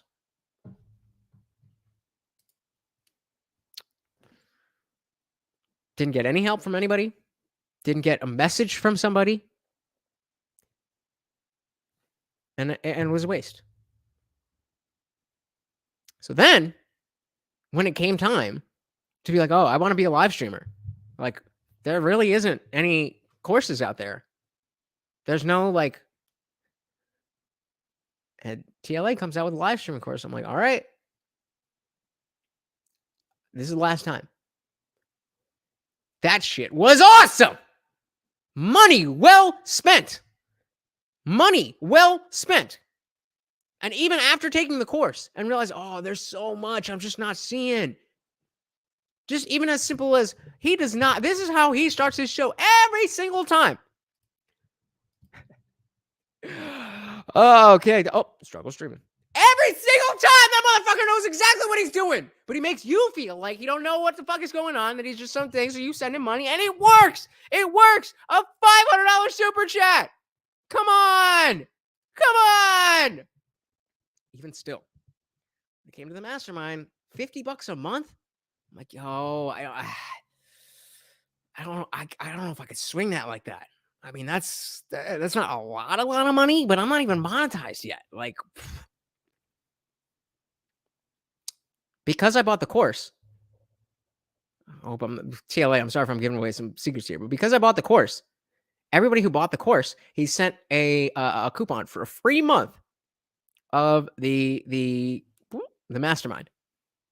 I've been in since the beginning of the month, and I only made my first meeting last night.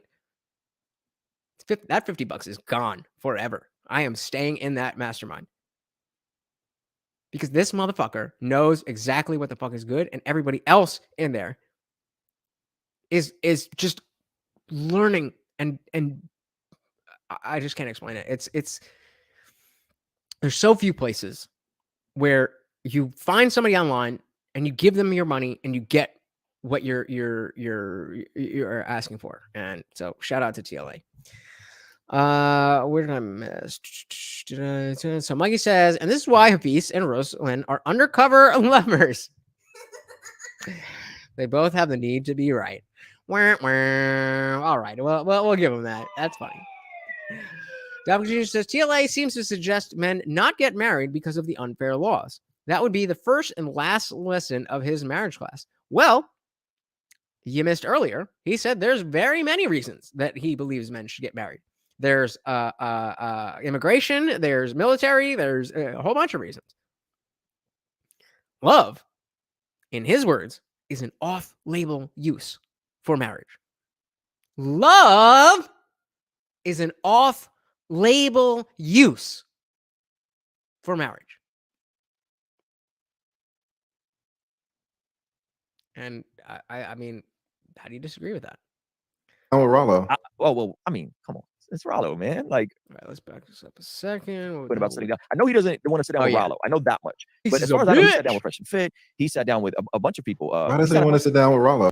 If the world is lacking and I'm lacking, then that means you're lacking too. So, well, I mean, come on. It's Rollo, man. Like, I don't know their relationship. Do they not like each other? I don't know. Who did come up with the idea of marriage? No. Well, I think Rollo doesn't like me. I don't know. Yeah, so I don't know. I think Rollo does bad faith arguments.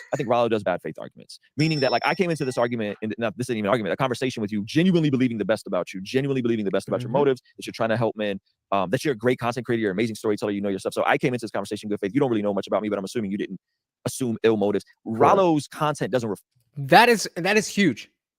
It seems like nothing, and it seems basic. But especially in these YouTube streets where everybody will do anything for views, you do not know who's coming at you just to make a viral moment. So it may seem like not a big deal to bring that up, but it is. Like that. He's quick to attack people. Try me. This is so fucking typical.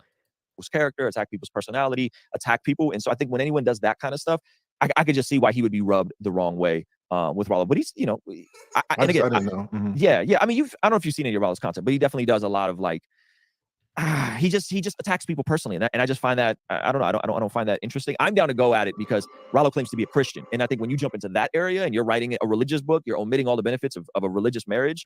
There was nothing in there about a religious marriage and how Christian marriage is the least likely to get divorced. None of that. And then at the end, he professes to be a Christian. Who is the Messiah, and how do you know that they are the Messiah? And he believes in the bodily resurrection of Jesus. That's when I was like, okay, wait a minute, like we're conflating things. That's really whack to omit stuff like that in a book about religion and red pill or whatever. That. It says the first recorded evidence of marriage ceremonies uniting one woman and one man dates back to about 2350 BC in Mesopotamia. Not Jesus. Get real. Thank you, Behemoth, and welcome to the part. Did you say something earlier? I think I missed your thing. Welcome. We got Behemoth in the building. Sorry I missed you, buddy. I am sorry, but you are coming in clutch with the right answers. That was my issue with Rollo. And so I don't know why Hafeez isn't like Rollo, but I don't know if Hafeez would be against sitting down with you. Is that what you gathered? That a one-on-one conversation with you, he would be unwilling to have? I said that tongue in cheek, but if I'm going to be fair to Hafeez, I think, and I said this at the very beginning. I didn't say I didn't know. I'm asking you who you said the Messiah. How do we know we're talking about the same Messiah? It's a very simple question. Who is the Messiah? Let's start there. Who is the Messiah? I'm sure we'll agree. But I need to know what you're talking about. Stop trying to win an argument and just have the conversation. I think it's what you just said. I think that his first interaction with just Pearly Things did not go well. Mm-hmm. And that kind of, he took an L on it. Let's just call it what it is. Mm-hmm. And he wanted a run back. And so if I'm there, it's not really a run back. He wanted to recreate and get get a do-over. Mm-hmm. And so if he says, listen, man, shout out to Lee and all, but listen, I need to get this one back. Yeah, I totally get that. So I just kind of tease him that. Yeah. I would have liked to be there because here's the thing, and it's incongruent because he's saying on the one hand that he's all for helping men and he wants to help men. And bro, seriously? I gotta wait for it to come in StreamYard, but y'all can see it. Okay, we'll treat you like a 5-year-old. Who is the king of the universe? That's what I'm asking you. Is the one true God. Okay, who is the one true God? Okay, this is bullshit. You are full of shit. You have no idea what you're saying. You don't even know what you think. And so when you are pressed, you pastor said this, so must be priest said this, so God, Messiah is king of the universe. You don't know shit about shit.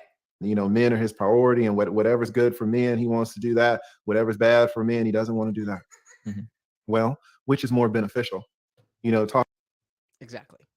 It's like it's almost like me and Behemoth have seen this kind of argumentation before. I think this isn't the first time me or Behemoth have been challenged like this. It's almost like every single one of you motherfuckers had the exact same 3 things to say, and we know exactly how to deal with it because nobody says anything different than anybody else, except for what you actually believe. Oh, I think this is trolling gone right. I think this is exactly what I want because I need to show you guys that people don't know what the fuck they're saying. They just say shit. That's what this is all about. It's this. This is nothing. He's not important. How dare you? How dare you? The king of the universe, the Messiah, is not important? That is blasphemy. So I'll see you in hell, motherfucker. Talking to this 26-year-old white girl about men issues, or maybe talking to an older man, which is more beneficial. So it seems. And remember, I'm the one who has a banner that's saying Christianity has good values, and this motherfucker wants to murder people because they don't believe in his fairy tale. Seems like if he were really out to help men, he would have a conversation with me. If he doesn't want to have a conversation, I said, shit, me too. It's a plight of atheism, but you know, it's very hard being right about everything all the time. With me, if he wants to go back to the 26-year-old girl, it's for something different. Is it for ego? Is it to try to run it back? Is it to try to up his reputation? Sure. Right? Sure. So, but let's call a spade a spade. Don't say, I love you, Kelly. Say that, you know, you're doing this because you all want to help men when you're really doing it for your ego. Yeah, I don't know if he's doing it for his ego or why he's doing it, but could you tell me some things you agree with Hafeez on? If you had to steel man some of the points he made, so some things he said that you were like, man, those were actually really good arguments.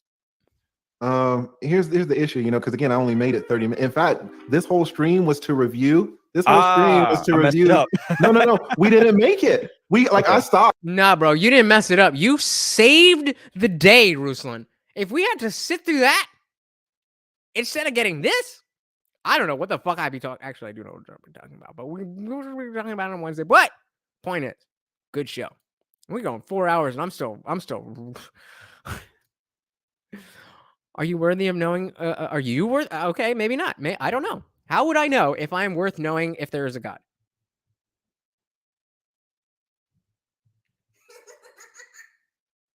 You think you're doing a thing here, bro? You think you're doing a thing? Am I worth knowing if there's a God? How would I know that? I would assume if I was worth knowing if there was a God, then I would know there was a God. But if I'm not worth knowing that there's a God, but there is a God, then that is a fault of the God who created me to not be worthy. Okay, then no. No. No, I'm not worthy of knowing there's a God. Okay, how do you know you're worthy?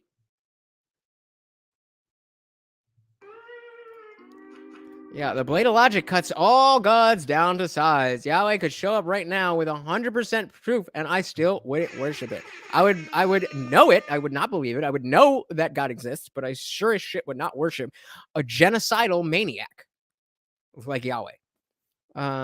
Jay says, yes, that stream turned out with Burger and better with Ruslan. I agree, and that's why I've covered it. Like this how far you get? How far you get? We got to 38 minutes. Oh man, we only got to 38 minutes. We couldn't make it through. It was it was a mess, and you saw it, right? Yeah, you just couldn't get through it. So, are there points that Hafeez says that I would probably agree with, absolutely. Okay. Just like points that you say that I agree with, because at some point, most people have some reasonable points, right? But there are some things that I'm going to say that you don't agree with because, maybe fundamentally we're coming from a different area. I'm different presuppositions on the world. Exactly, the faith-based and things of that nature, right? With the stuff with Hafeez, man, I think you put your finger on it when you said this whole Dunning-Kruger effect thing. And it's just so odd to me that you didn't see it in him, but you saw it in just Pearly things. If you want to lodge that against just Pearly things, honestly, I think it's unfair because facts. Hafeez is the one who's saying that I will give advice. Who said it earlier? Pearl always talks about how she says, I'm not giving advice. I'm just giving my opinion. Whereas Hafeez is saying, hey, I'm prescribing how you should live your life. Not only am I prescribing how you should live your life, but you should pay me to tell you how to live your life. Out to help men. It's my understanding that just Pearly things, she's not out here trying to say I'm trying to help women. Yeah. I don't know. So no, I think wife school. I don't know. I don't know about that. So I think Hafeez, and again, and I'm not gonna say I'm not biased. Like I'm very like that's my guy. Like I know Hafeez personally, right? I think. Okay. Let's talk. What? You know this motherfucking person? I thought we were having a good faith conversation about an abstract person. We talking about your boy? Fair enough. The fact that you were able to hide that was your boy this entire time does change things. Because I mean, I feel like, I don't know. Did any of you know before he said it that they were boys? Because I think he did a good job of arguing the facts. I mean, his positions were wrong. But I don't think he was arguing from a place of, well, that's my guy and I know him and this and that. So that's very interesting. James says, Hafeez may be a bit fraudulent as well. TLA made a question. Why would Hafeez choose to debate such have a discussion with a woman rather than a man? To be fair, if I were to answer this question as a content creator, I would say, yo, she's about to hit 1 million. She's about to hit 1 million. I don't care what we talk about. Just get her fucking face on my channel. So, and then the run it back thing we talked about before. I think that's fair to say. If we're running this back, then you bringing in a fucking ringer that is, way above both of us isn't really that.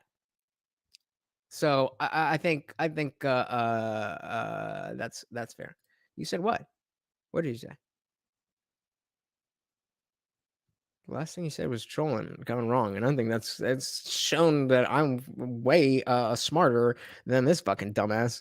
Since you don't worship God, do you do anything similar to worshiping him? No, I just live a good life and treat other human beings like they're human beings with compassion and try to live my life in a way that doesn't disrupt other people. You need a daddy to tell you that? You need a daddy. You need a sky daddy to tell you not to hurt other people. You need somebody to tell you not to steal from other people. You need somebody to tell you that. Then you know what? Keep believing in your God because you are a piece of shit. And I'm glad that you have this sky daddy to keep you from enacting your shittiness.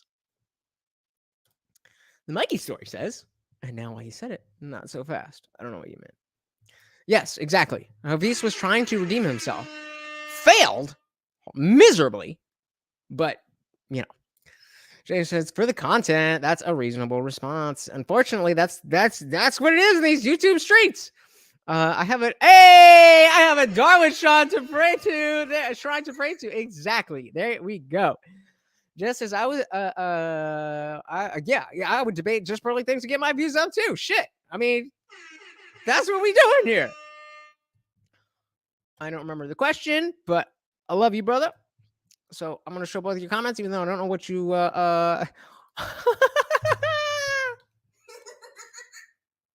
What's your name, bro? What's your name? You want to murder people because they don't believe the same thing you do. And I'm self-righteous. Oh, my God. Oh. There it is. Go ahead and ask me why I have an issue with fucking people who are like this.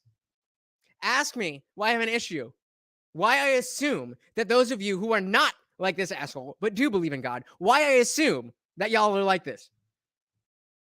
Those of you who are not like this, Mike, Kelly, Mikey, you guys are Christians, but you're not. I think so, Mikey. I apologize if you're not, but certainly Mike W and Kelly are Christians through and through. But we have respect for each other. What's the difference between somebody like Kelly or Mike W and somebody like Assassin of Atheists? How many fucking people have you killed, you little bitch? You haven't killed anybody. Get the fuck out of here. Assassin of Atheists. Assassin of fucking logic, maybe. Kelly says, I don't think when you have selfish people that derive their opinions strictly from the world, then you can justify anything. Yep. I think there's something that goes against the world and its selfishness. I agree. I just don't know what it is, and therefore I don't claim to know what it is. Kelly goes on, says, don't know about the guys in the video, but Christianity doesn't condone some of these caveats. Well, it depends on whose Christianity we're talking about. Maybe in your version of Christianity, it doesn't, and that's fair. But you have a very different, as I say, on Sunday mornings, look to your right and ask the person to define God or spirituality or grace or any of the buzzwords in Christianity. They're going to be different than yours. And then you know what's going to be super crazy? Turn to your right and do the same thing. And you're going to get a third different answer.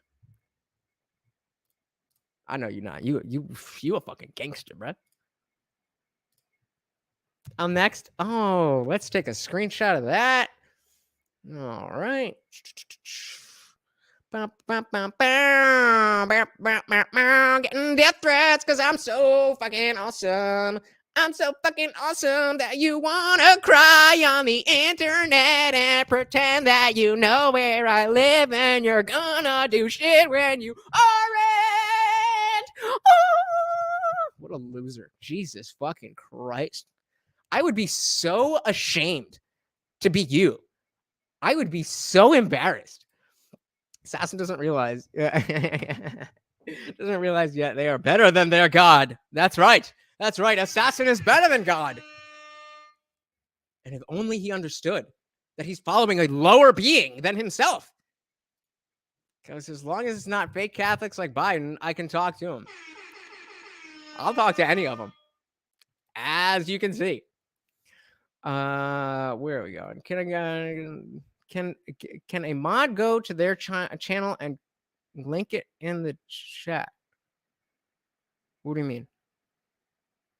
I don't know what this means. Oh, go to what? I'll make you mod. You're a mod.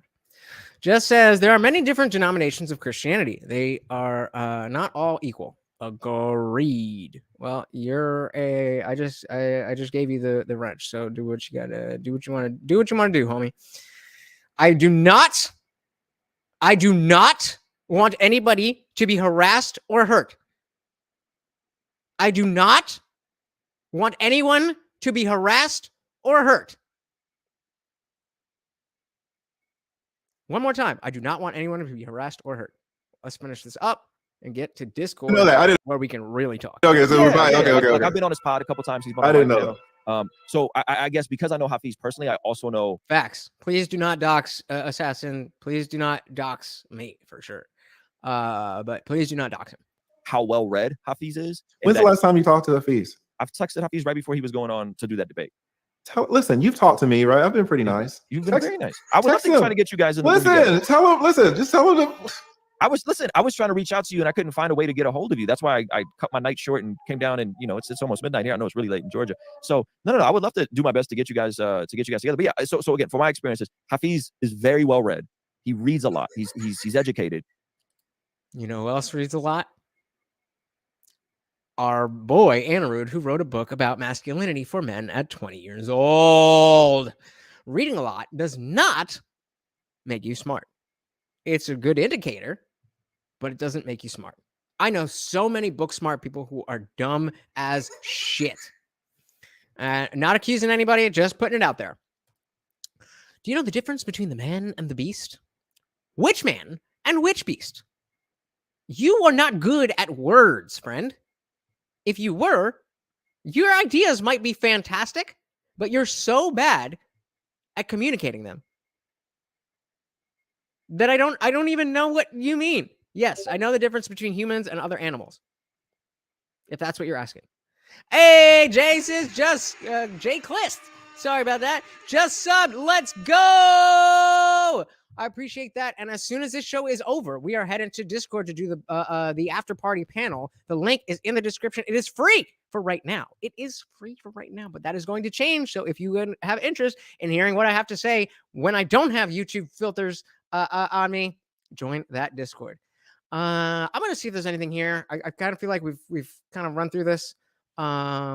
He's been around this space for a while before it was really booming. So I just have never seen it as someone that is trying to practice the Dunning-Kruger effect with regards to men, because he's been on the same thing for a decade. He's been consistent about wanting to empower men. And maybe a decade ago, I would have been like, yeah, like, what is a 20-year-old trying to tell men about? You know what I mean? Like, what are you doing at 20? But I think at 31, 32, he's built a successful business. Bitch, I'm the man, motherfucker. I'm the man. I was Christian for 20 years, and never did I think I wasn't the man. I'm the man. You are not even a man. You are a child. You are a boy. You are a bitch. Let's stop for a second. Let's stop for a second. You say he's been doing this for 10 years? He's been doing men's improvement stuff for 10 years, yes.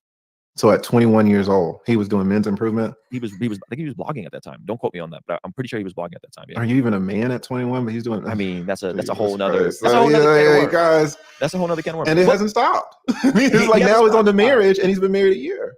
All right, so I think they're kind of just going around in circles, and we saw that it's not about the ideas themselves, because there's a lot of people who would live a better life and more fulfilled life following what Ruslan is talking about, being a Christian, all of that stuff, and that's fine. That's great. Okay, well, please teach me. Oh no, I got a lot to learn. I thought you were gonna kill me. How am I gonna learn if you're gonna kill me? See, again, your words don't mean the things that you are trying to say. It is bad. It is it is a sickness. Shout out to Abba and Preach. No, we good. Jay says, I don't know him, but Ruslan seems like a good communicator, but he was not ready for a TLA.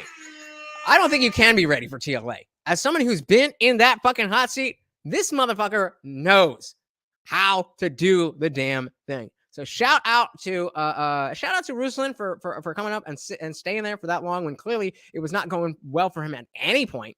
And shout out to TLA for just being a fucking gangster and doing what he does. I think if any of you have any desire to, bro, can you not lick your dick while I'm on air? Like, come on, bro. As I was saying, if any of you, are interested in either the types of things that have to do with divorce and family court in pop culture, definitely check out Elite Journey. If you're trying to be a YouTuber, specifically a live streamer, then you definitely want to buy his course. And I'm not getting paid for this. I'm saying I bought it, and I'm the mastermind. It is so awesome. It is. Let me put it this way: it's so difficult to find the specific information that I'm trying to find. Like right now, the Stream Deck, those sounds are coming out. They're not coming through my computer, and you guys are hearing them. It's getting picked up by my microphone because it's coming out of the other TV because it's not working the way it was when I had my laptop. I don't know. How do you Google that? I don't know how to Google that, but I got a meeting on, what day is it? I got a meeting on Sunday coming up, and all I got to do is be like, yo, you guys know how to do this? And they're going to know exactly what my shit is. And it's just, even if it's not TLAs, a mastermind like that, but also definitely TLAs, and I've been in other situations where you pay money to be part of a group and it doesn't work out, as I've explained. The man knows what he is doing. So I hope you guys enjoyed, the breaking down of this little debate. This is a lot closer to, what I want to be doing than, for example, the Friday stream where I tried to stretch out talking about the Andrew Tate arrest. Like, I'm not a news guy. I think I am better at taking these conversations and breaking down what it is that you should be paying attention to, so that A, you don't get caught in these same traps when you're talking to somebody else, and B, when you are in these conversations and somebody does make one of these mistakes, that you can point it out and catch it. And it's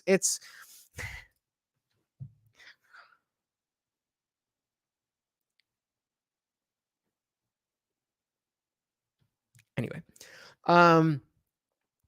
It's really a strong thing to be able to articulate your ideas.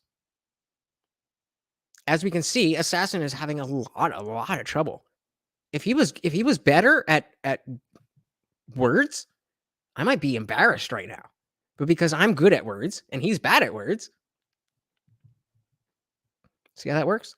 So but that's neither here nor there. I want to thank you guys so much for hanging out with me and spending this time. And I know you could be doing a million other things, and I really appreciate that you are here. And if you enjoyed this kind of conversation, then we are going, as soon as this ends, we are going right over to Discord.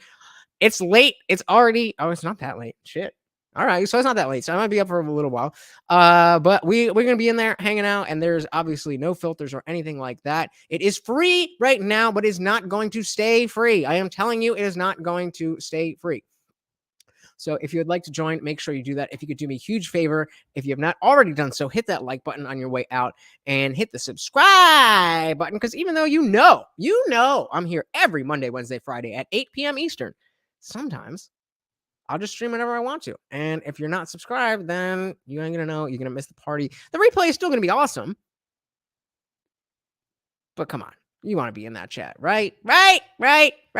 Exactly. Like I said, I still think there are certain content that you can cover and give the same energy. I'm looking for it. So again, join the Discord, drop that content, and I'd be happy to try and find it. Morty, can you give me 5 seconds?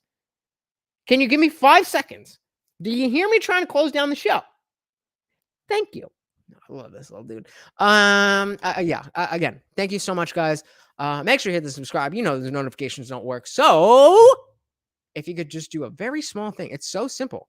As soon as you get here, just pop that little share button, throw it on Facebook, Instagram, Twitter, other YouTube channels, TikTok, whatever. That is how we are going to grow these parties. There's no other way. I can't do it without you guys. I need you guys. So I hope to see you again. And even if not, thank you so much for being here. I very much enjoyed this. And welcome to the newbies, Jess and Jay. And who else is new? Do we have any other newbies? Well, welcome to the newbies. And Assassin, you're always welcome back if you would like to try to do better with your words. But you just didn't do a very good job at this time. So with that, I will say thank you again. I hope you guys enjoyed this party. I have been your host, Lech, a.k.a. the Indian Jesus, here to resurrect the second coming of common sense. Until next time, guys, I am out of here. Peace.